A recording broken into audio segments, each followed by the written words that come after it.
Learn wise orientation പ്രോഗ്രാമിന്റെ second സെഷനിലോട്ട് എല്ലാവരെയും welcome ചെയ്യുകയാണ്. ആൻഡ് ഇന്നത്തെ സെഷൻ വളരെ ക്രൂഷ്യൽ ആയിട്ടുള്ള ഒരു സെഷനാണ്. ഇപ്പം ഇന്നലെ നമ്മുടെ ലോഞ്ച് നൈറ്റ് നമ്മൾ കൺക്ലൂഡ് ചെയ്തിട്ടുണ്ടായിരുന്നു. നിങ്ങളുടെ പലരുടെയും ഫീഡ്ബാക്ക് കാര്യങ്ങൾ കേട്ടു. നിങ്ങളുടെ മെന്റേഴ്സുമായിട്ടും LSEs ഒക്കെ ആയിട്ട് ഷെയർ ചെയ്തിട്ടുള്ള വോയിസ് നോട്ടൊക്കെ തന്നെ നമുക്ക് ഷെയർ ചെയ്തിട്ടുണ്ട്, നമ്മുടെ ടീമിൽ ഷെയർ ചെയ്തു. And we are overwhelmed and we are so happy that ഇന്നലത്തെ സെഷൻ നിങ്ങൾക്ക് നല്ല രീതിയിൽ ഉപകാരപ്പെട്ടു എന്ന് അറിഞ്ഞതിൽ. അപ്പം ഇന്നത്തെ സെഷനെ കുറിച്ച് പറയുവാണെങ്കിൽ ഇപ്പം ഇഗ്നോ എസെൻഷ്യൽ ഇപ്പം നിങ്ങൾ സ്ക്രീനിൽ കാണുന്നുണ്ടാവും. അപ്പം പലപ്പോഴും ഇഗ്നോയെ കുറിച്ചിട്ട് ഒരുപാട് കാര്യങ്ങൾ ഇപ്പൊ പലരും നമ്മുടെ ലേൺവൈസിന്റെ കൂടെ തന്നെ ജോയിൻ ചെയ്തിട്ടുണ്ടായിരിക്കാം. ഇഗ്നോയിലെ കോംപ്ലക്സ് പ്രോസസ്സ് കണ്ടിട്ടായിരിക്കും. പക്ഷെ ഇന്നത്തെ ഒരു സെഷൻ കുറച്ചൊരു നീണ്ടു പോകുന്നുണ്ടാവും, ഒരു 1.5 hour ഒക്കെ മാക്സിമം അതിനുള്ളിൽ നമ്മൾ കൺക്ലൂഡ് ചെയ്യും. അപ്പം നിങ്ങൾ ത്രൂ ഔട്ട് ദ സെഷൻ, അതായത് തുടക്കം മുതൽ അവസാനം വരെ നിങ്ങൾ ഉണ്ടാവണം എന്ന് റിക്വസ്റ്റ് ചെയ്യുന്നതാണ്. അപ്പം ഇഗ്നോ റിലേറ്റഡ് ആയിട്ടുള്ള എല്ലാ കാര്യങ്ങളും A to Z കാര്യങ്ങൾ ഇന്ന് നമ്മൾ ഡിസ്കസ് ചെയ്യുന്നതായിരിക്കും. അപ്പൊ നിങ്ങൾ ഒരുപാട് പേർക്ക് കൺഫ്യൂഷൻ ഉണ്ടാവും, എന്താണ് അഡ്മിഷൻ മുതൽ കോൺവൊക്കേഷൻ വരെ ഒരുപാട് പോർട്ടലുകളിൽ കയറിയിട്ട് അപ്ലൈ ചെയ്യണം, ഒരുപാട് രജിസ്ട്രേഷൻ പ്രോസസ്സ് ഉണ്ട്, കുറച്ച് കോംപ്ലക്സ് ആണ്, അങ്ങനെയുള്ള കാര്യങ്ങളൊക്കെ തന്നെ ആയിരിക്കും ഇഗ്നോയെ കുറിച്ച് നിങ്ങൾക്ക് ഉണ്ടായിരിക്കും. അപ്പൊ അതെല്ലാം നമ്മൾ ഇന്ന് ഡിസ്കസ് ചെയ്യുന്നതായിരിക്കും. പിന്നെ ഇതൊന്നും കണ്ടിട്ട് ആരും തുടക്കത്തിൽ തന്നെ പറയുവാണ്, ഇതെല്ലാം നിങ്ങൾ ചെയ്യേണ്ടതാണല്ലോ എന്നുള്ള രീതിയിൽ നിങ്ങൾ ഒരിക്കലും വറി ചെയ്യരുത്. അതിനെ ഹെൽപ്പ് ചെയ്യാനാണ് ലേൺവൈസ് ടീം ഉള്ളത്. നിങ്ങളെ രജിസ്ട്രേഷൻ മുതൽ കോൺവൊക്കേഷൻ വരെയുള്ള എല്ലാ കാര്യങ്ങളിലും നിങ്ങളെ ഹെൽപ്പ് ചെയ്യാനും ഗൈഡ് ചെയ്യാനും നമ്മുടെ ഫുൾ ടീം നിങ്ങളുടെ കൂടെ ഉണ്ടായിരിക്കും. അപ്പൊ ഇന്നത്തെ ഒരു ഉദ്ദേശം എന്ന് പറയുന്നത് ഇഗ്നോ റിലേറ്റഡ് ആയിട്ടുള്ള എല്ലാ കാര്യങ്ങളും സിമ്പിൾ ആയിട്ട് നിങ്ങൾക്ക് പറഞ്ഞു തരാം. എന്തൊക്കെയാണ് ഇതിന് പിറകിൽ നടക്കുന്ന കാര്യങ്ങൾ എന്നുള്ളത് നിങ്ങൾക്ക് ഒരു നല്ലൊരു ക്ലാരിറ്റി കിട്ടിക്കഴിഞ്ഞാൽ പിന്നെ ഇതൊക്കെ സിമ്പിൾ ആയിരിക്കും. അപ്പം ആ ഒരു കാര്യമാണ് ഇന്നത്തെ സെഷനോട് നമ്മൾ ഉദ്ദേശിക്കുന്നത്. അപ്പൊ ഇന്ന് എന്റെ കൂടെ അഭയ് സാർ ഉണ്ട്, അതുപോലെ തന്നെ റിസൽ സാറും ഉണ്ട്. ഞങ്ങൾ 3 പേരുമായിരിക്കും ഇന്ന് ഈ ഒരു സെഷൻ മെയിലിൽ ലീഡ് ചെയ്യുന്നുണ്ടാവുക. അതുപോലെ തന്നെ നിങ്ങളുടെ മറ്റ് ക്വയറീസ് കാര്യങ്ങൾ ചാറ്റ് ബോക്സിലൊക്കെ വരുന്ന ക്വയറീസിന് മെന്റേഴ്സിന്റെ ഭാഗത്തുനിന്നും റിപ്ലൈ ഉണ്ടായിരിക്കുന്നതായിരിക്കും. അപ്പം ഒന്നുകൂടി റിമൈൻഡ് ചെയ്യുന്നതാണ്, സെഷൻ കുറച്ചൊന്ന് നീണ്ടു പോകുന്നതായിരിക്കും, പക്ഷെ നിങ്ങൾക്ക് വളരെ ഹെൽപ്ഫുൾ ആവുന്ന ഒരു സെഷൻ ആയിരിക്കും ഇന്നത്തെ ഈ ഒരു സെഷൻ എന്നുള്ള കാര്യത്തിൽ യാതൊരു സംശയവുമില്ല. അപ്പൊ നിങ്ങൾ ത്രൂ ഔട്ട് ദ സെഷൻ നിങ്ങൾ ഈ ഒരു മീറ്റിംഗിൽ ഉണ്ടാവണം എന്നുള്ളത് റിക്വസ്റ്റ് ചെയ്യുകയാണ്. അപ്പം ഫസ്റ്റ് അഭയ് സാർ ആയിരിക്കും സെഷൻ സ്റ്റാർട്ട് ചെയ്യുന്നുണ്ടാവുക. ഇഗ്നോ റിലേറ്റഡ് ആയിട്ടുള്ള കാര്യങ്ങൾ അഭയ് സാർ സ്റ്റാർട്ട് ചെയ്യും. അതിന് ശേഷം ഞാനും റിസൽ സാർ ഒക്കെ തന്നെ വരുന്നതായിരിക്കും. So once again, welcome to our second session of OP 11.0, that is Igno Essential. So now I hand over to Abhay sir to take it further from here. Yeah, over to you, Abhay sir. And welcome today session. So already റേസർ വളരെ brief ആയിട്ടുള്ള ഒരു introduction തന്നു. So ഇനി നമുക്ക് എത്രയും പെട്ടെന്ന് തന്നെ, കാരണം ഇതിനെ പറ്റി സംസാരിക്കാനാണെങ്കിൽ ശരിക്കും നമുക്കൊരു ദിവസം മൊത്തം കിട്ടിയാലും നമുക്കൊരു പക്ഷേ സംസാരിച്ച് തീരണം എന്നില്ല, കാരണം അത്രയധികം കാര്യങ്ങൾ ഇഗ്നോനെ പറ്റി എല്ലാം തന്നെ നമുക്ക് പറയാനുണ്ടാവും, ഡിസ്കസ് ചെയ്യാനുണ്ടാവും, അറിയാനുണ്ടാവും. എന്നിരുന്നാലും വളരെ പെട്ടെന്ന് എല്ലാ കാര്യങ്ങളുടെ ഒരു ഓവർവ്യൂ തരിക. നിങ്ങൾക്ക് ഏറ്റവും കൂടുതലായിട്ട് യൂസ് ചെയ്യേണ്ടി വരുന്ന വെബ്സൈറ്റുകൾ ഏതൊക്കെയാണ്, നിങ്ങൾ ഏറ്റവും കൂടുതലായിട്ട് ഇഗ്നോയിൽ നിന്ന് തന്നെ ലഭിച്ചു വരുന്ന മെറ്റീരിയൽസിനെ പറ്റിയും പ്രീവിയസ് ഇയർ ക്വസ്റ്റ്യൻ പേപ്പറിനെ പറ്റിയും ടേം എക്സാമിനേഷൻ പോലുള്ള ബാക്കി ഇഗ്നോ പ്രൊസീജിയേഴ്സിനെ പറ്റിയും എല്ലാം തന്നെ നമ്മൾ വളരെ വിശദമായിട്ട് ഇന്ന് ഡിസ്കസ് ചെയ്ത് പോകുന്നതായിരിക്കും. ഒരു ഡിസ്ക്ലൈമർ എന്നുള്ള രീതി പറയാനുള്ള ഒരു കാര്യം, നമ്മൾക്ക് ഇഗ്നോ റിലേറ്റഡ് ആയിട്ട് ഒരുപാട് ലിങ്ക് ഇഗ്നോന്റെ ആണെന്ന് പറഞ്ഞുകൊണ്ട് നമ്മളുടെ ഒക്കെ തന്നെ ചാറ്റിലേക്കൊക്കെ തന്നെ വരാറുണ്ട്. അപ്പൊ അതിൽ ഒഫീഷ്യൽ ആയിട്ടുള്ള ലിങ്ക് ഏതാന്നുള്ളത് ഇന്നത്തെ സെഷനിൽ നോട്ട് ചെയ്ത ശേഷം ആ ലിങ്ക് മാത്രമാണ് യൂസ് ചെയ്യുന്നത് എന്നുള്ളത് പ്രത്യേകം ശ്രദ്ധിക്കുക. നമ്മളുടെ ഇഗ്നോ പാർട്ടിലേക്ക് വരുമ്പോൾ ഉള്ള ഏറ്റവും പ്രധാനപ്പെട്ട ഒരു അറിയിപ്പ് കൂടെ ഞാൻ സെഷൻ തുടങ്ങുന്നതിന് മുമ്പേ തന്നെ തരികയാണ്, വിച്ച് ഇസ് ഒഫീഷ്യൽ ആയിട്ടുള്ള നമ്മൾ പേയ്മെന്റ് ചെയ്യുന്ന സമയത്തും അതുപോലെ തന്നെ നമ്മളുടെ അസൈൻമെന്റ് സബ്മിറ്റ് ചെയ്യുന്ന സമയത്തും ഒക്കെ തന്നെ ഇവർ തരുന്ന വ്യത്യസ്ത റെസീറ്റുകളും വ്യത്യസ്ത സ്ലിപ്പുകളും ഉണ്ടാവും. അത് കൃത്യമായിട്ട് ഡൗൺലോഡ് ചെയ്ത് സേവ് ചെയ്ത് വെക്കുന്നുണ്ട് എന്നുള്ള ഉറപ്പ് വരുത്തുക നമ്മളുടെ ഏറ്റവും വലിയ പ്രൂഫാണ് ഈ പറഞ്ഞിരിക്കുന്ന അക്നോളജ്മെന്റ് സ്ലിപ്പ് ആയാലും അതുപോലെ തന്നെ ബാക്കി റെസീറ്റുകളായാലും. സോ ആ ഒരു റെസീറ്റ് പാർട്ടിലും എല്ലാവരും ആ രീതിയിൽ തന്നെ ആ റെസീറ്റ്സിനെ പരിഗണിക്കേണ്ടതുണ്ട്, കണക്കാക്കേണ്ടതുണ്ട്. ഓക്കെ, സോ അങ്ങനെയാണെങ്കിൽ നമുക്ക് പെട്ടെന്ന് സ്റ്റാർട്ട് ചെയ്യാം. പക്ഷെ സ്റ്റാർട്ട് ചെയ്യുന്നതിന് മുമ്പ് തന്നെ പറയേണ്ട ഒരു കാര്യം, എടുത്തു പറയേണ്ട ഒരു കാര്യം, നമുക്ക് ഓൾറെഡി തന്നെ ഇന്നലത്തെ സെഷൻ അറ്റൻഡ് ചെയ്തവർക്കറിയാം, ഒരുപാട് ഗിഫ്റ്റ്സ് ഒക്കെ തന്നെ നമ്മളുടെ കൺസിസ്റ്റന്റ് ആയിട്ടുള്ള ലേണേഴ്സിനായിട്ട് നമ്മൾ തയ്യാറാക്കിയിട്ടുണ്ട്. അപ്പൊ എല്ലാ ദിവസവും സെഷൻ അറ്റൻഡ് ചെയ്യുക. സെഷൻ അറ്റൻഡ് ചെയ്യുമ്പോൾ ശ്രദ്ധിക്കേണ്ട കാര്യം, നിങ്ങൾക്കറിയാം നമ്മളുടെ ഡ്യൂറേഷൻ അനുസരിച്ചാണ് നമ്മൾ, അതായത് ഓരോ സെഷനും അറ്റൻഡ് ചെയ്യുന്നതിന്റെ ഡ്യൂറേഷനിൽ ഏറ്റവും ടോപ്പ് വരുന്ന ലേണേഴ്സ് എന്നുള്ള രീതിയിലാണ് 3 സെറ്റ് ആക്കിയിട്ട് 3 ഡിഫറെന്റ് ടൈപ്പ് ഓഫ് ഗിഫ്റ്റ്സ് തയ്യാറാക്കിയിട്ടുള്ളത്. സോ സ്മാർട്ട് വാച്ച് കിട്ടാനാണെങ്കിലും അതുപോലെ തന്നെ ബ്ലൂടൂത്ത് സ്പീക്കർ കിട്ടാനാണെങ്കിലും അതുപോലെ ഇയർപോഡ്സ് ഒക്കെ തന്നെ കിട്ടാനാണെങ്കിലും നിങ്ങളുടെ കണ്ടിന്യൂറ്റി എൻഷുർ ചെയ്യുന്നതിന്റെ ഭാഗമായിട്ട് നിങ്ങളുടെ നെയിമും അതുപോലെ തന്നെ നിങ്ങളുടെ പ്രോഗ്രാമിന്റെ നെയിമും സോ ആ രീതിയിൽ തന്നെയാണ് നിങ്ങളുടെ നെയിം വരുന്നതെന്ന് ഉറപ്പുവരുത്തുക. ഈ നെയിമിന്റെ അടിസ്ഥാനത്തിലായിരിക്കും എല്ലാ സെഷൻസിലും എല്ലാ സെയിം അക്കൗണ്ടിൽ നിന്ന് തന്നെയാണ് നിങ്ങൾ ജോയിൻ ചെയ്യുന്നതെന്ന് ഉറപ്പുവരുത്തുക. ഇതിന്റെ ബേസിസിലായിരിക്കും ഈ ഒരു ഗിഫ്റ്റ്സ് ഒക്കെ തന്നെ നമുക്ക് ഡിസ്ട്രിബ്യൂട്ട് ചെയ്യാൻ സാധിക്കുന്നുണ്ടാവുക, ട്രാക്ക് ചെയ്യാൻ സാധിക്കുന്നുണ്ടാവുക. അത് പ്രത്യേകം നോട്ട് ചെയ്തോളൂ. ആ രീതിയിലല്ല പേരെന്നുണ്ടെങ്കിൽ എത്രയും പെട്ടെന്ന് ഈ രീതിയിലേക്ക് പേര് മാറ്റുന്നുണ്ട് എന്നുള്ളതും പ്രത്യേകം ശ്രദ്ധിക്കുക. ഇനി ഈ ഒരു സെഷന്റെ ഇമ്പോർട്ടൻസ് ഞാൻ ഓൾറെഡി പറഞ്ഞു അല്ലെ. നമുക്ക് ഇഗ്നു എന്താണെന്നുള്ളത് അറിയാൻ താല്പര്യമുള്ളവരുണ്ടാവും. ഇഗ്നുവിനെ പറ്റി കേട്ടിട്ടുണ്ട്, പക്ഷേ ഇഗ്നുവിന്റെ പല കാര്യങ്ങളിലും എങ്ങനെയാണ് ഇപ്പം ഇഗ്നുവിൽ ഒരുപാട് പ്രൊസീജിയേഴ്സ് വരുന്ന പോലെയൊക്കെ തന്നെ നിങ്ങൾ ചിന്തിക്കുന്നുണ്ടാവാം.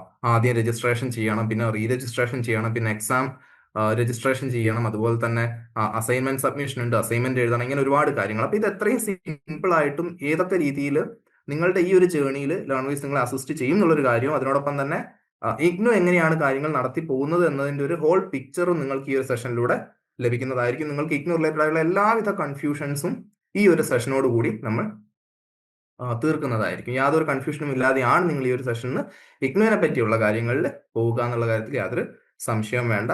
അപ്പൊ അതിന്റെ ബേസിസിൽ നിങ്ങൾക്ക് എന്തിനൊക്കെ സമയമുണ്ട്, എത്രത്തോളം പ്ലാൻ ചെയ്യാം എന്നുള്ള കാര്യങ്ങളും ഈ ഒരു സെഷൻ കഴിയുന്നതോടുകൂടി തന്നെ ക്ലിയർ ആവും. ഓക്കെ, അപ്പൊ ആദ്യമേ തന്നെ ഞാൻ പറഞ്ഞു കൃത്യമായിട്ടുള്ള വെബ്സൈറ്റുകൾ, ഒഫീഷ്യലായിട്ട് രജിസ്ട്രേഷൻ ചെയ്യാൻ ഏത് വെബ്സൈറ്റിൽ പോകണം, റീ രജിസ്ട്രേഷൻ ചെയ്യാൻ ഏത് വെബ്സൈറ്റിൽ പോകണം, റിസൾട്ട് നോക്കാൻ പോകേണ്ട വെബ്സൈറ്റ് ഏതാണ്, അസൈൻമെന്റ് എങ്ങനെയാണ് സബ്മിറ്റ് ചെയ്യേണ്ടത്, അസൈൻമെന്റിന്റെ മാർക്ക് എവിടെ നിന്നാണ് അറിയാൻ സാധിക്കുക, അതുപോലെ കോൺവൊക്കേഷൻ, ഇപ്പം നിങ്ങൾ ഡിഗ്രി ഒക്കെ തന്നെ എടുത്തു കഴിഞ്ഞ് പിന്നീട് അങ്ങോട്ട് പോകുമ്പോഴുള്ള ബിരുദദാന ചടങ്ങുണ്ട്, ആ ചടങ്ങിനായിട്ട് എവിടെയാണ് നിങ്ങൾ രജിസ്റ്റർ ചെയ്യേണ്ടത് തുടങ്ങിയ കാര്യങ്ങൾക്കൊക്കെ തന്നെ വളരെ കൃത്യമായ ഇഗ്നു വെബ്സൈറ്റ്സ് ഉണ്ട്, ഇഗ്നോ ലിങ്കുകൾ ഉണ്ട്. സോ ആ ലിങ്കുകൾ ഏതൊക്കെയാണെന്നുള്ളത് കൃത്യമായിട്ട് നമ്മൾ ഡിസ്കസ് ചെയ്യുന്നുണ്ടാവും. അസൈൻമെന്റ്സ് എന്താണെന്നുള്ളതും എങ്ങനെയാണ് സബ്മിറ്റ് ചെയ്യേണ്ടതെന്നുള്ളതിനെ പറ്റിയുമുള്ള ഒരു ബേസിക് ആയിട്ടുള്ള ഒരു ഐഡിയ ഇതിലൂടെ കിട്ടുന്നുണ്ടാവും. എക്സാമിനെ പറ്റിയുള്ള ഒരു ബേസിക് ആയിട്ടുള്ള ഐഡിയ നമ്മൾ ഈ ഒരു സെഷനിലൂടെ കവർ ചെയ്യുന്നുണ്ടാവും.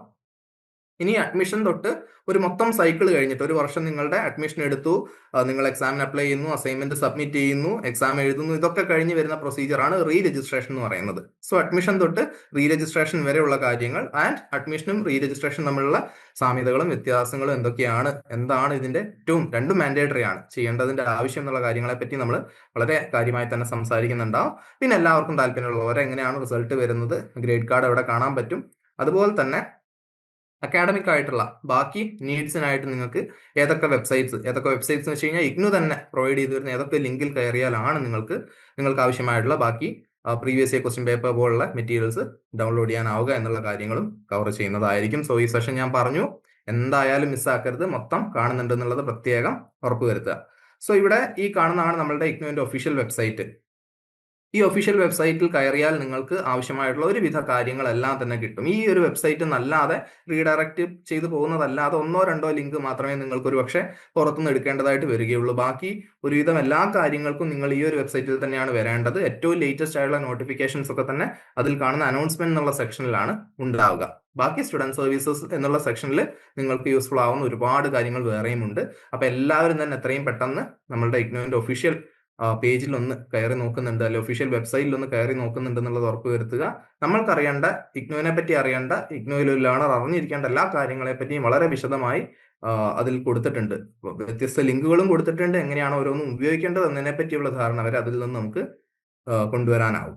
ഇനി ഇപ്പം ഇത്രയും നേരം ഞാൻ ഇഗ്നു പറഞ്ഞു, പക്ഷെ ഇഗ്നുവിന്റെ ഒരു ബേസിക് ഔട്ട്ലൈൻ തന്നു കഴിഞ്ഞാലായിരിക്കും ഇഗ്നു ഒരു എന്ത് ടൈപ്പ് ഓഫ് യൂണിവേഴ്സിറ്റി ആണ്, അതുപോലെ തന്നെ ഇഗ്നു എന്നാണ് സ്ഥാപിതമായ തുടങ്ങിയ കാര്യങ്ങളിലൊക്കെ വളരെ ഇപ്പം അത് ഒരുപാട് ഗാഠമായിട്ട് അറിയേണ്ടതുണ്ടോ എന്ന് ചോദിച്ചു കഴിഞ്ഞാൽ അങ്ങനെയുള്ളവർക്ക് ജസ്റ്റ് ഒരു ഗൂഗിൾ സെർച്ചിന് അപ്പുറമാണ് ഈ ഒരു കാര്യങ്ങൾ. പക്ഷെ എന്നിരുന്നാലും ഏറ്റവും ബേസിക് ആയിട്ട് അറിഞ്ഞു പോകേണ്ട കാര്യങ്ങൾ നമ്മളിവിടെ ഡിസ്കസ് ചെയ്യുന്നതായിരിക്കും.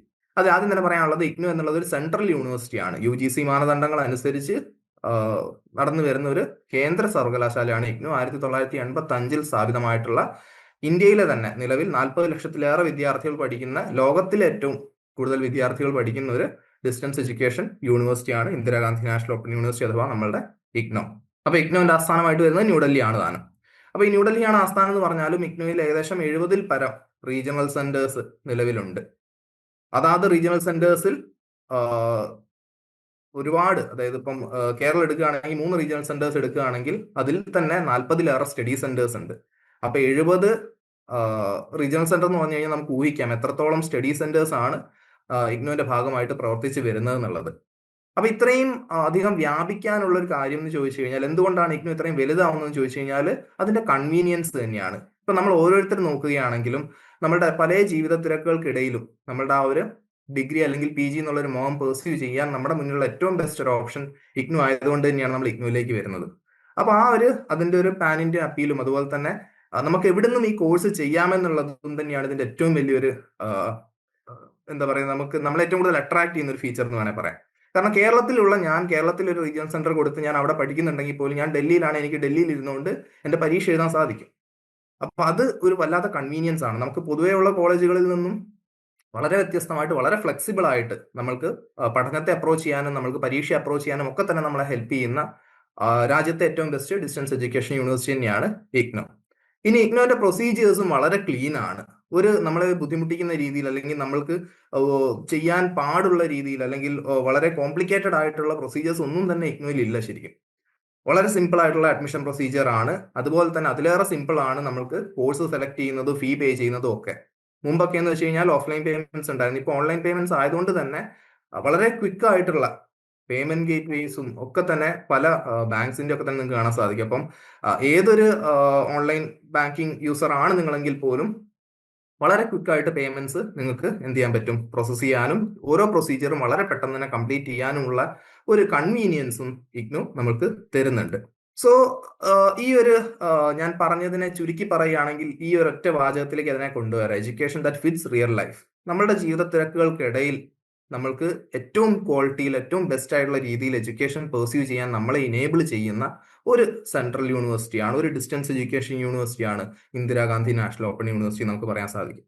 നമ്മൾക്ക് എല്ലാവർക്കും ആക്സസിബിൾ ആണ്. നമ്മൾക്ക് ഒരു 19 രൂപയുടെ ജിയോയുടെ ഡാറ്റ പ്ലാൻ ആണെങ്കിൽ പോലും നമ്മൾക്ക് എന്ത് ചെയ്യാൻ പറ്റും, ഇഗ്നോയിൽ രജിസ്റ്റർ ചെയ്യാൻ പറ്റും. അതിനപ്പുറത്തേക്കുള്ള ഒരു കോംപ്ലിക്കേഷൻ അതിൽ വരുന്നില്ല.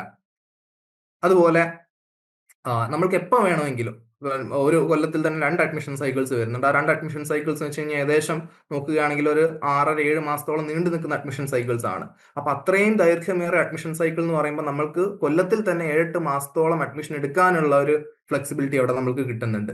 അതുപോലെ തന്നെ നമ്മൾ മാത്രമല്ല, ഞാൻ പറഞ്ഞു 40 ലക്ഷത്തിലേറെ വിദ്യാർത്ഥികളാണ് ഇഗ്നുവിൽ നിന്ന് നിലവിൽ ഡിഗ്രി PG മറ്റ് ഡിപ്ലോമ കോഴ്സുകളും എല്ലാം തന്നെ ചെയ്തുകൊണ്ടിരിക്കുന്നത്. അപ്പൊ അത്രയധികം വിദ്യാർത്ഥികൾ ഡിപ്പെൻഡ് ചെയ്യുന്ന അത്രയും റെസ്പോൺസിബിൾ ആയിട്ടുള്ള ഒരു യൂണിറ്റ് ആയിട്ട് അല്ലെങ്കിൽ ഒരു സെൻട്രൽ യൂണിവേഴ്സിറ്റി ആയിട്ട് തന്നെ വേണം നമ്മൾ ഇഗ്നുവിനെ കണക്കാക്കാൻ. ഇനി എന്തുകൊണ്ട് ഇഗ്നു എന്നുള്ള ഒരു കാര്യത്തിൽ, ബിക്കോസ് ഇങ്ങനെയൊക്കെയാണെന്ന് പറഞ്ഞാലും ബാക്കി ഒരുപാട് ഓപ്ഷൻസ് നമുക്കുണ്ട്. ഇത്രയും ഒരുപക്ഷെ ചിലർ പറയാറുണ്ട് ഇഗ്നുവിന്റെ സിലബസ് ബുദ്ധിമുട്ടാണെന്നുള്ളത്. നമ്മൾ കൃത്യമായി പഠിച്ചു പോവുകയാണെങ്കിൽ നമ്മൾക്ക് ആ ഒരു സിസ്റ്റമാറ്റിക് ആയുള്ള പ്ലാനോടുകൂടി പോവുകയാണെങ്കിൽ നല്ല മാർക്ക് സ്കോർ ചെയ്യാൻ പറ്റുന്ന ഒരു സിലബസ് തന്നെയാണ്, കരിക്കുലം തന്നെയാണ് ഇഗ്നുവിന്റെ. എന്നിരുന്നാൽ നമുക്കറിയാം ഒരുപാട് മറ്റു തരത്തിലുള്ള പല യൂണിവേഴ്സിറ്റികളും പ്രൈവറ്റ് യൂണിവേഴ്സിറ്റികളും ഒക്കെ തന്നെ ഇതിലും എളുപ്പത്തിൽ ഒരു പക്ഷേ നിങ്ങൾക്ക് തരുന്ന ഡിഗ്രികളെ പറ്റിയൊക്കെ തന്നെ സംസാരിക്കുന്നുണ്ടാവാം. പക്ഷെ അവിടെയും ഇത്രയും ജനങ്ങൾ എന്തുകൊണ്ട് ഇഗ്നു ഓപ്റ്റ് ചെയ്യുന്നു എന്ന് ചോദിച്ചു കഴിഞ്ഞാൽ അതിന്റെ വാല്യൂ തന്നെയാണ്. രാജ്യത്ത് തന്നെ NAAC A++ അക്രഡിറ്റേഷൻ നേടിയിട്ടുള്ള പബ്ലിക് യൂണിവേഴ്സിറ്റികൾ വളരെ വിരളമാണ്.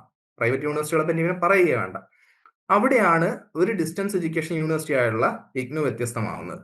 രാജ്യത്ത് NAAC അക്രഡിറ്റേഷൻ ലഭിച്ചിട്ടുള്ള A++ അക്രഡിറ്റേഷൻ ലഭിച്ചിട്ടുള്ള ഏക ഡിസ്റ്റൻസ് എഡ്യൂക്കേഷൻ യൂണിവേഴ്സിറ്റിയാണ് ഇഗ്നു. മറ്റൊരു വിദൂര വിദ്യാഭ്യാസ കേന്ദ്രങ്ങൾക്കും അല്ലെങ്കിൽ യൂണിവേഴ്സിറ്റികൾക്കും NAACന്റെ A++ അക്രഡിറ്റേഷൻ ലഭിച്ചിട്ടില്ല. ഇന്ത്യയിൽ ഏതൊരു ഗവൺമെന്റ് ജോബിലേക്കും നിങ്ങൾക്ക് അപ്ലൈ ചെയ്യാനാവുന്ന ഒരു UGC അപ്രൂവ്ഡ് ആയിട്ടുള്ള ഒരു ഡിസ്റ്റൻസ് എഡ്യൂക്കേഷൻ ഡിഗ്രി തന്നെയാണ് ഇഗ്നുവിൻ്റെത്. സോ ഇന്ത്യയിൽ നിങ്ങൾക്ക് ഡിസ്റ്റൻസ് എഡ്യൂക്കേഷൻ ഡിഗ്രി വെച്ചിട്ട് ആക്സസ് ചെയ്യാൻ പറ്റുന്ന ഏതൊരു ജോലി എടുത്തു കഴിഞ്ഞാലും അല്ലെങ്കിൽ നിങ്ങളുടെ ഏതൊരു ജോലി എടുത്തു കഴിഞ്ഞാലും അവിടെ ഇഗ്നുവിന്റെ സർട്ടിഫിക്കറ്റ് എന്നുള്ളത് വാലിഡ് ആയിരിക്കും.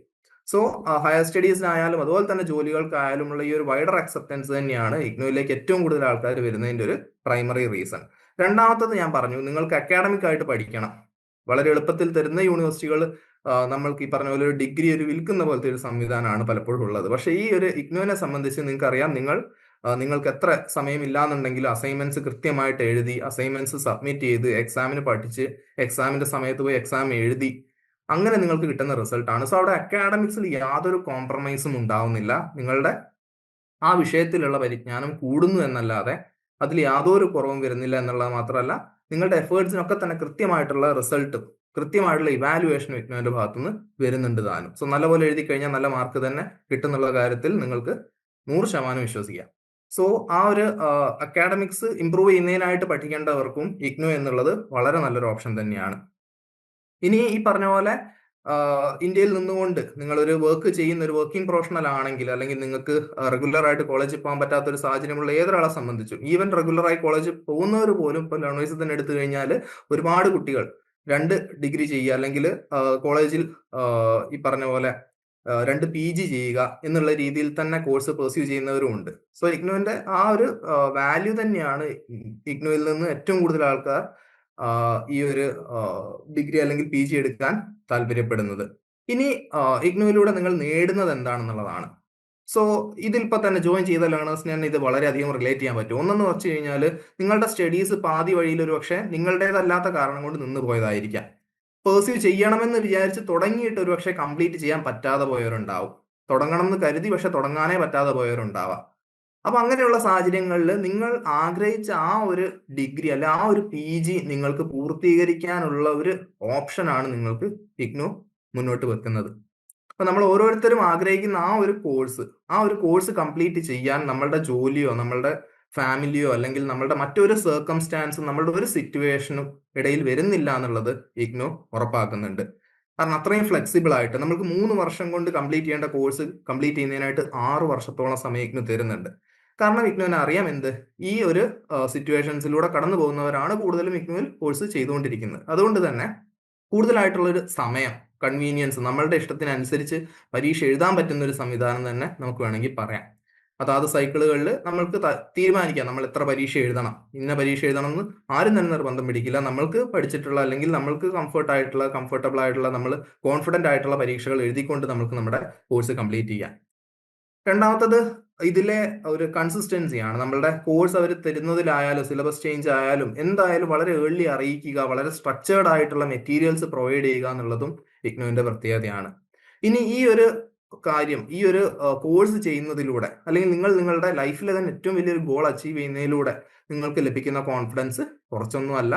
നിങ്ങൾക്ക് ഒരു ജോബിന് പോകുമ്പോഴായാലും, നിങ്ങളൊരു ഇന്റർവ്യൂവിന് പോകുമ്പോഴാണെങ്കിലും, ഹയർ സ്റ്റഡീസിന് പോകുമ്പോഴാണെങ്കിലും ഇഗ്നുവിൽ നിന്നൊരു കോഴ്സ് ചെയ്തിട്ടുണ്ടെങ്കിൽ അതിന് കൃത്യമായിട്ടുള്ള ഒരു മെറിറ്റ് നിങ്ങൾക്ക് ഉണ്ടാവുന്നുള്ള കാര്യത്തിലും യാതൊരു സംശയവും വേണ്ട. നൗ കമ്മിങ് ടു 2 ടേം നിങ്ങൾ ഒരുപാട് കേൾക്കുന്നതാണ്. ഞാൻ പറഞ്ഞു ഇഗ്നുവിനെ പറ്റി സംസാരിക്കാനാണെങ്കിൽ നമുക്ക് ഒരുപാട് സംസാരിക്കാനുണ്ടാവും. പക്ഷെ അറിഞ്ഞിരിക്കേണ്ട കാര്യങ്ങൾ പെട്ടെന്ന് നമ്മൾ പറഞ്ഞു പോകുന്നതായിരിക്കും. സംശയങ്ങൾ ഓൾറെഡി ചാറ്റിൽ വരുന്നുണ്ട്, അത് കൃത്യമായിട്ട് ആൻസർ ചെയ്ത് പോകുന്നുമുണ്ട്. സോ നമുക്കിനി റീജിയണൽ സെന്റേഴ്സിലേക്കും അതുപോലെ തന്നെ ലേണർ സപ്പോർട്ട് സെന്റേഴ്സ് അഥവാ സ്റ്റഡി സെന്റർ എന്ന് പറഞ്ഞു കഴിഞ്ഞാലായിരിക്കും കുറച്ചുകൂടെ നമുക്ക് മനസ്സിലാക്കാൻ സാധിക്കുക. ഞാൻ ഓൾറെഡി പറഞ്ഞു ഇഗ്നുവിന് ഏകദേശം 70-ലേറെ റീജിയണൽ സെന്റേഴ്സ് നിലവിലുണ്ട്. ഇപ്പം കേരളം എടുക്കുകയാണെങ്കിൽ കൊച്ചിൻ, വടകര, തിരുവനന്തപുരം, ഈ 3 റീജിയണൽ സെന്റേഴ്സിന് കീഴിലായിട്ടാണ് ഏകദേശം 40-ലേറെ സ്റ്റഡി സെന്റേഴ്സ് പ്രവർത്തിച്ചു വരുന്നത്. സോ സ്റ്റഡി സെന്റേഴ്സും റീജിയണൽ സെന്റേഴ്സും തമ്മിലുള്ള വ്യത്യാസം എന്ന് വെച്ച് കഴിഞ്ഞാൽ പ്രധാനമായിട്ട് ഇത് തന്നെയാണ്. റീജിയണൽ സെന്റർ എന്ന് വെച്ച് കഴിഞ്ഞാൽ കുറെ കൂടെ ഒരു വലിയ റീജിയണിലെ, ഇപ്പം മലബാറിലേക്ക് നോക്കുകയാണെങ്കിൽ ഒരു നോർത്തേൺ ഒരു 4-5 ജില്ലകളിലെ മൊത്തം സ്റ്റഡി സെന്റേഴ്സും വരുന്നത് വടകര റീജിയണൽ സെന്ററിന്റെ കീഴിലായിട്ടാണ്. പിന്നെ മധ്യ കേരളത്തിലേക്ക് വരുമ്പോൾ കൊച്ചിൻ റീജിയണൽ സെന്ററും അതുപോലെ തന്നെ സദേൺ കേരളയിലേക്ക് വരുമ്പോഴേക്കും ട്രിവാൻഡ്രം റീജിയണൽ സെന്ററിന് കീഴിലുമായിട്ടാണ് വരുന്നത്. സോ റീജിയണൽ സെന്റേഴ്സ് ആണ് നിങ്ങളുടെ ഇപ്പം ഏതെങ്കിലും രീതിയിൽ അഡ്മിഷൻ പാർട്ടിൽ ബുദ്ധിമുട്ടുണ്ടാവുകയാണെങ്കിൽ, നിങ്ങൾക്ക് മറ്റു കാര്യങ്ങൾ എന്തെങ്കിലും ഡീറ്റെയിൽസ് കൊടുത്തത് ചേഞ്ച് ചെയ്യാനുണ്ടെങ്കിൽ, ഇതുപോലത്തെ കാര്യങ്ങളും നിങ്ങൾക്ക് എന്തെങ്കിലും പരാതി ബോധിപ്പിക്കാനുണ്ടെങ്കിലും ഒക്കെ തന്നെ നിങ്ങൾ കണക്ട് ചെയ്യുന്നത് റീജിയണൽ സെന്റേഴ്സിനെയാണ്. കാരണം അതിൽ തീരുമാനം എടുക്കാനുള്ള അവകാശവും അധികാരവും എല്ലാം തന്നെ റീജിയണൽ സെന്റേഴ്സിനാണുള്ളത്. അതാണ് റീജിയണൽ സെന്റർ എന്ന് വെച്ച് കഴിഞ്ഞാൽ കുറച്ചുകൂടെ ഈ പറഞ്ഞ നമ്മളുടെ ആ ഒരു ക്വയറീസ് ഒക്കെ തന്നെ അഡ്രസ് ചെയ്യുന്നതിനായിട്ടുള്ള ഒരു സംവിധാനമായിട്ട് കണക്കാക്കാം. ഇനി നമ്മളോട് ഏറ്റവും കൂടുതലായിട്ട് ഇപ്പോൾ റീജിയണൽ സെന്ററിൽ ഒരിക്കലും നേരിട്ട് വിസിറ്റ് ചെയ്യണമെന്നില്ല കേട്ടോ. റീജിയണൽ സെന്ററിലേക്ക് നമ്മൾ എപ്പോഴും കമ്മ്യൂണിക്കേറ്റ് ചെയ്യുന്ന മെയിൽ ത്രൂ ആണ്. വളരെ റയറസ്റ്റ് ഓഫ് ദ സർക്കംസ്റ്റാൻസിൽ മാത്രമായിരിക്കും നമ്മൾ റീജിയണൽ സെന്ററിൽ പോയിട്ട് ഒരു കാര്യം അവതരിപ്പിക്കേണ്ടി വരിക അല്ലെങ്കിൽ പോയി നോക്കേണ്ടി വരുന്ന സാഹചര്യമൊക്കെ ഉണ്ടാവുന്നത്. അതല്ലാതെ നമ്മൾ ഏറ്റവും കൂടുതൽ അടുത്തിടപഴകുന്നത് നമ്മളുടെ സ്റ്റഡി സെന്റർ അല്ലെങ്കിൽ ലേണർ സപ്പോർട്ട് സെന്ററുമായിട്ടാണ്. സോ നിങ്ങൾക്ക് എല്ലാവർക്കും തന്നെ എനിക്ക് നിങ്ങളുടെ എല്ലാവരുടെയും സ്റ്റഡി സെന്റർ അറിയുകയുണ്ടാവും. അപ്പോൾ സ്റ്റഡി സെന്ററിൽ നിങ്ങളുടെ വീടിനടുത്തുള്ള അല്ലെങ്കിൽ നിങ്ങൾക്ക് അവൈലബിൾ ആവുന്ന കോഴ്സ് ഏറ്റവും നിങ്ങൾക്ക് അടുത്തായി കിട്ടുന്ന സ്റ്റഡി സെന്റർ ഒക്കെ തന്നെയായിരിക്കും എല്ലാവരും സെലക്ട് ചെയ്തിട്ടുണ്ടാവുക. കാരണം നിങ്ങളുടെ അസൈൻമെന്റ് നിങ്ങൾ സബ്മിറ്റ് ചെയ്യേണ്ടത് നിങ്ങളുടെ സ്റ്റഡി സെന്ററിലാണ്. അങ്ങനെ സ്റ്റഡി സെന്ററിൽ അസൈൻമെന്റ് സബ്മിറ്റ് ചെയ്യേണ്ടതായിട്ടുള്ളത് കൊണ്ട് തന്നെ മിക്കപ്പോഴും നിങ്ങളുടെ ഏറ്റവും അടുത്തുള്ള സെന്റർ തന്നെയാണ് മിക്കപ്പോഴും നിങ്ങളുടെ കോഴ്സ് അവിടെ അവൈലബിൾ ആണെങ്കിൽ സ്റ്റഡി സെന്റർ ആയിട്ട് നിങ്ങൾ ഓപ്റ്റ് ചെയ്യാറുള്ളത്. അപ്പോൾ അസൈൻമെന്റ് സബ്മിറ്റ് ചെയ്യുക, അതുപോലെ തന്നെ PCP ക്ലാസ്സുകൾ ഉള്ള സമയത്ത് ആ ക്ലാസ്സുകൾ അറ്റൻഡ് ചെയ്യുക, അങ്ങനത്തെ കാര്യങ്ങളൊക്കെ തന്നെ ഈ പറഞ്ഞിരിക്കുന്ന സ്റ്റഡി സെന്റേഴ്സിൽ നിന്നാണ് ചെയ്യുക. അപ്പം ഈ ഒരു പാർട്ടിയിലുള്ള ഡിസ്റ്റിങ്ഷൻ, നിങ്ങളുടെ റീജിയണൽ സെന്റർ ഏതാണെന്നും നിങ്ങളുടെ സ്റ്റഡി സെന്റർ ഏതാണെന്നുള്ള കൃത്യമായിട്ടുള്ള ഒരു ഐഡിയ ഉണ്ടെങ്കിൽ ഉണ്ടാവുന്നത് ഏറ്റവും നന്നായിരിക്കും. കാരണം ആരാണെങ്കിലും ഇപ്പം സ്റ്റഡി സെന്റേഴ്സിനെയൊക്കെ സംബന്ധിച്ചും ചില സമയങ്ങളിൽ നമ്മൾക്ക് ചില സ്പെസിഫിക് ഇൻസ്ട്രക്ഷൻസ് ഒക്കെ വരുന്നുണ്ടാവും. അപ്പം സ്റ്റഡി സെന്റർ ഏതാണ്, റീജിയണൽ സെന്റർ ഏതാണെന്ന് ചോദിച്ചു കഴിഞ്ഞാൽ നമുക്കത് കൃത്യമായിട്ട് പറയാൻ സാധിക്കണം. ഓക്കെ, എക്സാം സെന്ററിലേക്കൊക്കെ തന്നെ ഞാൻ വൈകാതെ വരുന്നുണ്ടാവും. അതെന്തായാലും നമ്മൾ ഡിസ്കസ് ചെയ്ത് പോകുന്നുണ്ടാവും. ഓക്കെ, ഇനി റീജിയണൽ സെന്ററിൽ നിന്ന് കിട്ടുന്ന കോൺടാക്റ്റും അതുപോലെ തന്നെ റീജിയണൽ സെന്ററിൽ നിന്ന് കിട്ടുന്ന കോൺടാക്ട് എന്ന് പറയുമ്പോൾ ഒരു വാട്സ്ആപ്പ് ഗ്രൂപ്പ് ഒക്കെ തന്നെ മിക്കപ്പോഴും അവർ ക്രിയേറ്റ് ചെയ്യാറുണ്ട്. അങ്ങനെ ആകുമ്പോൾ അതിലെ കോർഡിനേറ്ററുടെ നമ്പർ സേവ് ചെയ്ത് വെക്കുന്നുണ്ട് എന്നുള്ള ഉറപ്പ് വരുത്തുക. അതുപോലെ തന്നെ സ്റ്റഡി സെന്ററിലെ കോർഡിനേറ്ററുടെ നമ്പർ സേവ് ചെയ്യുന്നുണ്ടെന്നുള്ള ഉറപ്പ് വരുത്തുക. അങ്ങനെ ആകുമ്പോൾ നിങ്ങൾക്ക് അവിടുന്ന് അസൈൻമെന്റ് സബ്മിറ്റ് ചെയ്യാനുള്ള സമയം കൃത്യമായിട്ട് അപ്ഡേറ്റ് ചെയ്യുന്നുണ്ടാവും. അതുപോലെ വരുന്ന മറ്റ് അപ്ഡേറ്റുകൾ റീജിയണൽ സെന്ററിന്റെ ഭാഗത്തുനിന്ന് വരുന്ന, സ്റ്റഡി സെന്ററിന്റെ ഭാഗത്തുനിന്ന് വരുന്ന അപ്ഡേറ്റ്സ് ഒക്കെ തന്നെ അവരുമായിട്ട് കോൺസ്റ്റന്റ് ടച്ചിലുണ്ടെങ്കിൽ നമുക്ക് ഏറ്റവും ഏർലി ആയിട്ട് അറിയാൻ സാധിക്കും എന്നുള്ളതാണ്. അപ്പോൾ അത് വളരെ സ്മാർട്ടായിട്ട് തന്നെ നമ്മൾ യൂസ് ചെയ്യാം. ഇനി ഞാൻ പറഞ്ഞു അസൈൻമെന്റ് സബ്മിറ്റ് ചെയ്യുന്നതിനെ പറ്റിയൊക്കെ തന്നെ വളരെ ഡീറ്റെയിൽ ആയിട്ട് റേസർ സംസാരിക്കുന്നുണ്ട്. അപ്പോൾ അവിടെ നമുക്കൊരു അസൈൻമെന്റ് സ്ലിപ്പ് ഒക്കെ തന്നെ തരും, ഒരു സബ്മിഷൻ സ്ലിപ്പ് ഒക്കെ തന്നെ തരും. ആ സ്ലിപ്പൊക്കെ തന്നെ കൃത്യമായിട്ട് എടുത്തു വെക്കുന്നുണ്ടെന്നുള്ള ഉറപ്പ് വരുത്തുക. ബിക്കോസ് നമുക്ക് ഏതെങ്കിലും ഒരു സാഹചര്യത്തിൽ ഇത് പ്രൂഫായിട്ട് കാണിക്കാൻ പറഞ്ഞു കഴിഞ്ഞാൽ നമ്മുടെ കയ്യിൽ ഉണ്ടാവുക ഈ സ്ലിപ്പും ഈ റെസീപ്റ്റ്സും ഒക്കെ തന്നെയാണ്. അതുകൊണ്ടാണ് ആദ്യമേ പറഞ്ഞത് നമ്മുടെ ഫീ പേയ്മെന്റിന്റെ പാർട്ടിലാണെങ്കിലും അസൈൻമെന്റ് സബ്മിഷന്റെ പാർട്ടിലാണെങ്കിലും ഒക്കെ തന്നെ അവർ പ്രൊവൈഡ് ചെയ്യുന്ന സ്ലിപ്പും റെസീപ്റ്റ്സും ഒക്കെ തന്നെ നമ്മൾ എന്ത് ചെയ്യണം, എടുത്ത് വെക്കേണ്ടതുണ്ട്. ഓക്കെ, ഇനി ഇഗ്നു സംബന്ധിച്ചുള്ള ഏറ്റവും പ്രധാനപ്പെട്ട അപ്ഡേറ്റുകൾ നമ്മൾക്ക് എങ്ങനെ ലഭിക്കുന്നുള്ളതാണ്. ഇപ്പൊ പലരും ലേൺവേഴ്സിനെ പറ്റി അറിയാനിടയായത് പല സോഷ്യൽ മീഡിയ പ്ലാറ്റ്ഫോംസിലൂടെയും പല സുഹൃത്തുക്കളിലൂടെയും ഫാമിലി മെമ്പേഴ്സിലൂടെയും ഒക്കെ തന്നെ ആയിരിക്കാം. പക്ഷെ ഇഗ്നുവിൽ നിന്നുള്ള ഏറ്റവും ലേറ്റസ്റ്റ് ആയിട്ടുള്ള അപ്ഡേറ്റ്സ്, ഏറ്റവും ഒത്തന്റിക് ആയിട്ടുള്ള അപ്ഡേറ്റ്സ് വരുന്നത് ഏറ്റവും ആദ്യം വരുന്നത് ഇഗ്നുവിന്റെ പ്രധാന വെബ്സൈറ്റിലാണ്. ഇഗ്നുവിന്റെ പ്രധാന വെബ്സൈറ്റിൽ അത് അപ്ഡേറ്റ് ആയിട്ട് ആ ഏറ്റവും പ്രധാനപ്പെട്ട വിവരങ്ങൾ ഏറ്റവും ഏർലി ആയിട്ട് പിന്നീട് നിങ്ങൾ അറിയുക ലേൺവൈസ് അപ്ഡേറ്റ്സിലൂടെയാണ്. ലേൺവൈസ് ഏത് രീതിയിൽ അപ്ഡേറ്റ് ഷെയർ ചെയ്യുന്നത് വെച്ച് കഴിഞ്ഞാൽ യൂട്യൂബ് പ്ലാറ്റ്ഫോം ഉണ്ട്, അതുപോലെ തന്നെ നമ്മളുടെ ഇൻസ്റ്റാഗ്രാം പ്രൊഫൈലിൽ ലേൺവൈസ് വളരെ ആക്റ്റീവ് ആണ്. അതിൻ്റെ ഒപ്പം തന്നെ വാട്സാപ്പ് കമ്മ്യൂണിറ്റി ചാനൽ, ഈ മൂന്നിലും ഇനിയും ആരെങ്കിലും ലേൺവൈസിനെ ഫോളോ ചെയ്യാൻ ബാക്കിയുണ്ടെങ്കിൽ, സബ്സ്ക്രൈബ് ചെയ്യാൻ ബാക്കിയുണ്ടെങ്കിൽ എത്രയും പെട്ടെന്ന് അത് ചെയ്യുന്നുണ്ടെന്നുള്ള ഉറപ്പ് വരുത്തുക. നിങ്ങൾക്ക് ഇഗ്നുവിൽ നിന്ന് വരുന്ന ഒരു ഒഫീഷ്യൽ അപ്ഡേറ്റും, ഇഗ്നുവിൽ വരുന്ന ഒഫീഷ്യൽ അപ്ഡേറ്റ്സ് മാത്രമേ നമ്മൾ വീഡിയോ ആയിട്ടും പോസ്റ്റേഴ്സ് ആയിട്ടും ഓഡിയോ ആയിട്ടും എല്ലാം തന്നെ ഷെയർ ചെയ്യാറുള്ളൂ. അതുകൊണ്ട് ഈ മൂന്ന് പ്ലാറ്റ്ഫോംസും കൃത്യമായിട്ട് ഫോളോ ചെയ്യുന്നുണ്ട്, സബ്സ്ക്രൈബ് ചെയ്യുന്നുണ്ട്, ഇടയ്ക്കിടയ്ക്ക് ചെക്ക് ചെയ്ത് നോക്കുന്നുണ്ട് എന്നുള്ളൊരു കാര്യം പ്രത്യേകം ശ്രദ്ധിക്കുക. സോ ഇഗ്നുവിന്റെ പ്രധാനപ്പെട്ട വെബ്സൈറ്റ്, ഇഗ്നുവുമായി ബന്ധപ്പെട്ടിട്ടുള്ള മറ്റ് ഒഫീഷ്യൽ വെബ്സൈറ്റ്, അതുപോലെ ലേൺവൈസ് അപ്ഡേറ്റ്സ്, ഈ മൂന്ന് ഇടങ്ങളിൽ നിന്നായിട്ടാണ് നിങ്ങൾക്ക് ഇഗ്നുവിന്റെ എല്ലാവിധ പ്രധാനപ്പെട്ട ഡീറ്റെയിൽസും നിങ്ങൾക്ക് ലഭിക്കുക. ഇനി നിങ്ങൾക്ക് ഒരു അപ്ഡേറ്റ് മിസ്സാവാതിരിക്കുന്നതിനായിട്ടും നിങ്ങൾക്ക് ഇഗ്നു റിലേറ്റഡ് ആയിട്ടുള്ള എല്ലാ കാര്യങ്ങളും, ഇപ്പം നിങ്ങൾ ഒരു കൊല്ലം കഴിഞ്ഞിട്ട് നിങ്ങളുടെ ഒരു പക്ഷേ എന്തെങ്കിലും ഒരു ഡോക്യുമെന്റ് നിങ്ങൾക്ക് ആവശ്യമുണ്ട്, അല്ലെങ്കിൽ ഏതെങ്കിലും ഒരു അസൈൻമെന്റിന്റെ അല്ലെങ്കിൽ ഒരു റീവാലുവേഷന്റെ ഒക്കെ തന്നെ മാർക്ക് മേ ബി നിങ്ങൾക്ക് മാറാതെ വന്നിട്ടുണ്ട് എന്നൊക്കെ വരികയാണെങ്കിൽ, ഞാനതൊക്കെ റെയർ ആയിട്ടുള്ള സർക്കംസ്റ്റാൻസ് ആയിട്ടാണ് പറയുന്നത്, എന്നിരുന്നാൽ പോലും നിങ്ങൾക്ക് അതിന്റെ ആ ഒരു റെസീറ്റ് കയ്യിലുണ്ടെങ്കിൽ അല്ലെങ്കിൽ അതിന്റെ ഒരു സ്ലിപ്പ് കയ്യിലുണ്ടെങ്കിൽ നിങ്ങൾക്ക് അത് എന്ത് ചെയ്യാം, ഈസിലി പ്രൊഡ്യൂസ് ചെയ്യാനും ആ റിസൾട്ട് നിങ്ങൾക്ക് എടുക്കാനും പറ്റും, അല്ലെങ്കിൽ കൊണ്ടുവരാനും പറ്റും. സോ അവിടെ എന്താണ് ചെയ്യേണ്ടത്, നിങ്ങളൊരു ഫോൾഡർ ക്രിയേറ്റ് ചെയ്തിട്ട് ഫോണിലാണെങ്കിലും കമ്പ്യൂട്ടറിലാണെങ്കിലും ഫോൾഡർ ക്രിയേറ്റ് ചെയ്യുക, ഇഗ്നു എന്ന് പേര് കൊടുക്കുക. ഇഗ്നു റിലേറ്റഡ് ആയിട്ടുള്ള എല്ലാ കാര്യങ്ങളും, നിങ്ങളുടെ സബ്ജക്റ്റിന്റെ സ്ക്രീൻഷോട്ട് എടുത്തതായിരിക്കും ഒരു പക്ഷേ, സബ്ജക്ട് കോമ്പിനേഷൻ എലക്ടീവ്സ് ഒക്കെ വരുമ്പോൾ നിങ്ങൾക്ക് സ്ക്രീൻഷോട്ട് എടുത്തു വെച്ചതായിരിക്കാം, അതല്ലെങ്കിൽ ഹോൾ ടിക്കറ്റ് ആയിരിക്കാം, അല്ലെങ്കിൽ ഗ്രേഡ് കാർഡ് ആയിരിക്കാം, അതല്ലെങ്കിൽ മറ്റേതെങ്കിലും ഒക്കെ തന്നെ റെസീപ്റ്റ്സ് ആയിരിക്കാം. ഇതെല്ലാം തന്നെ ഇഗ്നു എന്നുള്ള ഈ ഒരു ഫോൾഡറിൽ സേവ് ചെയ്ത് വെക്കുന്നുണ്ടെന്നുള്ള ഉറപ്പ് വരുത്താം. ഇഗ്നു റിലേറ്റഡ് ആയിട്ട് ഇഗ്നുവിനായിട്ട് ഡെഡിക്കേറ്റഡ് ഒരു ഫോൾഡർ ക്രിയേറ്റ് ചെയ്യുക. ഇഗ്നുവുമായി ബന്ധപ്പെട്ട എല്ലാ ഡിജിറ്റൽ ഫയൽസും, ഇമേജസ് ആവാം, PDF ആവാം, ഇതെല്ലാം തന്നെ ആ ഒരു ഫോൾഡറിൽ സേവ് ചെയ്താൽ ഒന്നുകൂടെ ബെറ്റർ ആയിരിക്കും. സോ ദാറ്റ് നിങ്ങൾക്ക് പിന്നീട് ഒരു ബുദ്ധിമുട്ടും അല്ലെങ്കിൽ ഇന്ന ഫയൽ എവിടെ പോയി എന്നുള്ള രീതിയിൽ തിരയേണ്ടതായിട്ട് വരില്ല. നിങ്ങൾക്ക് കൃത്യമായിട്ട് അവിടുന്ന് എടുത്തത് കൊടുക്കാവുന്ന ഒരു പരുവത്തിലേക്ക് അത് ഓൾറെഡി നിങ്ങൾ തന്നെ സെറ്റ് ചെയ്ത് വെച്ചിട്ടുണ്ട്. സോ പിന്നീട് നിങ്ങൾക്കത് അവിടുന്ന് എടുത്ത് ഉപയോഗിക്കേണ്ട ഒരു ആവശ്യം മാത്രമേ വരുന്നുണ്ടാവുകയുള്ളൂ. ഓക്കെ, സോ ഇത്രയും പറഞ്ഞുകൊണ്ട് ഞാൻ നെക്സ്റ്റ് എനിക്ക് ഇനി ഒരു പാർട്ടോടെ ഞാൻ പറയാൻ വരുന്നതായിരിക്കും. പക്ഷെ ഇപ്പം അഡ്മിഷൻ കാര്യങ്ങൾ ഡിസ്കസ് ചെയ്യുന്നതിനായിട്ടും കൃത്യമായിട്ട് എക്സ്പ്ലെയിൻ ചെയ്ത് പോകുന്നതിനായിട്ടും I invite Rahees sir, over to Rahees sir. Okay, thank you Abhay sir. അപ്പം അഭയ് സർ ക്വിക്കായിട്ട് നമ്മുടെ ഇഗ്നോ റിലേറ്റഡ് ആയിട്ടുള്ള ഒരു ഓവർവ്യൂ നിങ്ങൾക്ക് നൽകിയിട്ടുണ്ട്. അപ്പം അതിൽ സ്റ്റഡി സെന്ററും റീജിയണൽ സെന്റർ വരെയുള്ള കാര്യങ്ങളൊക്കെ തന്നെ ഡിസ്കസ് ചെയ്തു. ഇനി നമ്മൾ ഡിസ്കസ് ചെയ്യാൻ പോകുന്നത് ഏറ്റവും മെയിൻ ആയിട്ടുള്ള, അപ്പം നിങ്ങളൊക്കെ തന്നെ ഒരുപാട് പേര് സെൽഫായിട്ട് ചെയ്തിട്ടുണ്ടാവും. അതേപോലെ തന്നെ നിങ്ങൾ കൂടുതൽ പേരും ലേൺവൈസ് ടീമിന് റിലേ ചെയ്തുകൊണ്ട് അല്ലെങ്കിൽ ലേൺവൈസ് ടീമിന്റെ ഫോം ഫില്ല് ചെയ്തുകൊണ്ട് ഇഗ്നോ രജിസ്ട്രേഷൻ കംപ്ലീറ്റ് ചെയ്യാൻ ബാക്കിയുള്ളവരുണ്ടാവും. കുറെ പേർക്കൊക്കെ കൺഫർമേഷൻ കിട്ടിയിട്ടുണ്ടാവും, കുറെ പേർക്ക് പെൻഡിങ്ങിലായിട്ടുണ്ടാവും. അപ്പൊ നമ്മൾ ഡിസ്കസ് ചെയ്യാൻ പോകുന്നത് ഒന്നുമല്ല, ഫ്രഷ് അഡ്മിഷൻ എങ്ങനെയാണ് നമ്മുടെ രജിസ്ട്രേഷൻ ചെയ്യുന്നത് എന്നുള്ളതാണ് ഇഗ്നോയിൽ. അപ്പം ഇപ്പം നിങ്ങൾക്കറിയാം, ജാനുവരി 2026 സൈക്കിളിലാണ് ഇപ്പം ഇഗ്നോ അഡ്മിഷൻ പോർട്ടൽ ഓപ്പൺ ആക്കിയിട്ടുള്ളത്. അഡ്മിഷനും രജിസ്ട്രേഷനിലോട്ട് ഞാൻ പിന്നെ വരാം. ആദ്യം ഫ്രഷ് അഡ്മിഷനിലോട്ട് വരാം. അതായത് ഫസ്റ്റ് ആയിട്ട് ഇഗ്നോയിൽ ആദ്യമായിട്ട് അഡ്മിഷൻ എടുക്കുന്നത് ഇപ്പൊ ഡിഗ്രി ആവാം, PG ആവാം. അപ്പൊ അതിൽ കറക്റ്റ് ആയിട്ട് അതിന്റെ ഡേറ്റ്സ് കാര്യങ്ങൾ നമ്മുടെ ഒഫീഷ്യൽ വെബ്സൈറ്റിൽ ഉണ്ടാവും. പോർട്ടൽ ഓപ്പൺ ആവുമ്പോൾ നമ്മുടെ ഒഫീഷ്യൽ വെബ്സൈറ്റിൽ ഇങ്ങനെ ഓപ്പൺ ആയിട്ടുണ്ട്, രജിസ്ട്രേഷൻ ചെയ്യാൻ പറ്റും, എലിജിബിൾ ആണെന്നുള്ള രീതിയിൽ ലിങ്ക് ഓപ്പൺ ആയിരിക്കും. അപ്പൊ അവിടെ ഏറ്റവും നമ്മൾ ആദ്യമായിട്ട് അവിടെ ക്ലിയർ ആക്കി വെക്കേണ്ട ഒരു കാര്യം എന്ന് പറയുന്നത് അബാർ ID ആണ്. അതായത് നമ്മുടെ ABC ID എന്ന് പറയുന്നത്. അപ്പൊ അബാർ ID വളരെ സിമ്പിൾ ആണ്. നമ്മുടെ ഡിജി ലോക്കർ വഴി നമുക്ക് ഈസിലി ക്രിയേറ്റ് ചെയ്യാൻ പറ്റുന്ന ഒരു കാര്യം കൂടിയാണ്. ഇതിന് മുന്നേ ഉള്ള സൈക്കിളിൽ നമുക്ക് DB ID പോലെയുള്ള അഡീഷണൽ റിക്വയർമെന്റ് ഉണ്ട്. അതെല്ലാം ഇഗ്നോ ഇപ്രാവശ്യം ഒഴിവാക്കിയിട്ടുണ്ട്, കുറച്ചുകൂടി സിംപ്ലിഫയർ ആക്കിയിട്ടുണ്ട്. അപ്പം അബാർ ID ആണ് നമ്മൾ ആദ്യം സെറ്റ് ആക്കി വെക്കേണ്ടത്. അത് നമ്മുടെ അഡ്മിഷൻ ടൈമിൽ നമ്മളോട് ചോദിക്കുന്നതായിരിക്കും.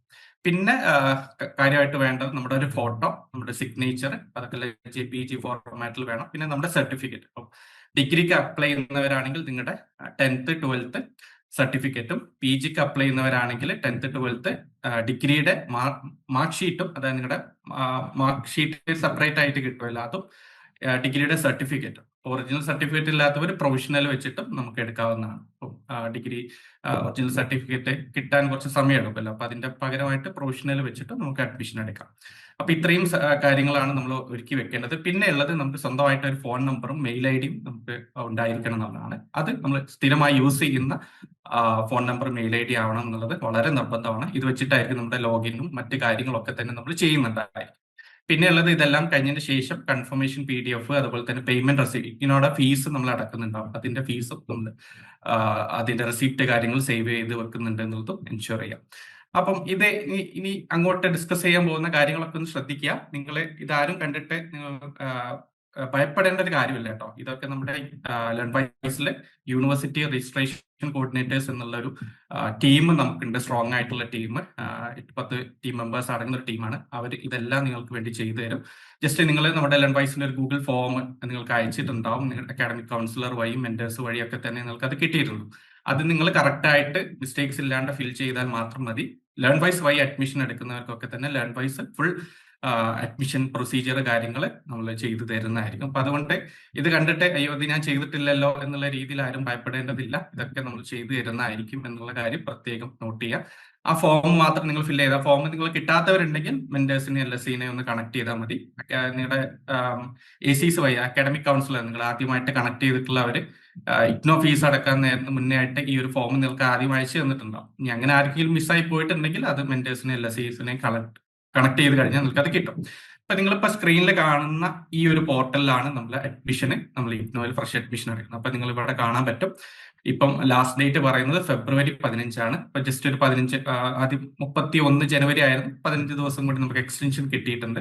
അപ്പൊ ലാസ്റ്റ് ഡേറ്റ് വരുന്നത് ഫെബ്രുവരി 15. അതിനുള്ളിൽ നമ്മുടെ ഈ ഒരു അഡ്മിഷൻ നമ്മൾ എടുത്തിരിക്കണം എന്നുള്ളതാണ് പറയുന്നത്. അപ്പൊ ഈ ഒരു പോർട്ടൽ വഴിയായിരിക്കും നമ്മൾ അഡ്മിഷൻ എടുക്കുന്നുണ്ടാവും. അപ്പൊ ഇവിടെ നിങ്ങൾക്ക് കാണാൻ പറ്റും രജിസ്റ്റേർഡ് യൂസർ ലോഗിൻ ഉണ്ട്. അപ്പൊ അതിന്റെ പകരം click here for new registration നിങ്ങൾ കാണുന്നുണ്ടല്ലോ, ഈ ഒരു ലെഫ്റ്റ് ഹാൻഡ് സൈഡിൽ അവിടെയാണ് ക്ലിക്ക് ചെയ്തിട്ട് നമ്മുടെ രജിസ്ട്രേഷൻ കാര്യങ്ങളൊക്കെ നമ്മൾ ചെയ്യുന്നുണ്ടാവും. അപ്പം ഇത് നിങ്ങൾക്ക് വേണമെങ്കിൽ ജസ്റ്റ് നമ്മുടെ ഈ പോർട്ടലിൽ കയറിയിട്ട് ഇഗ്നോ അഡ്മിഷൻ എന്നുള്ളത് ജസ്റ്റ് ഗൂഗിൾ ചെയ്താൽ തന്നെ ഈ ഒരു സൈറ്റിലോട്ട് നിങ്ങൾ പോകും. അപ്പൊ നിങ്ങൾക്ക് വേണമെങ്കിൽ ഒന്ന് ട്രൈ ചെയ്ത് നോക്കാം എന്താണ് കാര്യങ്ങൾ, ഇതിനുള്ളിൽ എന്തൊക്കെയാണ് ഉള്ളതെന്ന്. എനിവേ നമ്മൾ ഇതെല്ലാം നിങ്ങൾക്ക് ചെയ്തു തരുന്നതായിരിക്കും.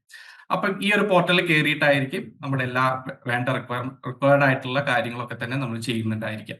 അപ്പൊ ഈ ഒരു ഫ്രഷ് അഡ്മിഷനിൽ സാധാരണ ചെയ്തു വരാറുള്ള, ഇപ്പൊ സെൽഫായിട്ടൊക്കെ കുറെ പേര് ചെയ്തിട്ടുണ്ടാവും.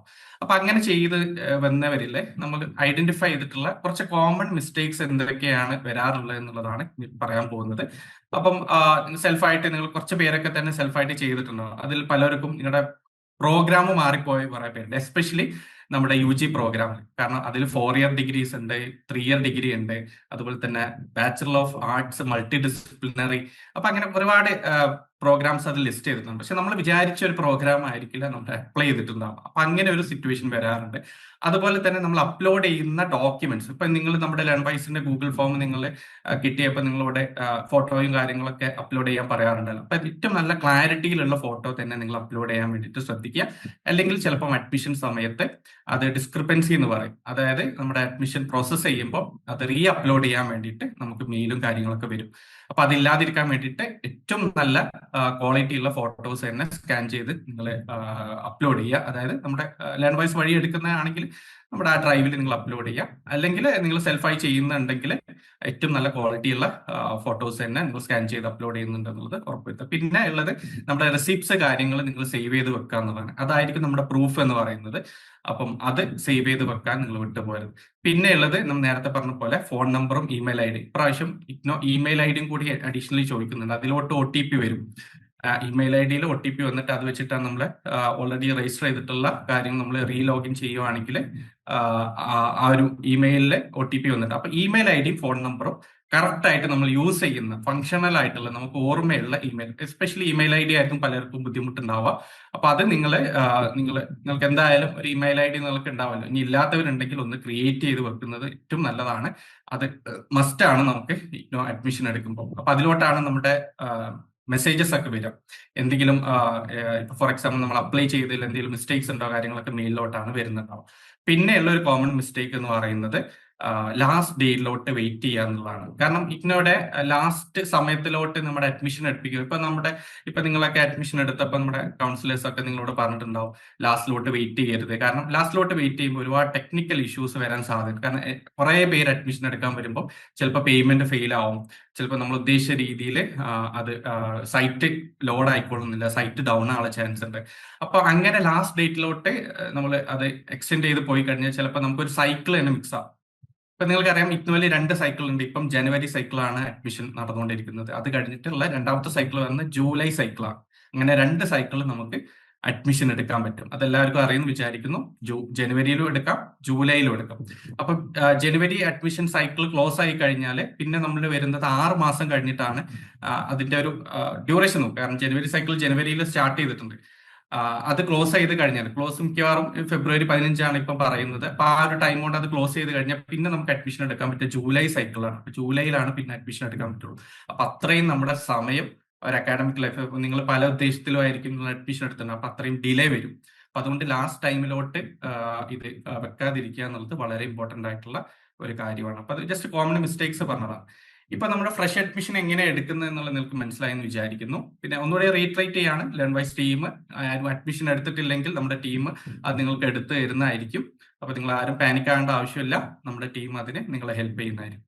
പിന്നെ വരുന്നത് വെച്ച് കഴിഞ്ഞാൽ ഇപ്പം നമ്മുടെ നിങ്ങൾ ഇഗ്നോ അഡ്മിഷൻ എടുക്കുന്നത്, ഇപ്പം ഫോർ എക്സാമ്പിൾ നിങ്ങൾ ഒരു BCA ന്യൂ എന്ന് പറയുന്ന അല്ലെങ്കിൽ BCom-F എന്ന് പറയുന്ന ഒരു കോഴ്സ്, അല്ലെങ്കിൽ BA എക്കണോമിക്സ് എന്ന ഒരു കോഴ്സാണ് നിങ്ങൾ എടുക്കുന്നത് വിചാരിക്കുക. നിങ്ങൾ ഇഗ്നോയിൽ ഫസ്റ്റ് അഡ്മിഷൻ എടുക്കുന്നത്, ഫ്രഷ് അഡ്മിഷൻ എടുക്കുന്നത് 1 വർഷത്തേക്കാണ് ഇഗ്നോയിൽ നിങ്ങൾ അഡ്മിഷൻ എടുക്കുന്നത്. അത് 3 വർഷത്തെ കോഴ്സാണെന്ന് വിചാരിക്കുക. അപ്പൊ നിങ്ങൾ ഓരോ വർഷവും ഇഗ്നോയില് രജിസ്റ്റർ ചെയ്യണം എന്നുള്ളതാണ് നമ്മൾ മനസ്സിലാക്കേണ്ട ഒരു കാര്യം. ഇഗ്നോയിൽ നമ്മൾ അഡ്മിഷൻ എടുക്കുന്നത് 1 വർഷത്തേക്കാണ്. അപ്പൊ നിങ്ങൾ ഫോർ എക്സാമ്പിൾ നിങ്ങൾ BCA ന്യൂ എന്ന് പറഞ്ഞിട്ടുള്ള ഒരു UG പ്രോഗ്രാം നിങ്ങൾ ചെയ്തു. BCA ശ്രദ്ധിക്കുക, അത് സെമസ്റ്റർ വൈസ് കോഴ്സാണ്. അത് സെമസ്റ്റർ വൈസ് ആണ് നമ്മൾ അഡ്മിഷൻ എടുക്കേണ്ടത്. അത് ഞാൻ ക്ലാരിറ്റി തരാം. അപ്പൊ ഞാൻ ഒരു ഇയർ വൈസ് കോഴ്സ് എടുക്കാം. BCom എന്ന് പറഞ്ഞിട്ടുള്ള ഒരു കോഴ്സിലാണ് നിങ്ങൾ അഡ്മിഷൻ എടുത്തതെന്ന് വിചാരിക്കുക. ഇപ്പൊ നിങ്ങൾ ജനുവരിയിൽ 2026 നിങ്ങൾ BCom ഫ്രഷ് അഡ്മിഷൻ എടുത്തു.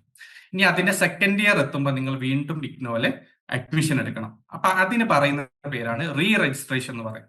അതിന് വീണ്ടും ഫ്രഷ് അഡ്മിഷൻ അല്ല, റീ രജിസ്ട്രേഷൻ ആണ്. അത് പ്രോസസ്സ് കുറച്ചുകൂടി സിമ്പിൾ ആണ്.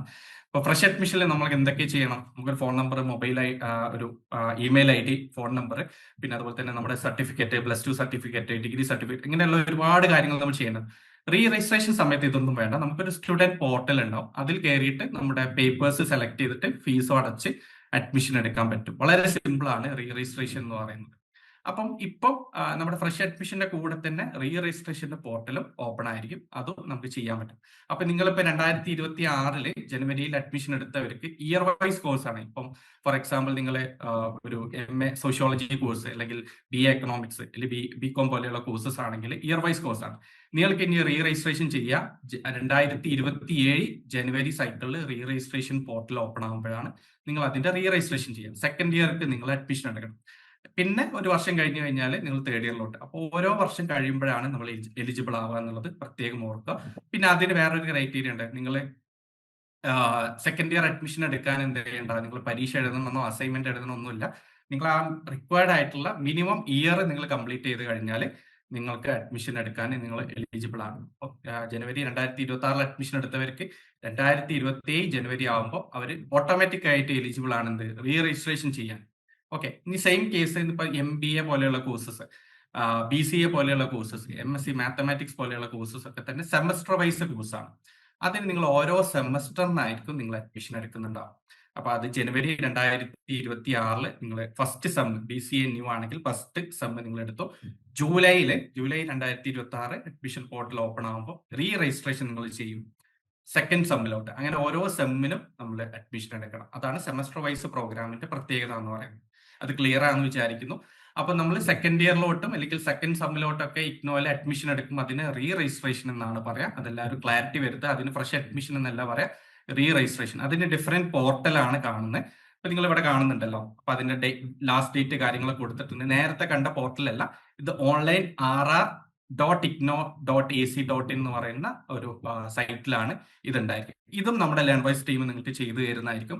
നമ്മുടെ യൂണിവേഴ്സിറ്റി രജിസ്ട്രേഷൻ ടീം നിങ്ങളെ കണക്ട് ചെയ്ത് സെക്കൻഡ് ഇയർ ഒക്കെ എത്തുമ്പോൾ, ഫസ്റ്റ് ഇയറിൽ നിങ്ങൾക്ക് അറിയായിരിക്കും, നിങ്ങൾക്ക് കുറെ UG പേപ്പറൊക്കെ ആണെങ്കിൽ കുറെ ഇലക്ടീവ്സ് ഉണ്ടാവും. നിങ്ങൾക്ക് ഇഷ്ടമുള്ള പേപ്പർ നോക്കി അതേപോലെ തന്നെ സെക്കൻഡ് ഇയർ അവർ രജിസ്റ്റർ ചെയ്യുമ്പോൾ നിങ്ങളെ കണക്ട് ചെയ്യും. നിങ്ങൾക്ക് ഏതൊക്കെ പേപ്പറാണ് വേണ്ടത് ചോദിക്കും. അതിനനുസരിച്ച് നമ്മുടെ ടീം അത് ചെയ്തു തരുന്നതായിരിക്കും. പിന്നെ അതിന്റെ ഒരു ഫീസ് ഉണ്ടാവും ഇഗ്നോയുടെ. ആ ഫീസും അടച്ചു കഴിഞ്ഞാൽ റീ രജിസ്ട്രേഷൻ നമുക്ക് എന്ത് ചെയ്യാൻ പറ്റും, കംപ്ലീറ്റ് ചെയ്യാൻ പറ്റും. അപ്പൊ ഇതാണ് റീ രജിസ്ട്രേഷൻ എന്ന് പറയുന്നത്. അപ്പൊ ഇതൊരു ക്ലാരിറ്റി കിട്ടിയെന്ന് വിചാരിക്കുന്നു. ഫസ്റ്റ് ഇയറിൽ നമ്മൾ ഫസ്റ്റ് ആയിട്ട് അഡ്മിഷൻ എടുക്കുന്നത് ഫ്രഷ് അഡ്മിഷൻ ആണ്. പിന്നെ നമ്മൾ ഓരോ വർഷം കഴിയുമ്പോൾ എടുക്കുന്ന റീ രജിസ്ട്രേഷൻ എന്ന് പറയാം. അതിന്റെ പ്രോസസ്സ് വളരെ സിമ്പിൾ ആണ്. ഒരുപാട് ഡോക്യുമെന്റ്സോ കാര്യങ്ങളൊന്നും വേണ്ട. നമ്മൾ ജസ്റ്റ് പേപ്പറുകൾ സെലക്ട് ചെയ്യുക, ഫീസ് അടച്ചു കഴിഞ്ഞാൽ അതിന്റെ പ്രോസസ്സ് കഴിയും. ഇനി നിങ്ങൾ എല്ലാവരും ചെക്ക് ചെയ്യേണ്ടത്, അതായത് നിങ്ങളുടെ അഡ്മിഷൻ കൺഫേം ആയി കഴിഞ്ഞാൽ, ഇപ്പൊ നമുക്കൊരു ഉറപ്പില്ല, നമുക്ക് അതിന്റെ പ്രിന്റ് ഔട്ട് നമുക്ക് കിട്ടിയിട്ടില്ല എന്ന് വിചാരിക്കുക, അല്ലെങ്കിൽ അത് മിസ്സായി പോയി എന്ന് വിചാരിക്കുക. അപ്പൊ നമ്മുടെ അഡ്മിഷൻ കൺഫേം ആയിട്ടുണ്ടോ എന്ന് നോക്കാൻ വേണ്ടിയിട്ട് നമുക്ക് ഈ ഒരു സൈറ്റിൽ കയറാൻ പറ്റും. ഇത് എന്താന്ന് വെച്ച് കഴിഞ്ഞാൽ നോ യുവർ അഡ്മിഷൻ സ്റ്റാറ്റസ് എന്നുള്ള ഒരു just no your admission status എന്നുള്ള ഗൂഗിൾ ചെയ്യാം. അങ്ങനെ ഗൂഗിൾ ചെയ്യുമ്പോൾ ഈ ഒരു സൈറ്റിലോട്ട് നിങ്ങൾക്ക് കയറാൻ പറ്റും. അപ്പം ജസ്റ്റ് ഇതാ നോ യുവർ അഡ്മിഷൻ ഡീറ്റെയിൽസ് എന്നുള്ളത് ജസ്റ്റ് ഗൂഗിൾ ചെയ്ത് കഴിഞ്ഞാൽ ഫസ്റ്റ് കാണുന്ന സൈറ്റിൽ കയറിയാൽ ഇതാ ഇങ്ങനെയുള്ള ഒരു സൈറ്റിലോട്ടായിരിക്കും നിങ്ങൾ കയറുന്നുണ്ടോ. അവിടെ നിങ്ങളുടെ എൻറോൾമെന്റ് നമ്പർ അടിച്ചു കൊടുക്കുക. അതുപോലെ തന്നെ പ്രോഗ്രാം കോഡും നിങ്ങൾ ഇവിടെ അടിച്ചു കൊടുത്തു കഴിഞ്ഞാൽ പിന്നെ ഈ ക്യാപ്ചർ പ്രോഗ്രാം കോഡ് എന്ന് പറയുന്നത് ഇപ്പൊ MBA ആണെങ്കിൽ MBA, BCA ആണെങ്കിൽ BCA ന്യൂ, അതുപോലെ തന്നെ BCom ആണെങ്കിൽ BCom F. അപ്പൊ അങ്ങനെ ഓരോ പ്രോഗ്രാം കോഡ് ഉണ്ടാവും. അത് നിങ്ങളുടെ ഒരു അഡ്മിഷൻ എടുത്തിട്ടുള്ള ആ ഒരു ഫോമിൽ നിങ്ങൾക്ക് കാണാൻ പറ്റും. അത് കറക്റ്റ് ആയിട്ട് ഇവിടെ സെലക്ട് ചെയ്ത് കൊടുക്കുക. എന്നിട്ട് ഇവിടെ കാണുന്ന നമ്പർ ഇവിടെ കൊടുത്തു കഴിഞ്ഞാൽ നിങ്ങളുടെ ഫുൾ ഡീറ്റെയിൽസ്, അതായത് നിങ്ങൾക്ക് അഡ്മിഷൻ കൺഫേം ആയിട്ടുണ്ടോ കാര്യങ്ങളൊക്കെ തന്നെ അതിൽ കിട്ടും. ജസ്റ്റ് അഡ്മിഷൻ എടുത്തു കഴിഞ്ഞാൽ ഉടനെ തന്നെ കിട്ടില്ല. ഒരു 1 or 2 വീക്സ് ഒക്കെ എന്തായാലും എടുക്കും ഈ ഒരു സൈറ്റിൽ കൂടെ നമുക്ക് വെരിഫൈ ചെയ്യാൻ വേണ്ടിയിട്ട്. അപ്പൊ ഇത് നോക്കിയിട്ട് നമുക്ക് എന്ത് ചെയ്യാം, നിങ്ങളുടെ അഡ്മിഷൻ കൺഫേം ആണോ അല്ലേ, നിങ്ങളുടെ ഏതൊക്കെ വർഷം, ഇപ്പം നിങ്ങളുടെ എൻറോൾമെന്റ് നമ്പർ ഒക്കെ തന്നെ അക്കാഡമിക് കൗൺസിലേഴ്സ് ഇനീഷ്യൽ കോളിൽ നിങ്ങളോട് ചോദിച്ചിട്ടുണ്ടാവും, നിങ്ങളുടെ എൻറോൾമെന്റ് നമ്പർ ഒന്ന് പറഞ്ഞുതരാമോ. അപ്പൊ നമ്മളൊക്കെ ഇത് ചെക്ക് ചെയ്യുന്നത് ഇത് വെച്ചിട്ടാണ്. ഇത് വെച്ചിട്ട് നിങ്ങൾ ഏതൊക്കെയാണ് നിങ്ങൾ കോഴ്സസ് അപ്ലൈ ചെയ്തിട്ടുള്ളത് കാര്യങ്ങൾ ഓൾറെഡി അഡ്മിഷൻ എടുത്തവരാണെങ്കിലാണ് ഇത് നോക്കേണ്ടത്. അപ്പൊ അഡ്മിഷൻ എടുത്തു കഴിഞ്ഞാൽ നമുക്ക് ഇവിടെ വന്നിട്ട് നമുക്കത് വെരിഫൈ ചെയ്യാൻ പറ്റും, നമ്മുടെ അഡ്മിഷൻ ആയിട്ടുണ്ടോ ഇല്ലേ എന്നുള്ളത്. അപ്പൊ അത് ക്ലിയർ ആയെന്ന് വിചാരിക്കുന്നു. എന്തെങ്കിലും ഡൗട്ട് ഉണ്ടെങ്കിൽ മെന്റേഴ്സിനെ കണക്ട് ചെയ്യുക, LSCസിനെ കണക്ട് ചെയ്ത് കഴിഞ്ഞാൽ അവർ പറഞ്ഞു തരും എവിടെ വെച്ചിട്ടാണ് നിങ്ങൾ നോക്കേണ്ടതെന്ന്. പിന്നെ കുറെ പേര് ഒന്ന് ശ്രദ്ധിക്കുക, നിങ്ങൾ അഡ്മിഷൻ ഇപ്പൊ ജസ്റ്റ് ഒരു വീക്കൊക്കെ ആയിട്ടുള്ള നിങ്ങൾ ലേൺവൈസിൽ അഡ്മിഷൻ എടുത്തിട്ടുണ്ടെങ്കിൽ നിങ്ങൾ അഡ്മിഷൻ ഇപ്പൊ നടന്നുകൊണ്ടിരിക്കുന്നതായിരിക്കും. അപ്പൊ നമ്മുടെ ടീം അഡ്മിഷൻ എടുത്തു കഴിഞ്ഞാലായിരിക്കും ഇതിൽ കാണുന്നുണ്ടാവും കേട്ടോ. ചിലപ്പോൾ നിങ്ങൾ പെട്ടെന്ന് ഇപ്പൊ തന്നെ പോയിട്ട് നിങ്ങൾ നോക്കുമ്പോൾ എൻറോൾമെന്റ് നമ്പർ ചിലപ്പോൾ നിങ്ങൾക്ക് അറിയുന്നുണ്ടാവില്ല. കാരണം നിങ്ങൾ അഡ്മിഷൻ അതെടുത്ത് കഴിഞ്ഞതിന് ശേഷമാണ് എൻറോൾമെന്റ് നമ്പർ കിട്ടുക.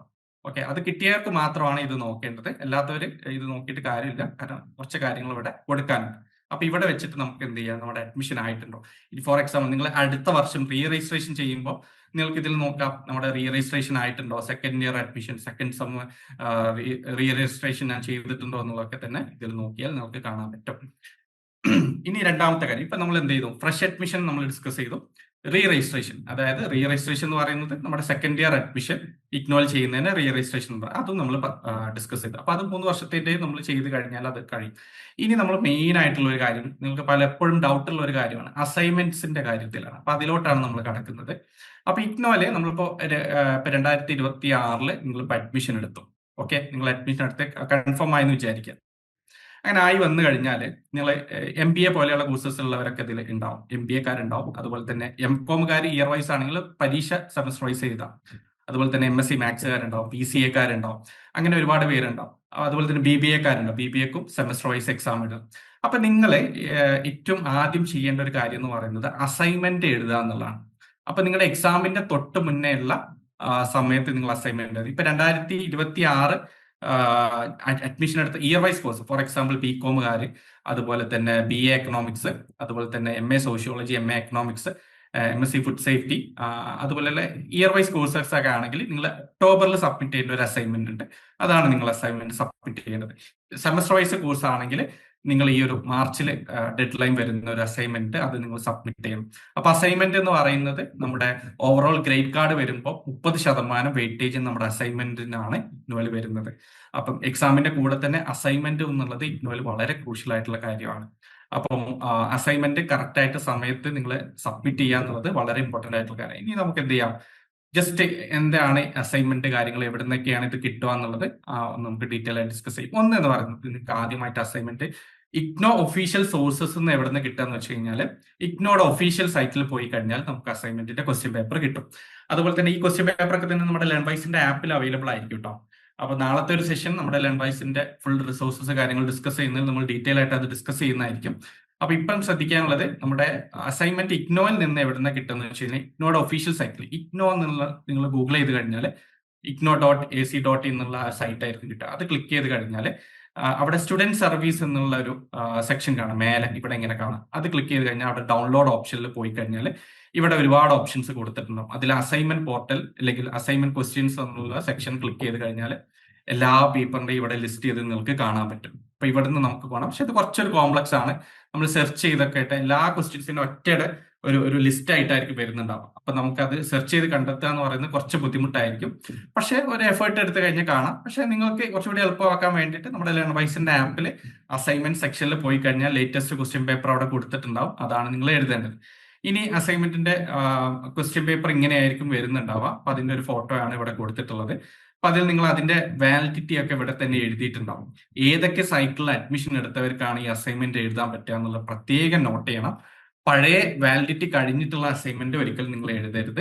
നമ്മുടെ അസൈൻമെന്റിന്റെ വാലിഡിറ്റി ഇതിന് താഴെ കൊടുത്തിട്ടുണ്ട്, ഏത് ഡേറ്റ് വരെ സബ്മിറ്റ് ചെയ്യാൻ പറ്റുന്നുള്ളൂ. അതുപോലെ തന്നെ ഇവിടെ കൊടുത്തിട്ടുണ്ടാവാം ഏതൊക്കെ സൈക്കിളിൽ അഡ്മിഷൻ എടുത്തവർക്കാണ് ഈ അസൈൻമെന്റ് വാലിഡ് എന്നുള്ളത് ഇവിടെ കൊടുത്തിട്ടുണ്ട്. അപ്പൊ നമ്മൾ എപ്പോഴും അസൈൻമെന്റ് സബ്മിറ്റ് ചെയ്യുമ്പോൾ അല്ലെങ്കിൽ അസൈൻമെന്റ് എഴുതുമ്പോൾ ശ്രദ്ധിക്കേണ്ടതെന്ന് വെച്ച് കഴിഞ്ഞാൽ ഏറ്റവും ലേറ്റസ്റ്റ് ആയിട്ടുള്ള അസൈൻമെന്റ് ആണ് നമ്മൾ സബ്മിറ്റ് ചെയ്യേണ്ടത് അല്ലെങ്കിൽ നമ്മൾ എഴുതേണ്ടത് എന്നുള്ളൊരു കാര്യം. ഓക്കെ, അത് പ്രീവിയസ് സൈക്കിളിൽ ചിലപ്പം 2025 ജനുവരി സൈക്കിളിലെ അസൈൻമെന്റ് നമ്മൾ എഴുതിയാൽ ചിലപ്പോൾ എന്തായാലും സാധാരണ ഒരു അസൈൻമെന്റിന്റെ വാലിഡിറ്റി എന്ന് പറയുന്നത് 1 വർഷമാണ്.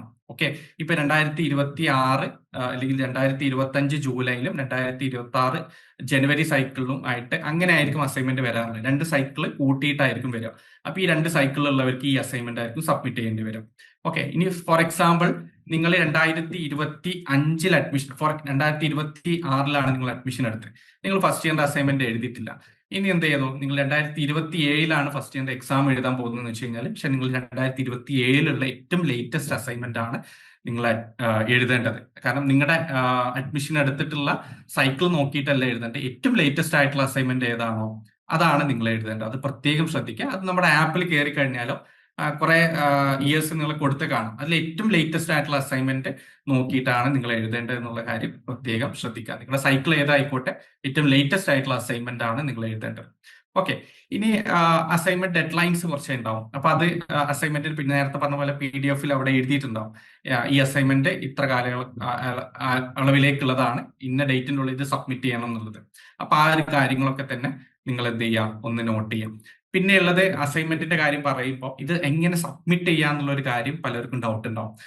അപ്പം നിങ്ങളിൽ പലരും ഇപ്പൊ ഒരു 90% ആൾക്കാരും അഡ്മിഷൻ എടുത്തിട്ടുണ്ടാവും ODL ആണ്. ODL എന്ന് ഉദ്ദേശിക്കുന്നത് ഓൺലൈൻ ഡിസ്റ്റൻസ് ലേണിംഗ് എന്നുള്ളതാണ്. സാധാരണ ഇഗ്നോയിലെ അധിക കോഴ്സസും ഒരു 80 to 90 കോഴ്സസും ODL ആണ്. കുറച്ച് കോഴ്സസ് ഇഗ്നോയിലെ ഓൺലൈൻ ഉണ്ട്. അപ്പൊ അതിന്റെ ഉദാഹരണം പറയുകയാണ് BCA ഓൺലൈൻ ഉണ്ട്, MBA ഓൺലൈൻ ഉണ്ട്, MCOM ഓൺലൈൻ, അങ്ങനെ കുറച്ച് ഒരു 8-10 കോഴ്സസ് ഇഗ്നോ ഓൺലൈൻ പ്രോഗ്രാം ആയിട്ട് കൊടുക്കുന്നുണ്ട്. അപ്പൊ അതിന്റെ ഡിഫറൻസ് ഞാൻ ജസ്റ്റ് വളരെ ക്വിക്കായിട്ട് പറയാം. എന്താണ് ODL-ഉം ഓൺലൈനും തമ്മിൽ വ്യത്യാസം? ODL എന്ന് പറയുന്നത് നമുക്കൊരു സ്റ്റഡി സെന്റർ ഉണ്ടായിരിക്കും. നമ്മുടെ അസൈൻമെന്റ് കാര്യങ്ങളൊക്കെ തന്നെ നമ്മൾ എഴുതിയിട്ട് അവിടെ പോയിട്ടായിരിക്കും നമ്മൾ കൊടുക്കുന്നുണ്ടാവുക. സ്റ്റഡി സെന്ററിൽ ചില ദിവസങ്ങളിൽ കോൺടാക്ട് ക്ലാസ്സസ് ഉണ്ടാവും. അങ്ങനെ ഒരു സ്റ്റഡി സെന്ററിൽ പോയിട്ട് നമ്മൾ പഠിക്കുന്നതും ആ രീതിയിലുള്ള ഒരു സപ്പോർട്ട് നമുക്ക് കിട്ടുന്നതിനാണ് ODL എന്ന് പറയുന്നത്. ഓൺലൈൻ എന്ന് പറഞ്ഞാൽ പ്യൂർലി ഓൺലൈൻ ആണ്. അവിടെ സ്റ്റഡി സെന്റർ ഉണ്ടായിരിക്കില്ല, റീജിയണൽ സെന്റർ മാത്രമേ ഉണ്ടാവുള്ളൂ. നമ്മുടെ മെറ്റീരിയൽസ് ഓൺലൈൻ ആയിരിക്കും. നമുക്ക് മെറ്റീരിയൽസ് ആയിട്ട് പ്രിന്റഡ് കോപ്പി കാര്യങ്ങളൊന്നും കിട്ടില്ല. അതൊക്കെ PDF ആയിട്ട് മാത്രമേ നമുക്ക് കിട്ടുള്ളൂ. അസൈൻമെന്റ് നമ്മൾ ഓൺലൈൻ ആയിട്ട് നമ്മുടെ ഒരു LMS പോർട്ടൽ ഉണ്ട്, നമ്മുടെ സ്റ്റുഡന്റ് പോർട്ടൽ ആയിരിക്കും. അത് ഡെഡിക്കേറ്റഡ് ആയിട്ടുള്ള പോർട്ടലിന്റെ അവിടെ ആയിരിക്കും നമ്മൾ അസൈൻമെന്റ് സബ്മിറ്റ് ചെയ്യും. അപ്പം ഈ ODL ഇപ്പം നമ്മുടെ ഇപ്പൊ ഈ മീറ്റിംഗിൽ ചിലപ്പോൾ MBA ഓൺലൈൻ പ്രോഗ്രാം എടുത്തവരുണ്ടാവും, BCA ഓൺലൈൻ പ്രോഗ്രാം എടുത്തവരുണ്ടാവും. ബാക്കിയുള്ളതിൽ ഓൺലൈൻ വളരെ കുറവായിരിക്കും. ഇനി എങ്ങനെ തന്നെ ആയാലും മെജോറിറ്റി ഓഫ് ആൾക്കാരും ODL ആയിരിക്കും. ODL കാര്യം ചെയ്യേണ്ടതെന്ന് വെച്ച് കഴിഞ്ഞാൽ, ODL എന്ന് ഉദ്ദേശിക്കുന്നത് നിങ്ങൾക്ക് ചിലപ്പോൾ നിങ്ങളുടെ പ്രോഗ്രാം ഇതിലൊന്നും ODL മെൻഷൻ ചെയ്തിട്ടുണ്ടാവില്ല. ഓൺലൈൻ ആണെങ്കിൽ കറക്റ്റ് ആയിട്ട് നിങ്ങൾ വേറെ തന്നെ പോർട്ടലിലായിരിക്കും നിങ്ങൾ ചെയ്തിട്ടുണ്ടാവും. അത് നിങ്ങൾക്ക് ഓൺലൈനുകാർക്ക് പെട്ടെന്ന് മനസ്സിലാവും അവർ ഓൺലൈനാണ്. ODL-കാർ ഇനി മനസ്സിലായിട്ടില്ല അത് നിങ്ങൾ ODL ആണെന്നുള്ളത് മനസ്സിലാക്കുക. ഓക്കെ, അത് ഡിഫറൻസ് നിങ്ങൾ പേടിക്കുന്നു. ഞാൻ ഓൺലൈനാണോ ODL ആണോ എടുത്തെന്നുള്ളത് നിങ്ങൾ പേടിക്കേണ്ട ആവശ്യമില്ല. എല്ലാവരും തന്നെ ഒരുവിധം എല്ലാവരും തന്നെ ODL ആയിരിക്കും. ഓൺലൈനിൽ എടുത്തതെന്ന് പറഞ്ഞാൽ ഒന്നുകിൽ തെറ്റായിട്ട് എടുത്തവർ അങ്ങനെ വന്നിട്ടുള്ളവരുണ്ട്. അത് നമുക്ക് ചേഞ്ച് ചെയ്യാൻ പറ്റും മെറ്റീരിയൽ സെന്ററിൽ പോയിട്ട്. അല്ലാതെ ഇപ്പൊ വിദേശത്തുള്ളവരൊക്കെ തന്നെ അങ്ങനെയുള്ളവർ ഓൺലൈൻ എടുത്തിട്ടുണ്ടാവും. അങ്ങനെയുള്ള കേസസേ ഉള്ളൂ. അപ്പൊ അത് കൺഫ്യൂഷൻ വേണ്ട ആവശ്യമില്ല കേട്ടോ. അപ്പൊ ODL-കാരാണെങ്കിൽ നിങ്ങൾ എവിടെയാണ് ഈ അസൈൻമെന്റ് കൊടുക്കേണ്ടത്? നമ്മുടെ സ്റ്റഡി സെന്ററിലാണ് നമ്മുടെ ഈ അസൈൻമെന്റ് നമ്മുടെ കൈപ്പടയിൽ എഴുതി A4 ഷീറ്റിലാണ് നമ്മൾ എഴുതേണ്ടത്.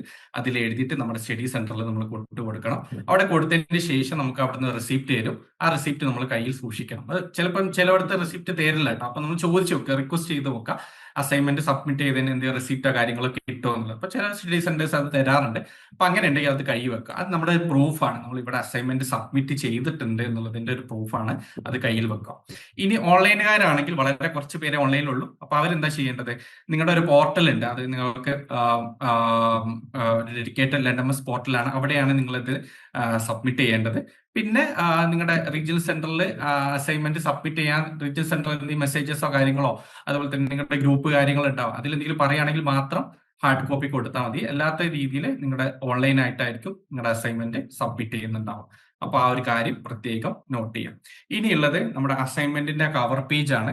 അപ്പൊ അതിൽ ഒരുപാട് ഡീറ്റെയിൽസ് ഇപ്പൊ ഇവിടെ കൊടുത്തിട്ടുള്ള ഡീറ്റെയിൽസ് ഒക്കെയാണ് നമ്മൾ കൊടുക്കേണ്ടത്. അത് ഓരോ സ്റ്റഡി സെന്റർ ഡിഫറെന്റ് ആയിരിക്കും കേട്ടോ.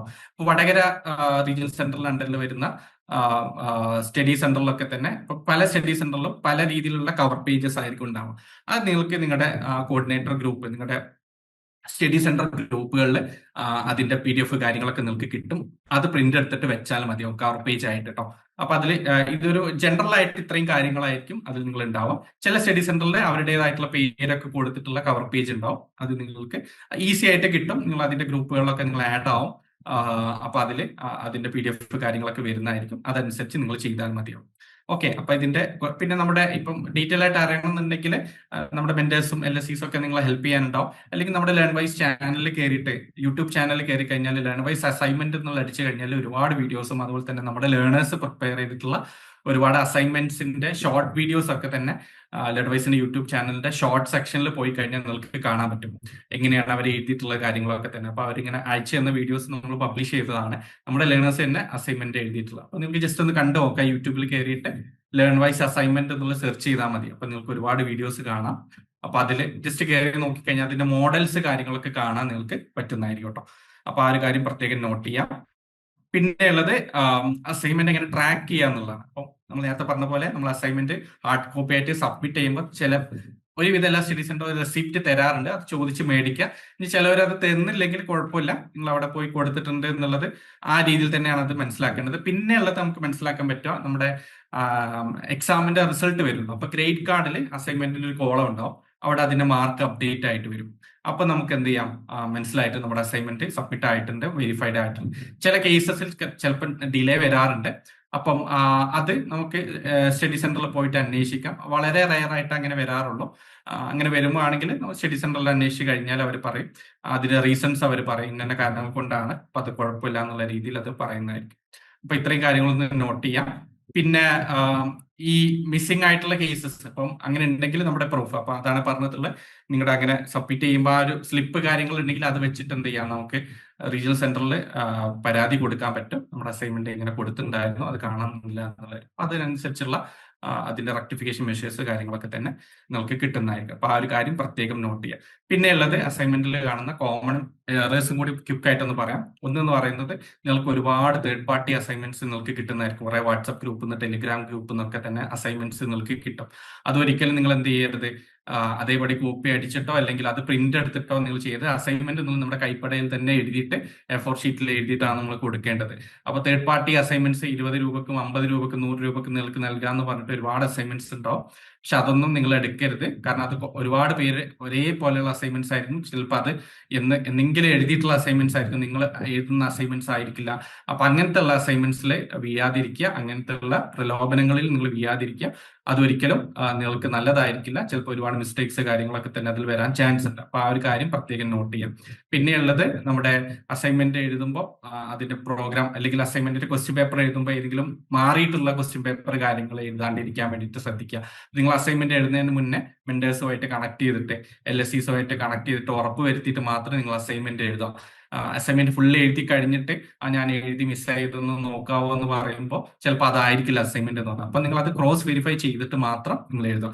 പിന്നെ ഉള്ളത്, ആ റെസിപ്റ്റ് കാര്യങ്ങൾ നിങ്ങൾ ഒരിക്കലും മിസ് ചെയ്യരുത്, അത് കീപ്പ് ചെയ്യാം, അങ്ങനെ കിട്ടുന്നുണ്ടെങ്കിൽ കേട്ടോ. പിന്നെ നിങ്ങൾ സബ്മിറ്റ് ചെയ്യേണ്ട സ്റ്റഡി സെന്റർ കറക്റ്റ് ആണെന്നുള്ള ഉറപ്പ് വരുത്തും. ഫോർ എക്സാമ്പിൾ, നിങ്ങളുടെ കൊച്ചിൻ റീജിയണൽ സെന്ററിലുള്ള സെന്റ് തെരാസ് സ്റ്റഡി സെന്റർ എന്ന് വിചാരിക്കുക, അല്ലെങ്കിൽ വേറെ ഏതെങ്കിലും ഒരു റീജിയണൽ സ്റ്റഡി സെന്ററിൽ കൊണ്ടു കൊടുക്കുന്നതിന് പകരം അപ്പുറത്തുള്ള സ്റ്റഡി സെന്ററിൽ നിങ്ങൾ കൊടുക്കരുത്. നിങ്ങളുടെ സ്റ്റഡി സെന്റർ ഏതാണോ അത് നിങ്ങളുടെ ആപ്ലിക്കേഷൻ ഫോമിൽ ഉണ്ടാവും, സ്റ്റഡി സെന്റർ ഏത്, അവിടെ തന്നെ അത് കൊടുക്കാൻ വേണ്ടി ശ്രദ്ധിക്കുക. മാറിപ്പോകരുത്. മാറിപ്പോയി കഴിഞ്ഞാൽ ചിലപ്പോൾ അവരത് സ്വീകരിച്ചോളും, ചിലപ്പോൾ അത് സ്വീകരിക്കും, പക്ഷെ നമ്മുടെ അസൈൻമെന്റ് ആയിരിക്കും പിന്നെ മിസ്സായി പോകും.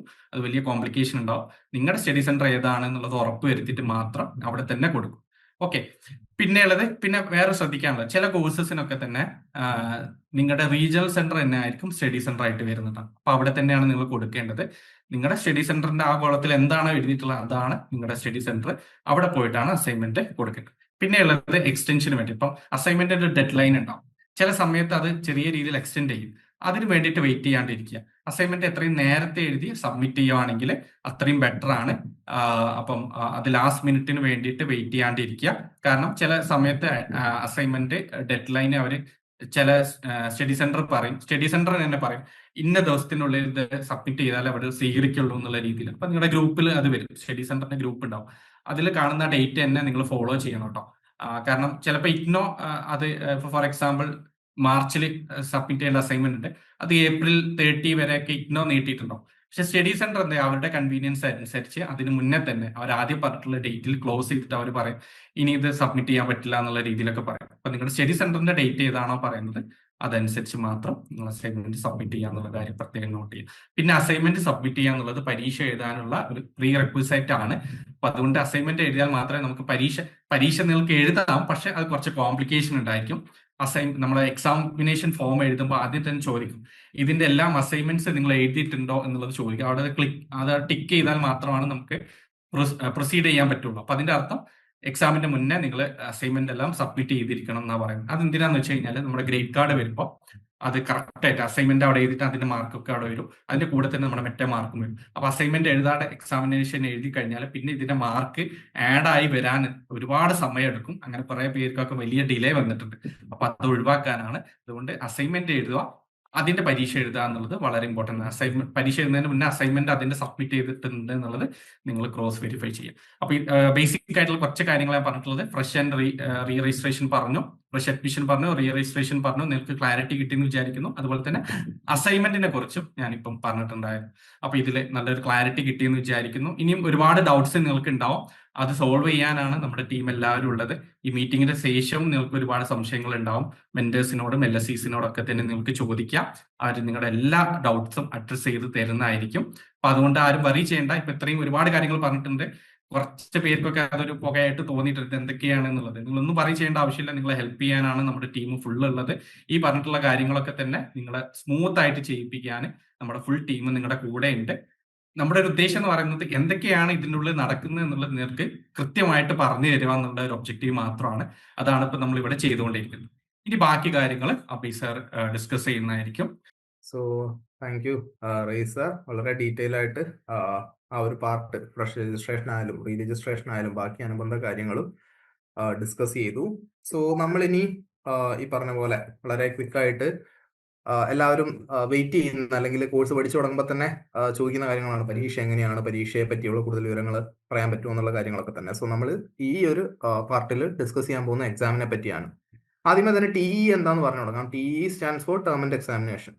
ടേം ആൻഡ് എക്സാമിനേഷൻ എന്ന് പറഞ്ഞു കഴിഞ്ഞാൽ വർഷത്തിൽ 2 വട്ടമായി നടക്കുന്ന IGNOU കണ്ടക്ട് ചെയ്യുന്ന എക്സാംസ് ആണ്. അപ്പൊ 2 വട്ടം എന്ന് പറയുമ്പോൾ എല്ലാവരും ഈ 2 വട്ടം പരീക്ഷ എഴുതേണ്ടതില്ല. പക്ഷെ IGNOUവിന്റെ എക്സാം സൈക്കിൾ അഡ്മിഷൻ സൈക്കിൾ പോലെ തന്നെ 2 വട്ടമാണ് വർഷത്തിൽ. ജൂണിലും ഡിസംബറിലും ആയിട്ടാണ് ഭൂരിഭാഗം വരുന്ന പരീക്ഷകളും IGNOU കണ്ടക്ട് ചെയ്യാറുള്ളത്. സോ അതിൽ നിങ്ങളുടെ കോഴ്സ് അനുസരിച്ച് ഇപ്പൊ ഇയർ വൈസ് കോഴ്സ് ഉള്ളവർക്ക് ജാനുവരി 2026 ജോയിൻ ചെയ്തവർക്ക് ഡിസംബർ 2026 സെമസ്റ്റർ വൈസ് കോഴ്സ് ഉള്ളവർക്ക് ജാനുവരി 2026 ജോയിൻ ചെയ്തവർക്ക് വരുന്ന ജൂൺ 2026 എക്സാം എഴുതാനുണ്ടാവും. സോ ആ എഴുതുന്ന പരീക്ഷയ്ക്ക് പറയുന്ന പേരാണ് ടേം ആൻഡ് എക്സാമിനേഷൻ എന്നുള്ളത്. സോ ടേം ആൻഡ് എക്സാമിനേഷൻ എഴുതണമെങ്കിലുള്ള കുറച്ച് മാൻഡേറ്ററി ആയുള്ള കാര്യങ്ങളുണ്ട്. ഒന്നെന്ന് വെച്ച് കഴിഞ്ഞാൽ ടേം ആൻഡ് എക്സാമിനേഷൻ ആയിട്ട് നമ്മൾ കോഴ്സ് മാത്രം രജിസ്റ്റർ ചെയ്തുകൊണ്ട് നമ്മൾ എക്സാം എഴുതാൻ എലിജിബിൾ ആവില്ല. എക്സാമിന് സെപ്പറേറ്റ് രജിസ്ട്രേഷൻ ഉണ്ട്. പെർ പേപ്പർ 200 രൂപ കൊടുത്ത് നമ്മളത് സെപ്പറേറ്റ് ആയിട്ട് രജിസ്റ്റർ ചെയ്യേണ്ടതുണ്ട്. അങ്ങനെ എക്സാം രജിസ്ട്രേഷൻ കംപ്ലീറ്റ് ചെയ്തവർക്ക് മാത്രമായിരിക്കും നമ്മൾക്ക് ടേം ആൻഡ് എക്സാമിനേഷൻ എഴുതാൻ സാധിക്കുക. അത് തിയറി പേപ്പേഴ്സിനാണ് 200, പ്രാക്ടിക്കൽ പേപ്പേഴ്സിന് 4 ക്രെഡിറ്റിൽ 4 ക്രെഡിറ്റോ അതിൽ താഴെയുള്ളതോ 250 രൂപയും. അതിൽ ക്രെഡിറ്റ് കൂടുന്നതനുസരിച്ച് ആ ഒരു പ്രാക്ടിക്കൽ പേപ്പേഴ്സിന്റെ എമൗണ്ടും കൂടുന്നുണ്ട്. സോ ഇൻ ജനറൽ തിയറി പാർട്ടിലേക്ക് വരുമ്പോൾ 200 രൂപയാണ് ഒരു പേപ്പറിന് വരുന്ന ഫീ. ഇനി രണ്ടാമത്തെ മാൻഡേറ്ററി ആയുള്ള കാര്യം എന്ന് വെച്ചാൽ രജിസ്ട്രേഷനോടൊപ്പം തന്നെ അസൈൻമെന്റ്സ് സബ്മിറ്റ് ചെയ്തിട്ടുണ്ടാവണം. നമ്മൾ അതാത് സബ്ജക്ട്സിന്റെ അസൈൻമെന്റ്സ് സബ്മിറ്റ് ചെയ്ത് കഴിഞ്ഞാൽ മാത്രമേ നമ്മൾക്ക് ടേം ആൻഡ് എക്സാമിനേഷൻ എഴുതാൻ സാധിക്കുകയുള്ളൂ. അപ്പോൾ അവിടെ അസൈൻമെന്റ് സബ്മിഷനാണ് പ്രാധാന്യം. അത് നമ്മൾ അതിൽ എത്ര മാർക്ക് കിട്ടിയില്ലേ എന്നുള്ളതൊക്കെ തന്നെ സെക്കൻഡറി ആണ്. കാരണം നമ്മൾ അസൈൻമെന്റ് സബ്മിറ്റ് ചെയ്ത് മാർക്ക് വരുന്നതിന് മുമ്പേ തന്നെ നമ്മൾ ടേം ആൻഡ് എക്സാമിനേഷനിലേക്ക് കടക്കും. പക്ഷെ നമ്മൾ അസൈൻമെന്റ് സബ്മിറ്റ് ചെയ്തിട്ടില്ലെങ്കിൽ നമ്മുടെ മാർക്ക് വാലിഡ് ആയിരിക്കില്ല. അതുപോലെ തന്നെ നമ്മൾ പരീക്ഷ എഴുതാൻ എലിജിബിൾ അല്ല എന്നുള്ളത് തന്നെയാണ് അവിടെ കാണിക്കുന്നത്. സോ അസൈൻമെന്റ് സബ്മിറ്റ് ചെയ്തവർക്ക് മാത്രമാണ് ടേം ആൻഡ് എക്സാമിനേഷൻ എഴുതാൻ സാധിക്കുക. അത് നോട്ട് ചെയ്ത് വെക്കുക. ഇനി മൂന്നാമത്തെ കാര്യം എന്ന് വെച്ച് കഴിഞ്ഞാൽ ഞാൻ പറഞ്ഞു ജാനുവരി 2026 എൻറോൾ ചെയ്ത ഒരാൾക്ക് ഒരു ഡിഗ്രി കോഴ്സിലുള്ള അല്ലെങ്കിൽ ഇയർലി ആയിട്ട് എക്സാം എഴുതേണ്ട ഒരു ലേണർ പോയിട്ട് ജൂൺ 2026 എക്സാമിന് അപ്പിയർ ചെയ്യാൻ പോസിബിൾ ആയിരിക്കില്ല, സാധിക്കുന്നതായിരിക്കില്ല. കാരണം മിനിമം ഡ്യൂറേഷൻ എന്ന് പറയുന്നത് എക്സാം എഴുതാനുള്ളത് 1 ഇയർ ആണ്. സോ 2026 ജാനുവരിയിൽ അഡ്മിഷൻ എടുത്ത ലേണർക്ക് ഡിസംബർ എക്സാം മാത്രമേ എഴുതാൻ സാധിക്കുകയുള്ളൂ. ഇനി അത് കഴിഞ്ഞ് സെക്കൻഡ് ഇയറിലേക്ക് വരുമ്പോഴും നെക്സ്റ്റ് ഡിസംബർ 2027 ഡിസംബറിലെ എക്സാം ആണ് സെക്കൻഡ് ഇയറിന്റെ എക്സാം ആയിട്ട് എഴുതാൻ സാധിക്കുക. സോ ആ രീതിയിൽ തന്നെ കണക്കാക്കുക. ഇയർലി എക്സാം വരുന്നവർക്ക് അല്ലെങ്കിൽ ഇയർലി ആയിട്ട് കോഴ്സ് ഉള്ളവരെ സംബന്ധിച്ച് അതാത് വർഷങ്ങളിൽ ഒരു പരീക്ഷയാണ് എഴുതാൻ പറ്റുക. ഇനിയിപ്പം ജാനുവരി 2026 എൻറോൾ ചെയ്ത് ഡിസംബർ 2026 10 പേപ്പറിന്റെ പരീക്ഷ എഴുതി, അതിൽ 8 പേപ്പർ പാസ്സായി, 2 പേപ്പർ ഇനിയും പാസ്സാവാനുണ്ട്, അല്ലെ 2 പേപ്പർ എഴുതാൻ പറ്റിയില്ല എന്നിരിക്കട്ടെ. ആ പരീക്ഷ ജൂൺ 2027 എന്ത് ചെയ്യാം, നമുക്ക് അപ്പിയർ ചെയ്യാൻ പറ്റും. ഫസ്റ്റ് ഇയറിലെ പെൻഡിങ് ആയിട്ടുള്ള പേപ്പേഴ്സ് നമുക്ക് വരുന്ന തൊട്ടടുത്ത എക്സാം സൈക്കിളിൽ അപ്പിയർ ചെയ്യാൻ പറ്റും. പക്ഷേ സെക്കൻഡ് ഇയറിന്റെ പരീക്ഷയ്ക്ക് അപ്പിയർ ചെയ്യണമെങ്കിൽ ആദ്യം റീ രജിസ്ട്രേഷൻ കംപ്ലീറ്റ് ചെയ്യണം സെക്കൻഡ് ഇയറിലേക്കുള്ള. അത് കഴിഞ്ഞ് എക്സാം രജിസ്ട്രേഷൻ, അത് കഴിഞ്ഞ് ഡിസംബർ 2027 നമ്മുടെ സെക്കൻഡ് ഇയറിന്റെ പരീക്ഷ നമുക്ക് എഴുതാൻ സാധിക്കുക.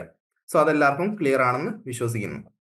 സെമസ്റ്റർ വൈസ് ആണെങ്കിൽ ഈ പറഞ്ഞതിൽ നേരെ അതേ ലോജിക്ക് തന്നെയാണ്. 2026 ജാനുവരിയിൽ അഡ്മിഷൻ എടുത്തവർക്ക് ഫസ്റ്റ് സെമസ്റ്ററിന്റെ എക്സാം ജൂൺ 2026 അപ്പിയർ ചെയ്യാം. സെക്കൻഡ് സെമസ്റ്ററിന്റെ എക്സാം ഡിസംബർ 2026 അപ്പിയർ ചെയ്യാം. തേർഡ് സെമസ്റ്ററിന്റെ എക്സാം 27 ജൂണിലും ഫോർത്ത് സെമസ്റ്ററിന്റെ എക്സാം 27 ഡിസംബറിലും ആയിട്ട് അപ്പിയർ ചെയ്യാവുന്നതാണ്. സോ അത് കോഴ്സ് ഏത് രീതിയിലാണ് എക്സാംസ് വരുന്നത് എന്നുള്ളതിന്റെ ബേസിസിലാണ്. ആ മിനിമം ഡ്യൂറേഷൻ കഴിയാൻ നിങ്ങൾക്ക് പരീക്ഷ എഴുതാൻ പോസിബിൾ ആയിരിക്കില്ല. ഇനി എക്സാം ഫീ പേ ചെയ്ത് നിങ്ങൾ രജിസ്റ്റർ ചെയ്യണം എന്നുള്ളത് ഞാൻ ഓൾറെഡി മെൻഷൻ ചെയ്ത കാര്യം തന്നെയാണ്. സോ ഇതാണ് എലിജിബിലിറ്റി. ടേം ആൻഡ് എക്സാമിനേഷൻ എഴുതുന്നതിന് നിങ്ങൾ ഈ പറഞ്ഞിരിക്കുന്ന കാര്യങ്ങളൊക്കെ രജിസ്റ്റർ ചെയ്തിട്ടുണ്ട്, അസൈൻമെന്റ് കൃത്യമായി സബ്മിറ്റ് ചെയ്തിട്ടുണ്ട്, നിങ്ങളുടെ മിനിമം സ്റ്റഡി പീരീഡ് നിങ്ങൾ കവർ ചെയ്തിട്ടുണ്ട്, അതുപോലെ തന്നെ എല്ലാത്തിനും ഫീ പേ ചെയ്തിട്ട് നിങ്ങളുടെ രജിസ്ട്രേഷൻ നിങ്ങൾ കംപ്ലീറ്റ് ചെയ്തിട്ടുണ്ട്. ഇത്രയും കാര്യങ്ങൾ. അപ്പൊ വാലിഡ് രജിസ്ട്രേഷൻ എന്ന് പറയുമ്പോൾ നോട്ട് ചെയ്യേണ്ട ഒരു കാര്യം കൂടിയുണ്ട്. എക്സാം രജിസ്ട്രേഷൻ മാത്രമല്ല, അവിടെ നിങ്ങളുടെ അഡ്മിഷൻ എന്നുള്ളത് വാലിഡ് ആയിരിക്കണം. ഇപ്പോൾ ഓൾറെഡി ഡിസ്ക്രിപ്പൻസിയെ പറ്റി റേസർ പറഞ്ഞിരുന്നു എന്തെങ്കിലും രീതിയിൽ ഇപ്പൊ ഏതെങ്കിലും കാര്യങ്ങൾ മാറ്റി അപ്ലോഡ് ചെയ്യാനൊക്കെ തന്നെ ഫയലൊക്കെ മാറ്റി അപ്ലോഡ് ചെയ്യാൻ പറയുന്നുണ്ട്. അതൊക്കെ മാറ്റി അപ്ലോഡ് ചെയ്ത് നിങ്ങളുടെ രജിസ്ട്രേഷൻ കൺഫേം ആയിട്ടുണ്ടാവണം, അത് വാലിഡ് ആയിട്ടുണ്ടാവണം. അങ്ങനെ ആകുമ്പോഴാണ് നിങ്ങൾക്ക് ടേം ആൻഡ് എക്സാമിനേഷൻ അപ്പിയർ ചെയ്യാൻ സാധിക്കുക. അപ്പൊ എങ്ങനെയാണ് ടേം ആൻഡ് എക്സാമിനേഷൻ അപ്പിയർ ചെയ്യുക എന്നുള്ളത് ചോദിച്ചു കഴിഞ്ഞാൽ, രജിസ്റ്റർ ചെയ്യുക എന്ന് ചോദിച്ചു കഴിഞ്ഞാൽ exam.igno.ac.in എന്നുള്ള ലിങ്ക് ഉണ്ട്. അതിൽ കയറി നിങ്ങൾക്ക് സെന്റർ ചൂസ് ചെയ്യാം. നിങ്ങളുടെ കോഴ്സുകൾ ഏതൊക്കെ പേപ്പേഴ്സ് ആണ് നിങ്ങൾ എഴുതാൻ പോകുന്നത് എന്നുള്ളത്, നിങ്ങൾ എടുത്തിട്ടുള്ള പേപ്പേഴ്സ് എല്ലാം തന്നെ അതിൽ അവൈലബിൾ ആയിരിക്കും. അത് സെലക്ട് ചെയ്ത് പോയാൽ മാത്രം മതി. നിങ്ങൾ ടൈപ്പ് ചെയ്യാനോ ഒന്നും തന്നെ നിൽക്കേണ്ടതില്ല. വളരെ ഈസി ആയിട്ട് നിങ്ങൾക്ക് എക്സാം അപ്ലൈ ചെയ്യാവുന്നേ ഉള്ളൂ. സോ എക്സാം രജിസ്ട്രേഷൻ കംപ്ലീറ്റ് ചെയ്യുന്നതിനായിട്ട് പോർട്ടലിൽ കയറുക. സെന്റർ എവിടെ, ഏത് എക്സാം സെന്റർ എന്നാണ് നിങ്ങൾക്ക് എക്സാം എഴുതാൻ താല്പര്യമുള്ളത്, അത് അവിടെയാണ് നിങ്ങൾ സെലക്ട് ചെയ്യുക. അപ്പൊ ഇതിൽ ശ്രദ്ധിക്കേണ്ട ഒരു കാര്യം, എക്സാമിന്റെ നോട്ടിഫിക്കേഷൻ വന്നു കഴിഞ്ഞാൽ എത്രയും പെട്ടെന്ന് തന്നെ എക്സാം രജിസ്ട്രേഷൻ കംപ്ലീറ്റ് ചെയ്യാൻ നോക്കുക. ഓൾറെഡി റൈസർ പറഞ്ഞു നമ്മളുടെ URC team, registration part handle ചെയ്യുന്ന ടീം ഇവിടെ സജ്ജമാണ്.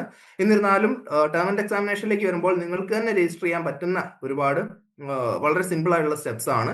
പറയാൻ കാരണം മറ്റൊന്നുമല്ല, എത്ര ഏർലി ആയിട്ട് നമ്മൾ ചെയ്യുന്നോ അത്രയും നമ്മൾക്ക് വേണ്ട സെന്റർ കിട്ടാനുള്ള ചാൻസ് കൂടും. ഫസ്റ്റ് കം ഫസ്റ്റ് സെർവ് ബേസിസിലാണ് ഈ എക്സാം സെന്ററിലെ സീറ്റ്സ് ഫിൽഡ് ആയിട്ട് പോവുക. സോ ആ ഒരു അപ്ഡേറ്റ് കൃത്യമായിട്ട് നിങ്ങളിലേക്ക് എത്തുന്നുണ്ടാവും. എത്തിയ ഉടനെ തന്നെ സ്വയം ചെയ്യാൻ പറ്റുന്നവർ ചെയ്യുക, അല്ലാത്തവരെ സംബന്ധിച്ച് എന്തായാലും URC ടീം അവർ അസിസ്റ്റ് ചെയ്യുന്നുണ്ട്, അവരുടെ രജിസ്ട്രേഷൻ ചെയ്യുന്നുണ്ടാവും. അതോർത്ത് വെറീഡ് ആവുകയും വേണ്ട. സോ സെന്റർ ചൂസ് ചെയ്യുക, എഴുതാൻ ഉദ്ദേശിക്കുന്ന കോഴ്സുകൾ സെലക്ട് ചെയ്യുക, എമൗണ്ട് പേ ചെയ്യുക, അക്നോളജ്മെന്റ് സ്ലിപ്പ് കിട്ടും, അത് ഡൗൺലോഡ് ചെയ്യുക, എന്നിട്ട് ഒന്നുകൂടെ ലോഗിൻ ചെയ്തിട്ട് കൺഫേം ചെയ്യുക. ഇത്രയും കാര്യങ്ങളാണ് നിങ്ങൾ ഈ ഒരു പോർട്ടലിൽ പോയി കഴിഞ്ഞാൽ എക്സാം രജിസ്റ്റർ ചെയ്യുന്നതിനായിട്ട് ചെയ്യേണ്ടത്. ഇനി നിങ്ങളുടെ എക്സാമിന്റെ ഡേറ്റ് ഷീറ്റ് ഇങ്ങനെയാണ് വരിക. ആദ്യം ഒരു ടെൻഡേറ്റീവ് ഡേറ്റ് ഷീറ്റ് വരും, പിന്നെ റിവൈസ്ഡ് ഒരു ടെൻഡേറ്റീവ് ഡേറ്റ് ഷീറ്റ് വരും. ഇങ്ങനെ 2-3 ടെൻഡേറ്റീവ് ഡേറ്റ് ഷീറ്റ്സ് റിവൈസ്ഡ് ആയി വന്ന ശേഷമാണ് ഫൈനൽ ഡേറ്റ് ഷീറ്റ് വരിക. സോ വലിയ വ്യത്യാസങ്ങളൊന്നും തന്നെ ടെൻഡേറ്റീവ് ഡേറ്റ് ഷീറ്റുമായി നോക്കുമ്പോൾ വരാറില്ല. ഏതെങ്കിലും 1-2 പരീക്ഷ അല്ലെങ്കിൽ ഏതോ 1-2 ദിവസത്തെ എക്സാംസ് മേ ബി പ്രീപോൺ അല്ലെ പോസ്റ്റ്പോൺ ചെയ്ത് വരുന്നുള്ളത് ഒഴിച്ചു കഴിഞ്ഞാൽ ടെൻഡേറ്റീവ് ഡേറ്റ് ഷീറ്റ് പോലൊക്കെ തന്നെയാണ് മിക്കപ്പോഴും നമ്മളുടെ ഫൈനൽ ഡേറ്റ് ഷീറ്റ് ഉണ്ടാവാറ്. അപ്പൊ അതെങ്ങനെയാണ് നമ്മളുടെ പരീക്ഷ എപ്പോഴാണെന്നുള്ളത് മനസ്സിലാക്കണം ചോദിച്ചു കഴിഞ്ഞാൽ, ഒന്ന് ഇവിടെ കോഴ്സ് കോഡ് കൊടുത്തിട്ടുണ്ട്. സോ ഈ കോഴ്സ് കോഡിൽ ഇപ്പൊ MS01 ആണ് എന്റെ കോഴ്സ് എങ്കിൽ അതിൽ ആ ഒരു കോഴ്സ് കണ്ടെത്തുക. ആദ്യം ഫസ്റ്റ് കണ്ടുപിടിക്കേണ്ടത് നമ്മുടെ കോഴ്സ് ആണ്.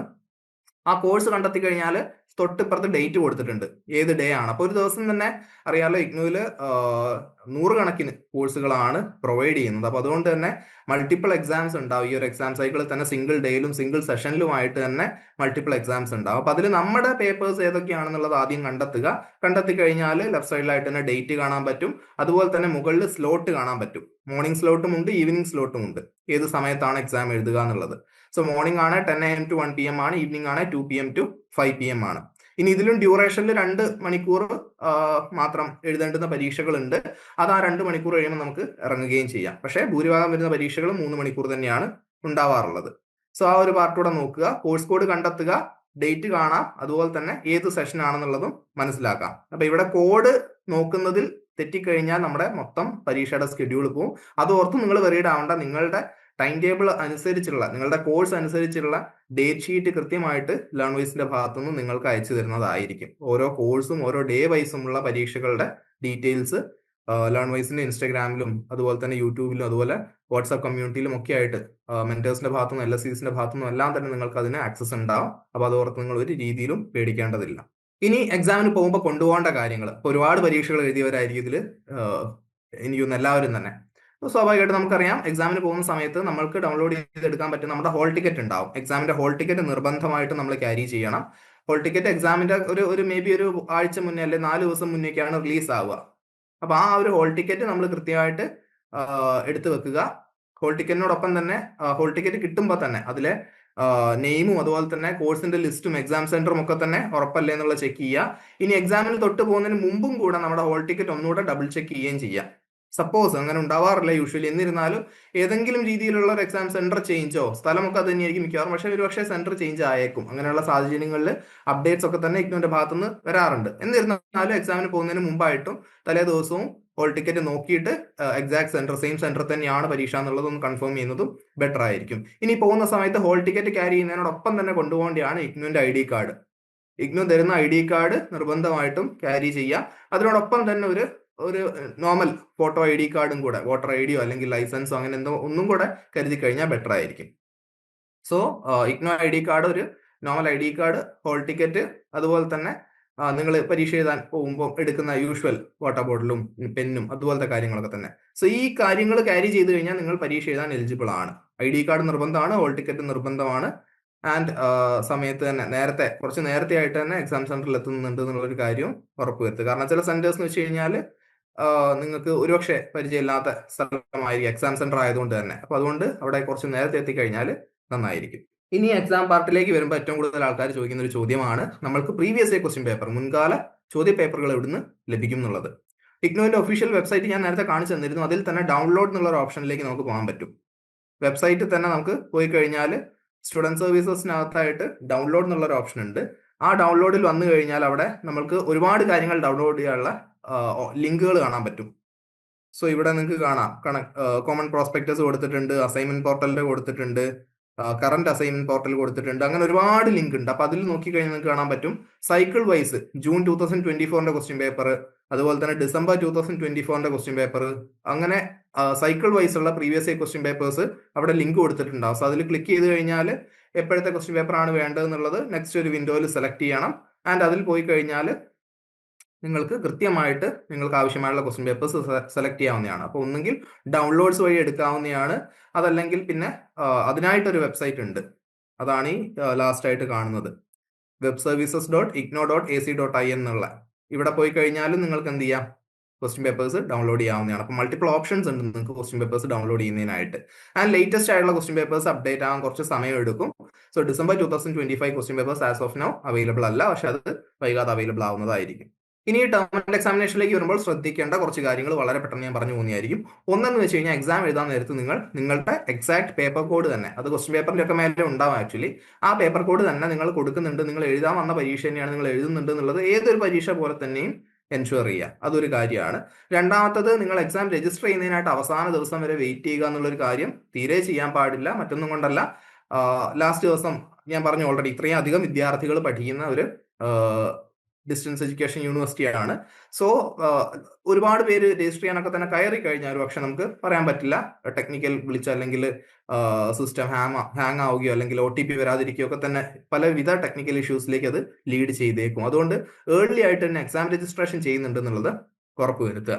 ഇനി സെന്റർ, ഒരുപാട് പേര് ബുക്ക് ചെയ്യുന്ന സെന്ററിൽ നമ്മൾ ഒരുപക്ഷെ സീറ്റ് ഇല്ലാന്ന് കണ്ടു കഴിഞ്ഞാലും ചില സാഹചര്യങ്ങളിൽ ഒരുപക്ഷെ അവിടെ ബുക്കിംഗ് ഒക്കെ തന്നെ പോകാറുണ്ട്. അപ്പൊ ആ ഒരു രീതിക്ക് ഒന്നും തന്നെ ചെയ്യുന്നില്ല. എല്ലായിടത്തും സീറ്റ് ഫിൽ ആവുന്നതിന് മുമ്പേ തന്നെ നമ്മൾ രജിസ്റ്റർ ചെയ്ത് പോകുന്നുണ്ട് എന്നുള്ളത് നേരത്തെ തന്നെ രജിസ്റ്റർ ചെയ്ത് കഴിഞ്ഞാൽ ഇങ്ങനൊരു ഇഷ്യൂ കൂടെ നമുക്ക് ഒഴിവാക്കാൻ സാധിക്കും.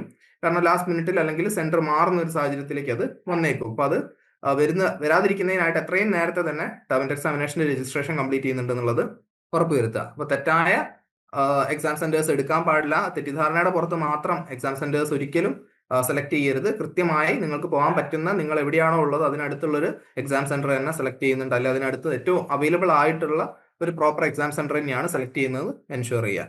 ഇനി അക്നോളജ്മെന്റ് PDF വരാറുണ്ട് ടേം ആൻഡ് എക്സാമിനേഷൻ രജിസ്റ്റർ ചെയ്ത് കഴിയുമ്പോൾ. അത് ഡൗൺലോഡ് ചെയ്ത് വെക്കുക. അത് മസ്റ്റ് ആയിട്ട് കയ്യിൽ വെക്കേണ്ട ഒരു ഡോക്യുമെന്റ് ആയിട്ട് തന്നെ അതിനെ ട്രീറ്റ് ചെയ്യുക.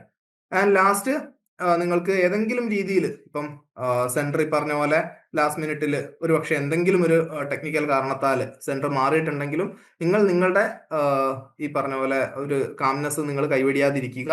എന്തായാലും അവിടെ പോയി കഴിഞ്ഞാൽ നിങ്ങൾക്ക് ആ ഒരു ഹോൾ ടിക്കറ്റ് ഉള്ളിടത്തോളം നിങ്ങൾക്ക് എക്സാം എഴുതാൻ സാധിക്കും. നിങ്ങൾ പഠിച്ച കാര്യങ്ങൾ എവിടെയും പോകുന്നില്ല. മേ ബി ഇപ്പൊ ട്രാവൽ ചെയ്യുന്നതിനേക്കാൾ ഒരു 10-15 കിലോമീറ്റർ മേ ബി അധികം ട്രാവൽ ചെയ്യേണ്ടി വന്നേക്കാം. ഞാൻ അതൊരു ഇൻസ്റ്റൻസ് മാത്രം ഞാൻ പറയാണ്. അപ്പൊ ഒരു ടെക്നിക്കൽ കാര്യങ്ങളും അതുപോലെ മറ്റു കാര്യങ്ങളും നിങ്ങളെ പാനിക്കിലേക്ക് വിടാതിരിക്കുക, അല്ലെ നിങ്ങൾ പാനിക്കിലാവാതിരിക്കുക. എന്തുണ്ടെങ്കിലും അത് അഡ്രസ് ചെയ്യുന്നതിനായിട്ട് ഇഗ്നോറിന്റെ മെക്കാനിസം ഉണ്ട്. നിങ്ങളുടെ കൂടെ അൾട്ടിമേറ്റ്ലി ലേൺ വൈസ് ഉണ്ട് താനും. സോ അങ്ങനത്തെ ഏതൊരു സിറ്റുവേഷനിലും നിങ്ങൾക്ക് എപ്പോൾ വേണമെങ്കിലും ലേൺ വൈസിൽ നിങ്ങളുടെ മെന്റേഴ്സിനെ വിളിക്കാം, LSCസിനെ കണക്ട് ചെയ്യാം, അതുപോലെ തന്നെ ടീമിലേക്ക് തന്നെ കണക്ട് ചെയ്തിട്ട് എന്താ ചെയ്യേണ്ടതെന്നുള്ള കാര്യങ്ങൾ ചോദിച്ച് മനസ്സിലാക്കി അതനുസരിച്ച് മൂവ് ചെയ്യാം. പാനിക് ആവേണ്ട ആവശ്യം അവിടെ വരുന്നേ ഇല്ല. ഇനി റിസൾട്ട്സിലേക്ക്. അപ്പൊ അങ്ങനെ പരീക്ഷ എഴുതി അല്ലെ, നമ്മൾ രജിസ്ട്രേഷൻ കഴിഞ്ഞു, എക്സാം രജിസ്ട്രേഷൻ കഴിഞ്ഞു, അങ്ങനെ പരീക്ഷ എഴുതി കഴിഞ്ഞാൽ പിന്നെ എല്ലാവരും റിസൾട്ടിനുള്ള കാത്തിരിപ്പാണ്.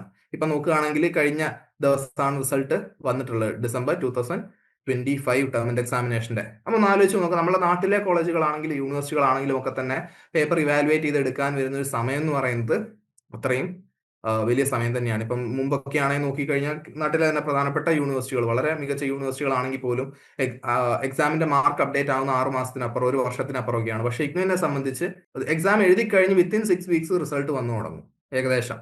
സോ ആ ഒരു സമയമാണ് പൊതുവെ, അല്ലെങ്കിൽ ഒരു 45 to 60 ഡേയ്സിനുള്ളിൽ റിസൾട്ട്സ് വന്നു തുടങ്ങും. ആൻഡ് അതുകൊണ്ടാണ് ഇപ്പം ഒരുപാട് ലേണേഴ്സിന്റെ കഴിഞ്ഞ സൈക്കിളിൽ എഴുതിയവരുടെ റിസൾട്ട് ഓൾറെഡി പബ്ലിഷ്ഡ് ആണ്. ഇനി റിസൾട്ട് വരുമ്പോഴും ഒരു കാര്യം മനസ്സിലാക്കുക, ഇപ്പൊ ഞാൻ 10 പേപ്പർ എഴുതിയിട്ടുണ്ടെങ്കിൽ എനിക്ക് റിസൾട്ട് വരുന്നതിന്റെ ഭാഗമായിട്ട് ആദ്യം ചിലപ്പോൾ 4 പേപ്പറിന്റെ മാർക്കായിരിക്കും വരുന്നുണ്ടാവുക.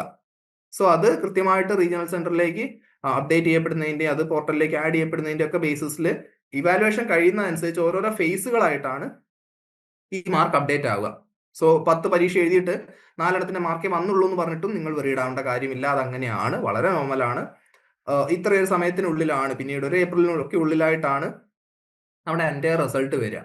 അപ്പൊ അതിന് വെയിറ്റ് ചെയ്യുക പേഷ്യൻ്റ്ലി, കാരണം ഓൾറെഡി 4 വന്നല്ലോ, ബാക്കിയുള്ളത് വഴിയെ വരിക തന്നെ ചെയ്യും. അതുപോലെ തന്നെയാണ് അസൈൻമെന്റിന്റെ മാർക്കും ഈ ഒരു പേസിലാണ് അപ്ഡേറ്റ് ആവുക.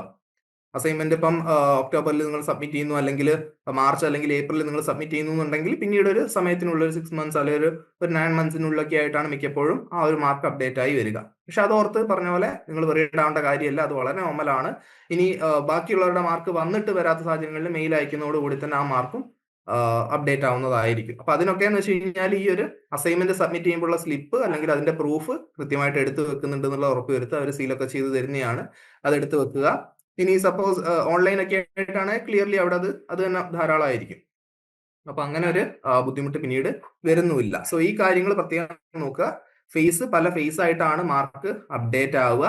അങ്ങനെ ഒരു സമയം എടുത്തിട്ടാണ് നിങ്ങളുടെ ഫൈനൽ ഗ്രേഡ് കാർഡിലേക്ക് ഈ മാർക്കൊക്കെ തന്നെ ആഡ് ആയിട്ട് നിങ്ങൾ പാസ് ആയിട്ടുണ്ടോ ഇല്ലയോ എന്നുള്ളൊരു കാര്യം, ഇല്ല എത്രത്തോളം മാർക്കോട് കൂടിയാണ് നിങ്ങൾ പാസ് ആയതെന്നൊരു കാര്യം അറിയാൻ സാധിക്കുക. ഇനി ഇതെവിടെ ചെക്ക് ചെയ്യണമെന്ന് ചോദിച്ചു കഴിഞ്ഞാൽ ഇഗ്നോന്റെ ഒഫീഷ്യൽ വെബ്സൈറ്റിൽ നമുക്ക് എക്സാം റിസൾട്ട്സ് ചെക്ക് ചെയ്യാവുന്നതാണ്. അതുപോലെ തന്നെ ഗ്രേഡ് കാർഡ് ചെക്ക് ചെയ്യുന്നതിനായിട്ടൊരു ഒഫീഷ്യൽ വെബ്സൈറ്റ് ഉണ്ട്. ഗ്രേഡ് കാർഡ് ചെക്ക് ചെയ്യുന്ന വെബ്സൈറ്റ് കയറി കഴിഞ്ഞാൽ നിങ്ങൾക്ക് ടേം ആൻഡ് എക്സാമിനേഷനിൽ കിട്ടിയ മാർക്ക്, അതുപോലെ തന്നെ അസൈൻമെന്റ് കിട്ടിയ മാർക്ക്, അതിന്റെ കൂടെ തന്നെ നിങ്ങളുടെ പാസിംഗ് സ്റ്റാറ്റസ് എന്ന് വെച്ച് കഴിഞ്ഞാൽ നിങ്ങളുടെ ആ ഒരു കോഴ്സ് നിങ്ങൾ കംപ്ലീറ്റഡ് ആണോ നോട്ട് കംപ്ലീറ്റഡ് ആണോ എന്നുള്ള കാര്യം അതിൽ കൃത്യമായിട്ട് മെൻഷൻഡ് ആയിരിക്കും. ഇനി ചില കോഴ്സുകളിൽ നല്ല മാർക്ക് കിട്ടിയിട്ടും ടേം ആൻഡ് എക്സാമിനേഷന് നല്ല മാർക്ക് കിട്ടിയിട്ടും ചിലപ്പോൾ നോട്ട് കംപ്ലീറ്റഡ് കാണിക്കും. വെറിഡ് ആവേണ്ട ആവശ്യമില്ല. അത് കാണിക്കുന്ന മറ്റൊന്നും കൊണ്ടല്ല, അസൈൻമെന്റിന്റെ മാർക്ക് അപ്ഡേറ്റ് ആയിട്ടുണ്ടാവില്ല. സോ അസൈൻമെന്റിന്റെ മാർക്ക് വരുന്നത് വരെ നിങ്ങൾ അതിൽ ഇപ്പം മൊത്തം മാർക്ക് നേടിയാൽ പോലും അത് നോട്ട് കംപ്ലീറ്റഡിനെ കാണിക്കുള്ളൂ. അസൈൻമെന്റിന്റെ മാർക്ക് വരുന്നതോടുകൂടി തന്നെ ടിയിൽ പാസ്സായാലാണോ അസൈൻമെന്റിലും പാസ്സാവാനുള്ള മാർക്ക് ഉണ്ടെങ്കിൽ തീർച്ചയായിട്ടും പാസ്ഡ് എന്നുള്ള രീതിയിലേക്ക് സ്റ്റാറ്റസ് മാറുന്നതായിരിക്കും. ഓക്കെ, ഇനി ISMS ട്രാക്കറും ഉണ്ട്. അതായത് നിങ്ങളുടെ സ്റ്റഡി മെറ്റീരിയലിന്റെ അതുപോലത്തെ കാര്യങ്ങളൊക്കെ തന്നെ ട്രാക്ക് ചെയ്യുന്നതിനായിട്ടുള്ള ഒരു സംവിധാനമാണ് ISMS ട്രാക്കർ. അപ്പൊ ഈ ഒരു ടേം ആൻഡ് എക്സാമിന്റെ റിസൾട്ട് നോക്കാനാണെങ്കിലും ഗ്രേഡ് കാർഡ് നോക്കാനാണെങ്കിലും ഇഗ്നോന്റെ ഒഫീഷ്യൽ വെബ്സൈറ്റിൽ തന്നെ കയറി നിങ്ങൾക്ക് തന്നെ ചെക്ക് ചെയ്യാവുന്നതേ ഉള്ളൂ. വളരെ സിമ്പിൾ പ്രൊസീജിയേഴ്സ് ആണ്. അതിന് നിങ്ങളെ കൃത്യമായിട്ട് മെന്റേഴ്സും LSEസും അസിസ്റ്റ് ചെയ്യാനും ഉണ്ടാവും. ഇനി ഗ്രേഡ് കാർഡ് കിട്ടി കഴിയുമ്പോൾ, അല്ലെങ്കിൽ ഗ്രേഡ് കാർഡ് നോക്കുന്ന സമയത്ത് ചെക്ക് ചെയ്യേണ്ട അത്യാവശ്യമായി നോക്കേണ്ട കുറച്ച് കാര്യങ്ങൾ എന്തൊക്കെയാണെന്നുള്ളതാണ്. ഒന്ന്, അസൈൻമെന്റിന്റെ മാർക്ക് എത്രത്തോളം ഉണ്ട്, അതിന്റെ സ്റ്റാറ്റസ് എന്താണ്, അസൈൻമെന്റ് മാർക്ക് അപ്ഡേറ്റഡ് ആണോ അല്ലയോ എന്നുള്ളത് ചെക്ക് ചെയ്യണം. മാർക്ക് വന്നിട്ടുണ്ടെങ്കിൽ എത്രയാണെന്നുള്ളത് ചെക്ക് ചെയ്യണം. ഇനി ചില കോഴ്സുകളിൽ ഗ്രേഡ് ആയിരിക്കും, അപ്പോൾ ഗ്രേഡ് ഏതാണെന്നുള്ളത് ചെക്ക് ചെയ്യണം. MBA ഒക്കെ നോക്കുകയാണെങ്കിൽ ഗ്രേഡ് ആണ് മിക്കപ്പോഴും വരാറ്, അപ്പം ഏതാണ് ഗ്രേഡ് എന്നുള്ളത് ചെക്ക് ചെയ്യണം. ഇനി തിയറി മാർക്കിന്റെ സ്റ്റാറ്റസ് എന്താ, മാർക്ക് വന്നിട്ടുണ്ടോ, വരാത്ത സബ്ജക്ട്സ് ഏതൊക്കെയാണ്, എത്രത്തോളം മാർക്ക് ഉണ്ട്, പാസ്സായിട്ടുണ്ടോ ഇല്ലയോ എന്നുള്ള കാര്യങ്ങൾ, എത്രത്തോളം നല്ല രീതിയിൽ പെർഫോം ചെയ്യാൻ പറ്റിയിട്ടുണ്ട് എന്നുള്ളത് നോക്കണം. പ്രാക്ടിക്കൽ അതുപോലെ തന്നെ പ്രൊജക്ടിന്റെ മാർക്കും ആപ്ലിക്കബിൾ ആവുന്ന സാഹചര്യങ്ങളിൽ ചെക്ക് ചെയ്യേണ്ടതുണ്ട്. ഇനി ഓരോ കോഴ്സിന്റെയും കംപ്ലീഷൻ സ്റ്റാറ്റസ് ഞാൻ ഓൾറെഡി പറഞ്ഞു, കംപ്ലീറ്റഡ് ആണോ നോട്ട് കംപ്ലീറ്റഡ് ആണോ എന്നുള്ളൊരു കാര്യം അതിൽ കൃത്യമായിട്ട് കാണാൻ സാധിക്കും. സോ ഞാൻ ജസ്റ്റ് എന്നെ ഒന്ന് ഹൈഡ് ചെയ്ത് കഴിഞ്ഞാൽ കാണാം. കോഴ്സ് കോഡ് ഇവിടെ ഒരു ഡെമോ കൊടുത്തിരിക്കുന്നതാണ്. കോഴ്സ് കോഡ് ഇങ്ങനെ ഉണ്ടാവും, അതുപോലെ തന്നെ കോഴ്സിന്റെ നെയിം ഉണ്ടാവും, അസൈൻമെന്റിന്റെ മാർക്ക് പെർസെന്റേജ് അല്ല കൃത്യമായിട്ടുള്ള മാർക്ക് തന്നെ കാണിക്കുന്നുണ്ടാവും, തിയറിയുടെ മാർക്കും കൃത്യമായിട്ട് കാണിക്കുന്നുണ്ടാവും. പ്രാക്ടിക്കൽ ഉണ്ടെങ്കിൽ അവിടെ പ്രാക്ടിക്കലിന്റെ മാർക്ക് കൂടെ വരും. എന്നിട്ട് കംപ്ലീഷൻ സ്റ്റാറ്റസ് ഉണ്ടാവും, കംപ്ലീറ്റഡ് നോട്ട് കംപ്ലീറ്റഡ് എന്നുള്ള ഒരു ഓപ്ഷൻ ഇവിടെ കാണിക്കും. സോ കംപ്ലീറ്റഡ് ആണെങ്കിൽ ഇവിടെ ഇങ്ങനെ ഉണ്ടാവും, നോട്ട് കംപ്ലീറ്റഡ് ആണെങ്കിൽ നോട്ട് കംപ്ലീറ്റഡ് എന്നുണ്ടാവും. അപ്പൊ നോട്ട് കംപ്ലീറ്റഡ് ആവാനുള്ള മൾട്ടിപ്പിൾ റീസൺസ് ഉണ്ട്. ഞാൻ പറഞ്ഞു, അസൈൻമെന്റിന്റെ മാർക്ക് അപ്ഡേറ്റ് ആവാത്തത്, തിയറിയുടെ മാർക്ക് അപ്ഡേറ്റ് ആവാത്തത്, ഇത് രണ്ടും തന്നെയാണ് ഏറ്റവും പ്രധാനമായിട്ട് നോട്ട് കംപ്ലീറ്റഡിലേക്ക് വരാനുള്ള ഒരു റീസൺ. പിന്നെ വേണ്ട ബേസിക് മാർക്ക് കിട്ടിയിട്ടില്ലെങ്കിൽ മാത്രം, അത് വളരെ റെയർ സർക്കംസ്റ്റാൻസിലാണ് പൊതുവെ വരാറുള്ളത്. സോ ആ രീതിയിൽ അത്യാവശ്യം നല്ലപോലെ പഠിച്ചെഴുതുന്നവരാണെങ്കിൽ തീർച്ചയായിട്ടും നല്ല മാർക്കോട് കൂടി തന്നെയാണ് നമ്മളുടെ കോഴ്സ് കംപ്ലീഷൻ സ്റ്റാറ്റസ് കംപ്ലീറ്റഡ് എന്നുള്ള രീതിയിൽ വരാറുള്ളത്. അപ്പം ഇതാണ് ഗ്രേഡ് കാർഡിൽ ഏറ്റവും കൂടുതലായിട്ട് ശ്രദ്ധിക്കേണ്ട കാര്യം. ഇനി എന്തെങ്കിലും കണ്ടിട്ട് നിങ്ങൾക്ക് തോന്നുകയാണ് ഇപ്പം നിങ്ങളുടെ അസൈൻമെന്റിന്റെ മാർക്കും വന്നു, ടിയുടെ മാർക്കും വന്നു, പക്ഷെ നോട്ട് പാസ്ഡ് ആണുള്ളത്, സോ അപ്പോഴും നിങ്ങൾ പാനിക് ആവേണ്ട ആവശ്യം വരുന്നില്ല. കൃത്യമായിട്ട് നിങ്ങളുടെ മെന്ററെ LSEയെ കണക്ട് ചെയ്ത് ചോദിക്കുക എന്താ ചെയ്യേണ്ടതെന്ന്. അപ്പൊ അവർ പറയും കൃത്യമായിട്ടൊരു മെയിൽ റീജിയണൽ സെന്ററിലേക്ക് ഡ്രാഫ്റ്റ് ചെയ്ത് അയക്കണം എന്നുള്ളത്. സോ അങ്ങനെ മാർക്ക് വന്നിട്ടുള്ള ഇഷ്യൂ പറഞ്ഞുകൊണ്ട് കൃത്യമായിട്ട് മെൻഷൻ ചെയ്തുകൊണ്ടുള്ള മെയിലാണ് നമ്മൾ നമ്മുടെ കമ്മ്യൂണിക്കേഷൻ എന്ന് പറയുന്നത് മെയിൽ ത്രൂ ആണ്. കോൾ എന്നുള്ളത് മിക്കപ്പോഴും റീജിയണൽ സെന്റേഴ്സ് എടുക്കാറില്ല, കാരണം അത്രയധികം കോൾസ് മേ ബി റിസീവ് ചെയ്യുന്നതുകൊണ്ടായിരിക്കും. അതുകൊണ്ട് തന്നെ മെയിൽ പോകുന്നുണ്ട് എന്നുള്ളത് ഉറപ്പുവരുത്തുക. ആൻഡ് അത് എത്ര early ആയിട്ട് നമ്മുടെ മെൻറ്ററെ LSCയും കണക്ട് ചെയ്ത് നമുക്ക് മെയിൽ അയക്കാൻ പറ്റുന്നു അത്രയും ബെറ്റർ ആയിരിക്കും. പിന്നെ ഒന്നുകൂടെ നമ്മളുടെ കോഴ്സ് കോഡും അതുപോലെ തന്നെ അതിന്റെ സ്റ്റാറ്റസും ചെക്ക് ചെയ്യുക. ഇനി ചില സാഹചര്യങ്ങളിൽ നമ്മൾ അസൈൻമെന്റ് സബ്മിറ്റ് ചെയ്തതിന്റെ പ്രൂഫ് സബ്മിറ്റ് ചെയ്യാൻ പറഞ്ഞേക്കും. അപ്പൊ നമുക്ക് ഓൾറെഡി നമ്മൾ അസൈൻമെന്റ് സ്ലിപ്പ് വാങ്ങിയിട്ടുണ്ട്. സോ അസൈൻമെന്റ് സബ്മിഷൻ സ്ലിപ്പ് വാങ്ങിയത് കൊണ്ട് തന്നെ നമുക്ക് എന്ത് ചെയ്യാം, അത് പ്രൂഫായിട്ട് അറ്റാച്ച് ചെയ്യാം. മെയിലിൽ ഫോട്ടോ എടുത്തിട്ട് അല്ലെങ്കിൽ സ്കാൻ ചെയ്തിട്ട് നമുക്കത് ആഡ് ചെയ്യാവുന്നതാണ്. ഇനി നമ്മുടെ ബാക്കി കാര്യങ്ങൾ ട്രാക്ക് ചെയ്യുന്നതിനായിട്ടും അതുപോലെ തന്നെ റീജിയണൽ സെന്ററിന് സപ്പോർട്ട് ലഭിക്കുന്നതിനായിട്ടും മറ്റ് മെക്കാനിസംസും ഉണ്ട്. ആ മെക്കാനിസംസിൽ ഒന്നാണ് ഗ്രീവൻസ് നമുക്ക് ഫയൽ ചെയ്യാനുള്ള ഒരു ഓപ്ഷൻ ഒക്കെ. അതിനെപ്പറ്റി ഞാൻ കൂടുതലായിട്ട് ഡിസ്കസ് ചെയ്യുന്നതായിരിക്കും. അപ്പൊ ഈ രീതിയിലും പാനിക് ആവേണ്ട കാര്യമില്ല. കൃത്യമായിട്ട് നിങ്ങളുടെ മെന്ററും LSCയുമായിട്ട് കമ്മ്യൂണിക്കേറ്റ് ചെയ്യുക. എന്നിട്ട് അതിനനുസരിച്ചുള്ള ഒരു മെയിൽ ഡ്രാഫ്റ്റ് ചെയ്ത് അയച്ചു കഴിഞ്ഞാൽ ഈ പറഞ്ഞിരിക്കുന്ന തെറ്റായിട്ട് എന്തെങ്കിലും കാര്യം വന്നിട്ടുണ്ടെങ്കിൽ അത് റീജിയണൽ സെന്ററിന്റെ ഭാഗത്ത് നിന്ന് അത് ശരിയാക്കിയിട്ട് തിരിച്ച് തരുന്നതായിരിക്കും. ഓക്കെ, നൗ അങ്ങനെ റിസൾട്ടും വന്നു. നിങ്ങൾ നിങ്ങളുടെ കോഴ്സ് കംപ്ലീറ്റ് ചെയ്യുന്ന ഒരു സാഹചര്യം, അല്ലെങ്കിൽ നിങ്ങളുടെ ഗ്രേഡ് കാർഡിൽ നോട്ട് കംപ്ലീറ്റഡ് എന്നുള്ള ഒരു ഓപ്ഷൻ പോലും ഇല്ല, എല്ലാം കംപ്ലീറ്റഡ് ആയി വരുന്ന സാഹചര്യത്തിൽ നിങ്ങൾക്ക് എന്ത് ചെയ്യാം, കോൺവൊക്കേഷനായിട്ട് രജിസ്റ്റർ ചെയ്യാം. പക്ഷെ കോൺവൊക്കേഷനായിട്ട് അപ്പം തന്നെ രജിസ്റ്റർ ചെയ്യാൻ പറ്റുമോ? എന്താണ് കോൺവൊക്കേഷൻ? കോൺവൊക്കേഷൻ എന്ന് പറയുന്നത് ഒരു ഡിഗ്രി അവാർഡിംഗ് സെറിമണിയാണ്. നമ്മളൊരു കോഴ്സ് എടുത്തിട്ട് ആ കോഴ്സ് ഏറ്റവും അതിന്റെ ബെസ്റ്റ് ആയിട്ടുള്ള രീതിയിൽ നമ്മൾ കംപ്ലീറ്റ് ചെയ്യുന്നു. ആ കംപ്ലീറ്റ് ചെയ്യുന്നതിൽ നമുക്ക് ആദ്യം കിട്ടുക പ്രൊവിഷണൽ സർട്ടിഫിക്കറ്റ് ആണ്. ആ പ്രൊവിഷണൽ സർട്ടിഫിക്കറ്റ് മാറി ഒറിജിനൽ സർട്ടിഫിക്കറ്റ് തരുന്ന ഒരു ഇവന്റ് ആണ് കോൺവൊക്കേഷൻ എന്ന് പറയുന്നത്. അപ്പം ഇഗ്നുവിനെ സംബന്ധിച്ച് റീജിയണൽ സെന്റേഴ്സിലാണ് കോൺവൊക്കേഷൻ ഹാപ്പൻ ചെയ്യാറ്. കഴിഞ്ഞ വട്ടം മാർച്ച് 5-ാം തീയതി ആയിരുന്നു. ആൻഡ് ഈ വട്ടം അത് ഫെബ്രുവരി ലാസ്റ്റ് വീക്ക് എന്നാണ് പറഞ്ഞിട്ടുള്ള എക്സാക്ട് ഡേറ്റ് വന്നിട്ടില്ല. സോ വളരെ ഗ്രാൻഡ് ആയിട്ടുള്ള, വളരെ നമുക്ക് സന്തോഷം തരുന്ന ഒരു ഫംഗ്ഷൻ തന്നെയാണ്. കാരണം ലേൺ വൈസ് കഴിഞ്ഞ വട്ടം 3 കോൺവൊക്കേഷൻ സെന്റേഴ്സും റീജിയണൽ സെന്റേഴ്സ് പോയിട്ട് തന്നെ നമ്മൾ കവർ ചെയ്തിരുന്നു. അപ്പം അവിടെ വരുന്ന ലേണേഴ്സ് എന്ന് വെച്ച് കഴിഞ്ഞാൽ അത്രയും ഡിഫറെന്റ് ബാക്ക്ഗ്രൗണ്ട്സ് നിന്ന് വരുന്ന മെൻ ആൻഡ് വിമൻ, ഒരു ഡിഫറെന്റ് ക്രൗഡാണ്. അത് അവരുടെ ആ ഒരു കോഴ്സ് അവർ കംപ്ലീറ്റ് ചെയ്തിട്ട് അവർക്ക് ആ ഡിഗ്രി കയ്യിൽ കിട്ടുമ്പോൾ ഉണ്ടാവുന്ന ഒരു എക്സ്പ്രഷൻസ് ആയാലും അവരുടെ സെലിബ്രേഷൻ ആയാലും ഒക്കെ തന്നെ ഭയങ്കര ഹാർട്ട്ഫിൽട്ട് ആയിട്ട് തന്നെ തോന്നി. സോ അവിടെ നോക്കേണ്ട ഒരു കാര്യം എന്ന് പറയുന്നത്, കോൺവൊക്കേഷൻ എല്ലാവർക്കും അറ്റൻഡ് ചെയ്യാൻ പറ്റില്ല. ഏറ്റവും മാർക്കുകൾ അല്ലെങ്കിൽ റീജിയണൽ സെന്റേഴ്സ് മെയിൽ അയച്ചിട്ട് ഇന്ന ആളോട് വരാൻ പറയും. അതായത് ഇത്ര ആൾക്കാർ രജിസ്റ്റർ ചെയ്ത് കഴിഞ്ഞാൽ അതിൽ ഇത്ര ആൾക്കാർക്കാണ് ഓൺ സൈറ്റ് ആയിട്ട്, അതായത് നമ്മുടെ റീജിയണൽ സെന്റേഴ്സിൽ പോയിട്ട് കോൺവൊക്കേഷൻ അറ്റൻഡ് ചെയ്യാൻ സാധിക്കുക. സോ എല്ലാവരും കോൺവൊക്കേഷൻ അറ്റൻഡ് ചെയ്യുന്നതിനായിട്ട് തന്നെ പഠിക്കുക. ബാക്കിയുള്ളവർക്ക് സർട്ടിഫിക്കറ്റ് കിട്ടും, പക്ഷെ മെയിൽ ആയിട്ട് അവർ അയച്ചു തരികയായിരിക്കും ചെയ്യുക. ഇനിയിപ്പോൾ നിങ്ങൾ നല്ല മാർക്ക് വാങ്ങിയാൽ ഒരുപക്ഷെ നിങ്ങൾക്ക് അവിടെ പോയിട്ട് റീജിയണൽ സെന്ററിൽ നിന്ന് തരാമെന്ന് പറഞ്ഞ് അവർ മെയിൽ അയച്ചിട്ടുണ്ടെങ്കിൽ പോലും ഒരുപക്ഷെ നിങ്ങൾക്ക് അവിടെ പോകാൻ പറ്റാത്ത സാഹചര്യമാണെങ്കിൽ നിങ്ങൾക്ക് അവിടെ കൃത്യമായിട്ട് അറിയിക്കാൻ പറ്റും.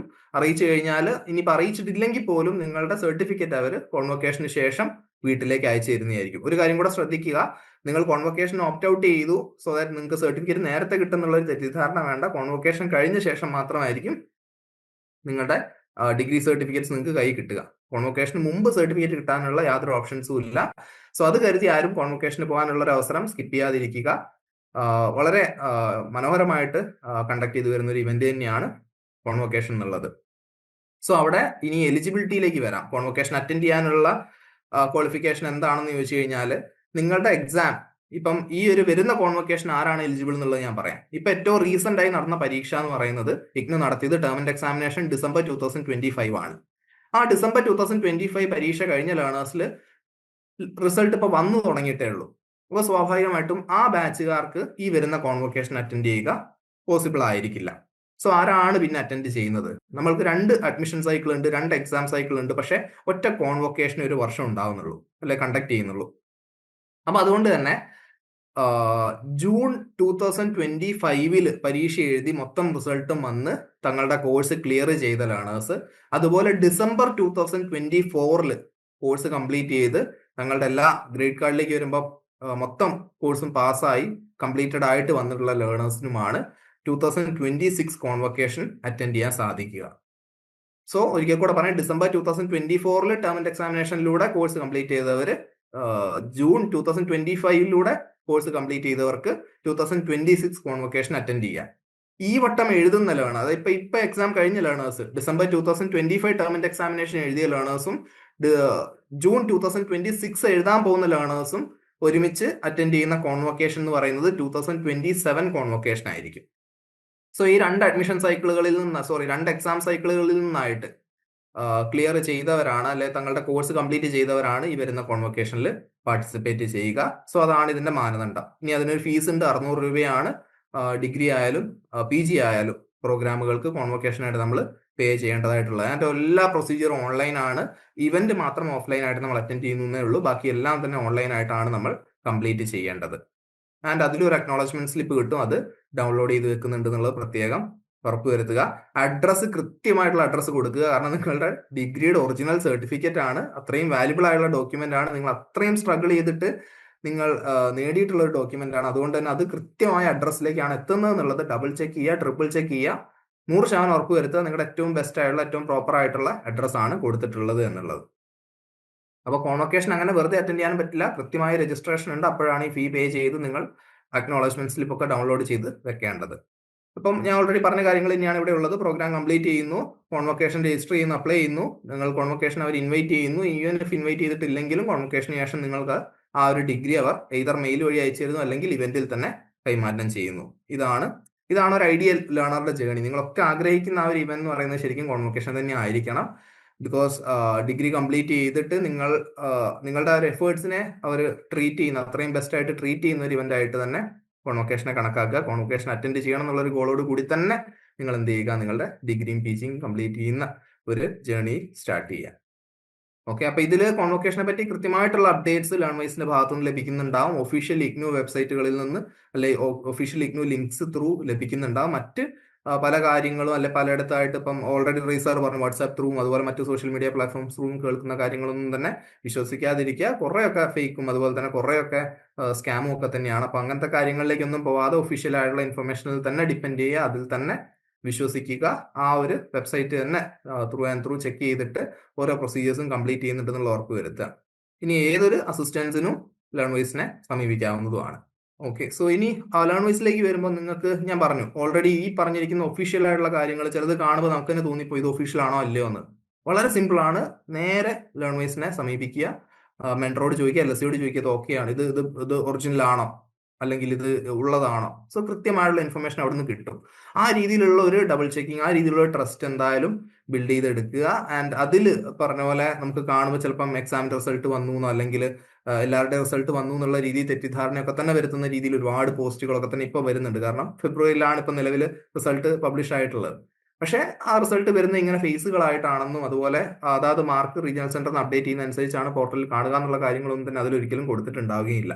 അപ്പൊ അങ്ങനെ ഒരു ഉദാഹരണം ഞാൻ പറഞ്ഞതാണ്. അപ്പൊ അതുപോലെയുള്ള കൃത്യമായ അപ്ഡേറ്റ്സും കൃത്യമായ കാര്യങ്ങളും നിങ്ങൾക്ക് മെന്റർ ത്രൂ, LSE ത്രൂ, പ്ലാറ്റ്ഫോമിലെ various social media platforms through ലഭിക്കുന്നുണ്ടാവും. ഇനി ഹെൽപ്പ് ചെയ്യുന്നതിനായിട്ട് മൾട്ടിപ്പിൾ മെക്കാനിസംസ് ഉണ്ട് ലേൺവൈസിൽ. കൃത്യമായിട്ട് നിങ്ങൾക്ക് ലേൺവൈസ് എക്സിക്യൂട്ടീവ്സിന്റെ ഭാഗത്തു നിന്നായിട്ട് ലേൺവൈസ് ആസ് എ പ്ലാറ്റ്ഫോം തന്നെ multiple times in A month it self connect ചെയ്യുന്നുണ്ടാവും. മെസ്സേജ് ത്രൂവും അതുപോലെ തന്നെ വാട്സാപ്പ് ത്രൂവും കോൾ ത്രൂവും എല്ലാം തന്നെ കണക്ഷൻസ് വരുന്നുണ്ടാവും. അപ്പോഴും നിങ്ങൾക്ക് ഈ പറഞ്ഞ പോലെ വേണ്ട അസിസ്റ്റൻസിന്റെ കാര്യങ്ങളൊക്കെ തന്നെ അത് മെന്റേഴ്സും LSEസും ഹെൽപ്പ് ചെയ്യുന്നതിനോടൊപ്പം തന്നെ അഡീഷണൽ ആയിട്ടും ഈ പറഞ്ഞ രീതിയിൽ നിങ്ങൾക്ക് എന്തെങ്കിലും ഷെയർ ചെയ്യാനോ അല്ലെങ്കിൽ നിങ്ങൾക്ക് ഡിസ്കസ് ചെയ്യാനോ ഉണ്ടെങ്കിലൊക്കെ തന്നെ അതിനുള്ള ഒരു ഓപ്ഷൻ അവിടെ ഉണ്ടാവും. ഇനി അതിൻ്റെ ഒപ്പം തന്നെ നിങ്ങൾക്ക് അസൈൻമെന്റ് എഴുതുന്നതിനായിട്ടും രജിസ്റ്റർ ചെയ്യുന്നതിനായിട്ടും ഇഗ്നു ഈ ജേർണി അത്രയും സ്മൂത്ത് ആക്കുന്നതിന് ആവശ്യമായുള്ള കംപ്ലീറ്റ് അസിസ്റ്റൻസ് ടീമിന്റെ ഭാഗത്തുനിന്ന് പ്രൊവൈഡ് ചെയ്യുന്നുണ്ടാവും. അത് രജിസ്ട്രേഷൻ ആയിക്കോട്ടെ, അതായത് നിങ്ങൾ ആദ്യം വന്ന് രജിസ്റ്റർ ചെയ്യുന്ന തൊട്ടാവട്ടെ, നിങ്ങളുടെ കോൺവൊക്കേഷൻ രജിസ്ട്രേഷനും അത് കഴിഞ്ഞിട്ടും ആവട്ടെ, ലേൺവൈസ് കൂടെ തന്നെ ഉണ്ടാവും. നൗ യൂണിവേഴ്സിറ്റി രജിസ്ട്രേഷൻ ടീമിനെ പറ്റി പറയുകയാണെങ്കിൽ നമ്മുടെ ഏറ്റവും സ്ട്രോങ് ആയിട്ടുള്ള ടീംസിൽ ഒന്നാണ്. ആൻഡ് ഏറ്റവും വാല്യുബിൾ ആയിട്ടുള്ള ടീംസും കൂടിയാണ്. എല്ലാ ടീമും ഈക്വലി വാല്യുബിൾ ആണ്. എന്നിരുന്നാലും ലേണേഴ്സിനെ സംബന്ധിച്ച് ലേണേഴ്സിന്റെ ഓരോ ഇഗ്നോ മൈൽ സ്റ്റോൺസും കംപ്ലീറ്റ് ആവുന്നുണ്ട് എന്നുള്ളത് ഉറപ്പാക്കുന്നത്, അതിൽ അസിസ്റ്റ് ചെയ്യുന്നത് നമ്മളുടെ URC ടീമും, അത് ഉറപ്പാക്കുന്നത് ലേണേഴ്സ് സക്സസ് ടീമും തന്നെയാണ്. സോ ഇവിടെ URC ടീമിലേക്ക് വരുമ്പോൾ നിങ്ങളുടെ അഡ്മിഷൻ ആവട്ടെ, റീ രജിസ്ട്രേഷൻ ആവട്ടെ, ID കാർഡ് ഡൗൺലോഡ് ചെയ്യാനും assignments, exam form, hall ticket, results, grade card, revaluation, convocation, ഇത് കൂടാതെ നിങ്ങൾക്ക് ഇഗ്നുവിനെ പറ്റിയും ലേൺവൈസിനെ പറ്റിയും മറ്റ് കാര്യങ്ങളുമായി വരുന്ന ജനറൽ ക്വയറീസ് സോൾവ് ചെയ്യാനും എല്ലാം തന്നെ ലേൺവൈസ് റെഡിയാണ്. ലേൺവൈസിന്റെ URC ടീം ആവട്ടെ, ലേണേഴ്സ് സക്സസ് ടീം ആവട്ടെ, ഈ പറഞ്ഞിരിക്കുന്ന എല്ലാ പാർട്ടിലും ട്രെയിൻഡ് ആണ്. നിങ്ങൾക്ക് ഇതുമായി ബന്ധപ്പെട്ട് എന്ത് ക്വയറീസ് ഉണ്ടെങ്കിലും ഇമ്മീഡിയറ്റ് ആയിട്ട് മെന്ററിലേക്കും LSEയിലേക്കും അതുപോലെ URC ടീമിലേക്കുമാണ് നിങ്ങൾ കണക്ട് ചെയ്യുന്നതെന്നുള്ളതും. ഇനി രജിസ്ട്രേഷൻ പാർട്ടിലൊക്കെ ആയിട്ട് URC ടീം ആയിരിക്കും കണക്ട് ചെയ്യുക. ഇപ്പൊ ഓൾറെഡി റേസർ പറഞ്ഞു ചിലരുടെ രജിസ്ട്രേഷൻ ഇപ്പോൾ ഓൺഗോയിങ് ആയിരിക്കും. അപ്പൊ ആ സാഹചര്യത്തിലൊക്കെ തന്നെ URC ടീമിന് കണക്ട് ചെയ്യും. കണക്ട് ചെയ്യുന്ന സമയത്ത് കൃത്യമായിട്ടുള്ള ഇൻഫർമേഷൻസ് ഷെയർ ചെയ്തും ഇനി കൃത്യമായിട്ടുള്ള ഡീറ്റെയിൽസ് ഫില്ല് ചെയ്യാൻ അവരെ ഹെൽപ്പ് ചെയ്തുകൊണ്ട് തന്നെ ആ രജിസ്ട്രേഷൻ എത്രയും ഏർലി ആയിട്ട് തന്നെ, രജിസ്ട്രേഷൻ മാത്രമല്ല ഏതൊരു പാർട്ടിലാണെങ്കിലും കണക്ട് ചെയ്യുന്ന സമയത്ത് ആ രീതിയിൽ ഏറ്റവും ബെസ്റ്റ് ആയിട്ടുള്ള ഇൻഫർമേഷൻസ് തന്നെ ഷെയർ ചെയ്യുന്നുണ്ട് എന്നുള്ളത് പ്രത്യേകം ശ്രദ്ധിക്കുക. അത് രജിസ്ട്രേഷൻ പാർട്ടിൽ ഒരുപാട് ഹെൽപ്ഫുൾ ആയിരിക്കും. ഇനി ഞാൻ നേരത്തെ പറഞ്ഞിരുന്നു, നമുക്ക് ഇപ്പം സപ്പോസ് ഇപ്പം റീജിയണൽ സെന്ററിൽ അയച്ചിട്ട് 2 days ആയി, പക്ഷേ അല്ലെ 3 days ആയി, അല്ലെങ്കിൽ ഒരു വീക്ക് ആയി, പക്ഷേ അവിടുന്ന് കാര്യമായ റെസ്പോൺസ് മേ ബി ഒരുപാട് തിരക്കുകൾക്കിടയിലൊക്കെ ആയതുകൊണ്ടായിരിക്കും വരുന്നില്ല കണ്ടു കഴിഞ്ഞാൽ നിങ്ങൾക്ക് എന്തായാലും റെസ്പോൺസ് കിട്ടുന്ന വിത്തിൻ 1 week റെസ്പോൺസ് കിട്ടുന്ന ഒരു സംവിധാനമാണ് ഗ്രീവൻസ് പോർട്ടൽ. സോ ഗ്രീവൻസ് പോർട്ടലിൽ വന്നു കഴിഞ്ഞാൽ നിങ്ങൾക്ക് അവിടെ നിങ്ങളുടെ പേരും എൻറോൾമെന്റ് നമ്പർ, ഇപ്പോൾ സപ്പോസ് എൻറോൾമെന്റ് നമ്പർ ആയിട്ടില്ലെങ്കിൽ പോലും നിങ്ങൾക്ക് ഇവിടെ നിങ്ങളുടെ ഇഷ്യൂ റേസ് ചെയ്യാം. ആൻഡ് അതിനാവശ്യമായുള്ള സ്ക്രീൻഷോട്ട്സും കാര്യങ്ങളും നിങ്ങൾക്ക് അറ്റാച്ച് ചെയ്യാം. സോ ഈ ഒരു ഗ്രീവൻസ് പോർട്ടൽ നിങ്ങൾ രജിസ്റ്റർ ചെയ്ത് കഴിഞ്ഞാൽ, പക്ഷെ അത് പറഞ്ഞ പോലെ റീജിയണൽ സെന്ററിലൊക്കെ തന്നെ നിങ്ങൾ മൾട്ടിപ്പിൾ ടൈംസ് മെയിൽ അയച്ച ശേഷമാണ് സപ്പോസ് ഇങ്ങനെ ഒരു ഇഷ്യൂ പെർസിസ്റ്റ് ചെയ്യുന്നതെന്നുണ്ടെങ്കിൽ നിങ്ങൾക്ക് ഗ്രീവൻസ് പോർട്ടലിൽ വന്നിട്ട് നോക്കാവുന്നതാണ്. അവിടെ നിങ്ങളുടെ കംപ്ലൈന്റ് റേസ് ചെയ്യാവുന്നതാണ്. എന്തായാലും ഇതിന് റെസ്പോൺസ് വരുന്നുള്ളത് അഷ്വേർഡ് ആണ്. സോ ആ റെസ്പോൺസ് കിട്ടുന്നതിനായിട്ട് നിങ്ങൾക്ക് ഗ്രീവൻസ് പോർട്ടലും യൂസ് ചെയ്യാവുന്നതാണ്. ഇനി നിങ്ങൾ നിർബന്ധമായിട്ട് സേവ് ചെയ്യേണ്ട കുറച്ച് ലിങ്ക്സ് ആണിത്. ഇത് അഡ്മിഷൻ ലിങ്ക് ആണ്. നിങ്ങളുടെ സ്റ്റുഡന്റ് പോർട്ടലൊക്കെ തന്നെ നിങ്ങൾക്ക് ഓപ്പൺ ആക്കുന്നതിനായിട്ടുള്ള ലിങ്ക് ആണ് samarth.edu.in എന്നുള്ളത്. റീ രജിസ്ട്രേഷൻ പാർട്ടിനായിട്ട് നിങ്ങൾ ഓൺലൈൻ rr.igno.ac.in എന്നുള്ള വെബ്സൈറ്റ്, അസൈൻമെന്റ്സിനായിട്ട് igno.ac.in, അതുപോലെ എക്സാം ഫില്ല് ചെയ്യുന്നതിനായിട്ട് exam.igno.ac.in. അപ്പൊ ഇതിന്റെ സ്ക്രീൻഷോട്ട് എടുത്ത് വെച്ചാലും മതി. ഇനിയിപ്പം സ്ക്രീൻഷോട്ട് എടുക്കാൻ നിങ്ങൾ വിട്ടുപോയാലും നിങ്ങൾക്ക് എപ്പോൾ വേണമെങ്കിലും നിങ്ങളുടെ മെൻറ്ററോടും LSEയോടും ചോദിച്ചിട്ട് ഈ ഒരു ലിങ്ക്സ് ഒക്കെ തന്നെ ആക്സസ് ചെയ്യാവുന്നതാണ്. ഇനി കുറച്ച് കോമൺ ഡൗട്ട്സ് ആണ് ഇതൊക്കെ. ഓൾറെഡി പലവട്ടം എനിക്ക് തോന്നുന്നു എല്ലാവരോടും ചോദിച്ചിട്ടൊക്കെ തന്നെ ക്ലിയർ ചെയ്ത കാര്യങ്ങളായിരിക്കും. ഒന്ന്, പേയ്മെന്റ് അപ്ഡേറ്റഡ് ആയിട്ടില്ലെങ്കിൽ, നമ്മൾ പേ ചെയ്തു പക്ഷെ അത് റിഫ്ലക്റ്റഡ് ആയിട്ടില്ലെങ്കിൽ ഒന്നുകൊണ്ടും പേടിക്കേണ്ട. ഉടനെ തന്നെ അടുത്ത പേയ്മെന്റ് ചെയ്യേണ്ടതില്ല. ലാസ്റ്റ് ഡേയിലേക്കൊക്കെ വെക്കുമ്പോഴേ അങ്ങനെ ഒരു പ്രഷർ വരുള്ളൂ. കുറച്ച് നേരത്തെ നിങ്ങൾ ചെയ്യുകയാണെങ്കിൽ അടുത്ത ദിവസം വെയിറ്റ് ചെയ്തിട്ട് റിഫ്ലക്റ്റ് ആവുന്നുണ്ടോ എന്നുള്ളത് ചെക്ക് ചെയ്തിട്ട് അടുത്ത പേയ്മെന്റ് ചെയ്താൽ മതിയാവും. 99.99% നിങ്ങൾക്ക് ആ പൈസ റീഫണ്ടായി വന്നിട്ടുണ്ടാവും ആ സമയത്തിനുള്ളിൽ തന്നെ. സോ അങ്ങനെ മൾട്ടിപ്പിൾ പേയ്മെന്റ്സ് അടുപ്പിച്ച് ഒരിക്കലും ചെയ്യാതിരിക്കുക. ഒരു പേയ്മെന്റ് ചെയ്ത് സപ്പോസ് അത് എവിടെയെങ്കിലും റിഫ്ലക്റ്റ് ആയി കാണുന്നില്ല എന്നുണ്ടെങ്കിൽ വെയിറ്റ് ചെയ്യുക. ഒന്നെങ്കിൽ കുറഞ്ഞ മണിക്കൂറുകൾക്ക് ശേഷം അല്ലെങ്കിൽ അടുത്ത ദിവസമായിട്ട് ആ പേയ്മെന്റ് കംപ്ലീറ്റ് ചെയ്താൽ മതിയാവും. അതുപോലെ അസൈൻമെന്റിന്റെ മാർക്ക് അപ്ഡേറ്റ് ആയിട്ടില്ലെങ്കിൽ നമുക്കത് ട്രാക്ക് ചെയ്യാൻ പറ്റും. നമുക്ക് വളരെ സമാധാനത്തോടു കൂടി തന്നെ അത് എപ്പോഴാവും എന്നുള്ള കാര്യങ്ങളൊക്കെ തന്നെ നമുക്ക് തന്നെ കണ്ടെത്താൻ പറ്റും. അതിന് ഈ പറഞ്ഞ രീതിയിൽ നമ്മളുടെ മെന്റേഴ്സും അതുപോലെ തന്നെ LSEസിനെ അസിസ്റ്റൻസ് കൃത്യമായി തേടുക. ഏത് രീതിയിലാണ് അത് അപ്രോച്ച് ചെയ്യേണ്ടതെന്നുള്ള ഓരോ കേസും ഡിഫറെന്റ് ആണ്. സോ ഓരോ കേസിലും എന്ത് ചെയ്യണം എന്നുള്ള കൃത്യമായ ഗൈഡൻസ് നമ്മുടെ ടീമിൽ തന്നെ ലഭിക്കുന്നുണ്ടാവും. ഇനി ഹോൾ ടിക്കറ്റ് കാണുന്നില്ല, അല്ലെ ഹോൾ ടിക്കറ്റ് കിട്ടുമ്പോൾ അതിൽ ഇമേജ് ഇല്ല എന്നുള്ള തുടങ്ങിയ അങ്ങനെ എന്തെങ്കിലും ഒരു അതൊക്കെ സർക്കംസ്റ്റാൻസസ് ആണ്. എന്നിരുന്നാലും അങ്ങനെ വന്നു കഴിഞ്ഞാലും ഈ പറഞ്ഞ ടീമിനെ കണക്ട് ചെയ്ത് നിങ്ങളുടെ മെന്ററേയും LSEയും കണക്ട് ചെയ്തിട്ട് ഏത് രീതിയിലാണ് മൂവ് ചെയ്യേണ്ടത്, എവിടെയാണ് മെയിൽ അയക്കേണ്ടത്, മെയിൽ അയക്കേണ്ട ഫോമാറ്റ് എന്താണ് എന്നിങ്ങനെയുള്ള കാര്യങ്ങൾ വളരെ കൃത്യമായിട്ട് ടീമിൽ നിന്ന് നിങ്ങൾക്ക് പ്രൊവൈഡ് ചെയ്ത് തരുന്നതായിരിക്കും. ഇനി റിസൾട്ട് പാർഷ്യലി അപ്ഡേറ്റഡ് ആയിട്ട് വരുന്ന ഒരു സാഹചര്യമാണ്. ഞാൻ ഓൾറെഡി പറഞ്ഞു അത് അങ്ങനെ തന്നെയാണ് വരിക. ഗ്രേഡ് കാർഡ് ഫില്ല് ആവാൻ ചെറിയൊരധികം സമയം നിങ്ങൾ അതിന് കൊടുക്കേണ്ടതുണ്ട്. പക്ഷെ അത് ഫുള്ളി ഫില്ല് ആവുക തന്നെ ചെയ്യും. പക്ഷെ അത് ഓരോരോ ഫേസ് ആയിട്ടാണ് ആവുക എന്ന് മാത്രം. ഓക്കെ, സോ ഈ വക കോമൺ ഡൗട്ട്സ് ഒക്കെ ഉണ്ടാവും. ഇങ്ങനത്തെ ഡൗട്ട്സിനൊക്കെ തന്നെ കൃത്യമായിട്ടുള്ള ഉത്തരങ്ങളുമായിട്ട് നമ്മുടെ ഓരോ മെന്ററും ഓരോ LSEയും ഈ ഓരോ ക്വയറീസും സോൾവ് ചെയ്യുന്നതിനായിട്ട് അവർ റെഡിയാണ്. ആൻഡ് ഇന്നത്തെ ഒരു ഓവറോൾ ഔട്ട്ലൈൻ തരികയാണെങ്കിൽ, ഒന്നാമത്തെ കാര്യം ഏതൊക്കെ ലിങ്ക് ആണ് കൃത്യമായിട്ട് യൂസ് ചെയ്യേണ്ടത് എന്നുള്ളതിനെ പറ്റി ഒരു ധാരണ വന്നിട്ടുണ്ട്. എല്ലാ സബ്മിഷനെ പ്രൂഫ് എടുത്തു വെക്കാൻ, അസൈൻമെന്റിന്റെ ആണെങ്കിലും മറ്റ് പേയ്മെന്റ്സ് കണ്ടക്ട് ചെയ്യുന്ന അല്ലെ പേയ്മെന്റ്സ് എക്സിക്യൂട്ട് ചെയ്യുന്ന സാഹചര്യങ്ങളിൽ, അടയ്ക്കുന്ന സാഹചര്യങ്ങളിൽ അതിന്റെ സ്ലിപ്സും അതിന്റെ റെസീറ്റ്സും എടുത്തു വെക്കുക എന്നുള്ളൊരു കാര്യം പ്രത്യേകം പറഞ്ഞു. ഡെഡ് ലൈൻസിനായിട്ട് ഒരിക്കലും കാത്തിരിക്കാതിരിക്കുക. എത്ര ഏർലി ആയിട്ട് ഓരോ കാര്യങ്ങളും കംപ്ലീറ്റ് ചെയ്യാൻ പറ്റും അത്രയും ബെറ്റർ ആണ്. ഏർലി ആയിട്ട് രജിസ്റ്റർ ചെയ്ത് കഴിഞ്ഞാൽ ബുക്സ് കുറച്ചുകൂടി ഏർലി ആയിട്ട് നിങ്ങൾക്ക് കിട്ടും, എക്സാം നിങ്ങൾ വിചാരിച്ച സെന്റർ കിട്ടും. അപ്പൊ അങ്ങനത്തെ എല്ലാ സാഹചര്യങ്ങളിലും ഏർലി ആയിട്ടുള്ള കാര്യങ്ങളിലേക്ക് തന്നെ നീങ്ങുക. ഇനി ഡൗട്ട് എപ്പോൾ തോന്നിയാലും അത് ചോദിക്കുക. നിങ്ങൾ അത് ചോദിച്ചു കഴിഞ്ഞാൽ എങ്ങനെ ആവും എന്താവും എന്നുള്ള രീതിയിൽ ഒരു പേടിയും വെക്കണ്ട.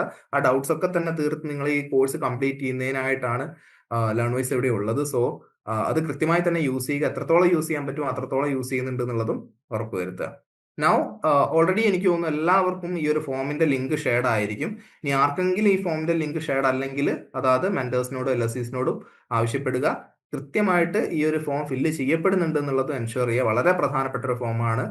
നിങ്ങളുടെ ഡീറ്റെയിൽസ് അടങ്ങുന്ന ഈ പറഞ്ഞ പോലെ എവിടെ നിൽക്കുന്നു നിങ്ങൾ അക്കാഡമിക്കലി എന്നൊക്കെ തന്നെ നമുക്ക് മനസ്സിലാക്കാൻ സഹായിക്കുന്ന ഒരു ഫോമായിട്ട് തന്നെ ഇതിനെ ട്രീറ്റ് ചെയ്യുക. ന്യൂ ഹൊറൈസൺസിലാണ് പ്രൊഫൈൽ ഫോം നിർബന്ധമായിട്ട് ഫില്ല് ചെയ്യേണ്ടതാണ്. ആർക്കെങ്കിലും ലിങ്ക് കിട്ടിയിട്ടില്ല, ഇനി ലിങ്ക് കിട്ടിയിട്ട് ഫില്ല് ചെയ്യാത്തവരുണ്ടെങ്കിൽ തീർച്ചയായിട്ടും എത്രയും പെട്ടെന്ന് ഈ ഒരു ഫോം ഫില്ല് ചെയ്യുന്നുണ്ട് എന്നുള്ളത് പ്രത്യേകം എൻഷുർ ചെയ്യുക. അതിൽ എന്ത് സംശയമുണ്ടെങ്കിലും മെന്റേഴ്സിനോടും LSCസിനോടും ടീമിലേക്കും റീച്ച് ഔട്ട് ചെയ്യാനും മടിക്കാതിരിക്കുക. സോ ഇതാണ് നമ്മളുടെ സെക്കൻഡ് സെഷൻ. നമ്മൾ വൈൻഡപ്പ് ചെയ്യുകയാണ്. നെക്സ്റ്റ് സെഷൻ എന്ന് പറയുന്നത് ഇതുപോലെ തന്നെ. ഇപ്പൊ ഇഗ്നുവിനെ പറ്റി ഒരു ധാരണ കിട്ടിയിട്ടുണ്ടോ? കിട്ടിയവരൊന്ന് റെസ്പോണ്ട് ചെയ്യാവോ? ഇഗ്നുവിനെ പറ്റി എനിക്ക് തോന്നുന്നു കുറെ കാര്യങ്ങൾ എന്തായാലും ഒരു ക്ലാരിറ്റി വന്നിട്ടുണ്ട്. ഇനി ക്ലാരിറ്റി വരാത്ത കാര്യങ്ങളുണ്ടെങ്കിൽ തന്നെ അതിന് ടീം എത്രത്തോളം പ്രിപ്പയർഡ് ആണെന്നുള്ളത് ഓൾറെഡി ഇപ്പോൾ എല്ലാവരും ഇൻഫോംഡ് ആണ്. സോ ആ രീതിയിൽ ടീമിനെ മാക്സിമം യൂസ് ചെയ്യുക. ഇനി വരുന്ന സെഷൻ എന്ന് പറയുന്നത് ലേൺ വൈസിനെ പറ്റിയുള്ള സെഷനാണ്. ലേൺ വൈസിലെ ഓരോ കാര്യങ്ങളും ഡീറ്റെയിൽ ആയിട്ട് പറഞ്ഞു പോകുന്ന ഒരു സെഷനാണ്. സോ ഇത് ഇഗ്നുവിനെ പറ്റി അത്രയും ഇമ്പോർട്ടന്റ് ആയിട്ടുള്ള സെഷൻ ആയതുകൊണ്ടാണ് ഈ ഒരു സമയം എടുത്തത്. സോ ഈ നെക്സ്റ്റ് സെഷന് ഇതിലും ക്വിക്കായിട്ട് തന്നെ ഇതിലും ഡീറ്റെയിൽ ആയിട്ടും പക്ഷേ എന്നാലും കുറെ കൂടെ ക്വിക്കായിട്ടും തന്നെ നമ്മളത് കംപ്ലീറ്റ് ചെയ്യുന്നുണ്ടാവും. സോ എന്തായാലും നെക്സ്റ്റ് സെഷൻ അറ്റൻഡ് ചെയ്യുന്നുണ്ട് എന്നുള്ള ഉറപ്പ് വരുത്തുക. കൺസിസ്റ്റൻസി എന്നുള്ളതാണ് ഇവിടുത്തെ കീ. നമ്മളുടെ ഡിഗ്രി കംപ്ലീറ്റ് ചെയ്യുന്നതിനാണെങ്കിലും PG കംപ്ലീറ്റ് ചെയ്യുന്നതിനാണെങ്കിലും കൺസിസ്റ്റൻസി എന്നാണ് സ്റ്റാർട്ട് ചെയ്യുന്നത്. ഓൾസോ ഒരിക്കൽ കൂടെ ഞാൻ ഓർപ്പിക്കുന്നു, സർപ്രൈസ് ഗിഫ്റ്റ്സ് ഓൾറെഡി അനൗൺസ്ഡ് ആണ്. So not surprise anymore. പക്ഷെ എന്നിരുന്നാലും ആ ഗിഫ്റ്റിലേക്ക് എത്തണം എന്നുണ്ടെങ്കിൽ, പാർട്ടിസിപ്പേഷൻ ഗിഫ്റ്റ്സിലേക്ക് എത്തണം എന്നുണ്ടെങ്കിൽ നമുക്ക് ആ കൺസിസ്റ്റൻസി വേണം. ആൻഡ് നിങ്ങളുടെ കൺസിസ്റ്റൻസിക്കുള്ള ഒരു റിവാർഡായിട്ട് അല്ലെങ്കിൽ ചെറിയൊരു ടോക്കൺ ഓഫ് ലവ് ആയിട്ട് അതിനെ കണക്കാക്കേണ്ടതുള്ളൂ. നിങ്ങൾ ഈ ഒരു കണ്ടിന്യൂറ്റി ഇപ്പോഴേ സ്റ്റാർട്ട് ചെയ്യുക, അല്ലെങ്കിൽ കൺസിസ്റ്റന്റ് ആയിട്ട് ഓരോ സെഷൻസും അറ്റൻഡ് ചെയ്യുന്ന ആ ദിവസം ആ ഒരു 10 മിനിറ്റ് അല്ലെങ്കിൽ 15 മിനിറ്റ് അല്ലെങ്കിൽ ഒരു അരമണിക്കൂർ ഇതിനായിട്ട് മാറ്റി വെക്കുന്ന ഒരു രീതി, അത് നിങ്ങളുടെ ലൈഫിലേക്ക് ഈ ഒരു കോഴ്സ് തുടങ്ങിയപ്പോൾ തൊട്ട് കൊണ്ടുവരിക എന്നുള്ള ഒരു കാര്യം തന്നെയാണ് അതിലൂടെ എയിം ചെയ്യുന്നത്. അപ്പൊ അതിനും വളരെ വലിയ രീതിയിലുള്ള ഒരു വില്ല് വേണം. ആൻഡ് അതെല്ലാവർക്കും ഉള്ളത് കൊണ്ടാണ് നിങ്ങൾ ഈ ഒരു സ്റ്റെപ്പ് എടുത്തിട്ടുള്ളത്. സോ ആ ഒരു വില്ലോട് കൂടി തന്നെ, ആ ഒരു ദൃഢനിശ്ചയത്തോടു കൂടി തന്നെ നിങ്ങൾ ഈ ഒരു ഓരോ സെഷനും ഓറിയന്റേഷൻ പ്രോഗ്രാമിലേക്ക് വരുമ്പോൾ അറ്റൻഡ് ചെയ്യുന്നുണ്ടെന്നുള്ള ഉറപ്പ് വരുത്തുക. So thanks for joining. Bye. Have a great day. വീട്ടിലിരുന്ന് ഡിഗ്രി PG പഠിക്കാം. ഇന്ത്യയിലെ ഏറ്റവും മികച്ച ഇഗ്നോ സപ്പോർട്ട് പ്ലാറ്റ്ഫോമായ ലേൺവൈസിന്റെ സഹായത്തോടെ രാജ്യത്തെ ഏറ്റവും മികച്ച ഡിസ്റ്റൻസ് എഡ്യൂക്കേഷൻ യൂണിവേഴ്സിറ്റിയായ ഇഗ്നോയിൽ നിന്നും ഡിഗ്രി അല്ലെങ്കിൽ PG നേടാം. കൂടുതൽ വിവരങ്ങൾക്കായി എത്രയും പെട്ടെന്ന് സ്ക്രീനിൽ കാണുന്ന നമ്പറിൽ വാട്സ്ആപ്പ് വഴിയോ കോൾ വഴിയോ ബന്ധപ്പെടുക.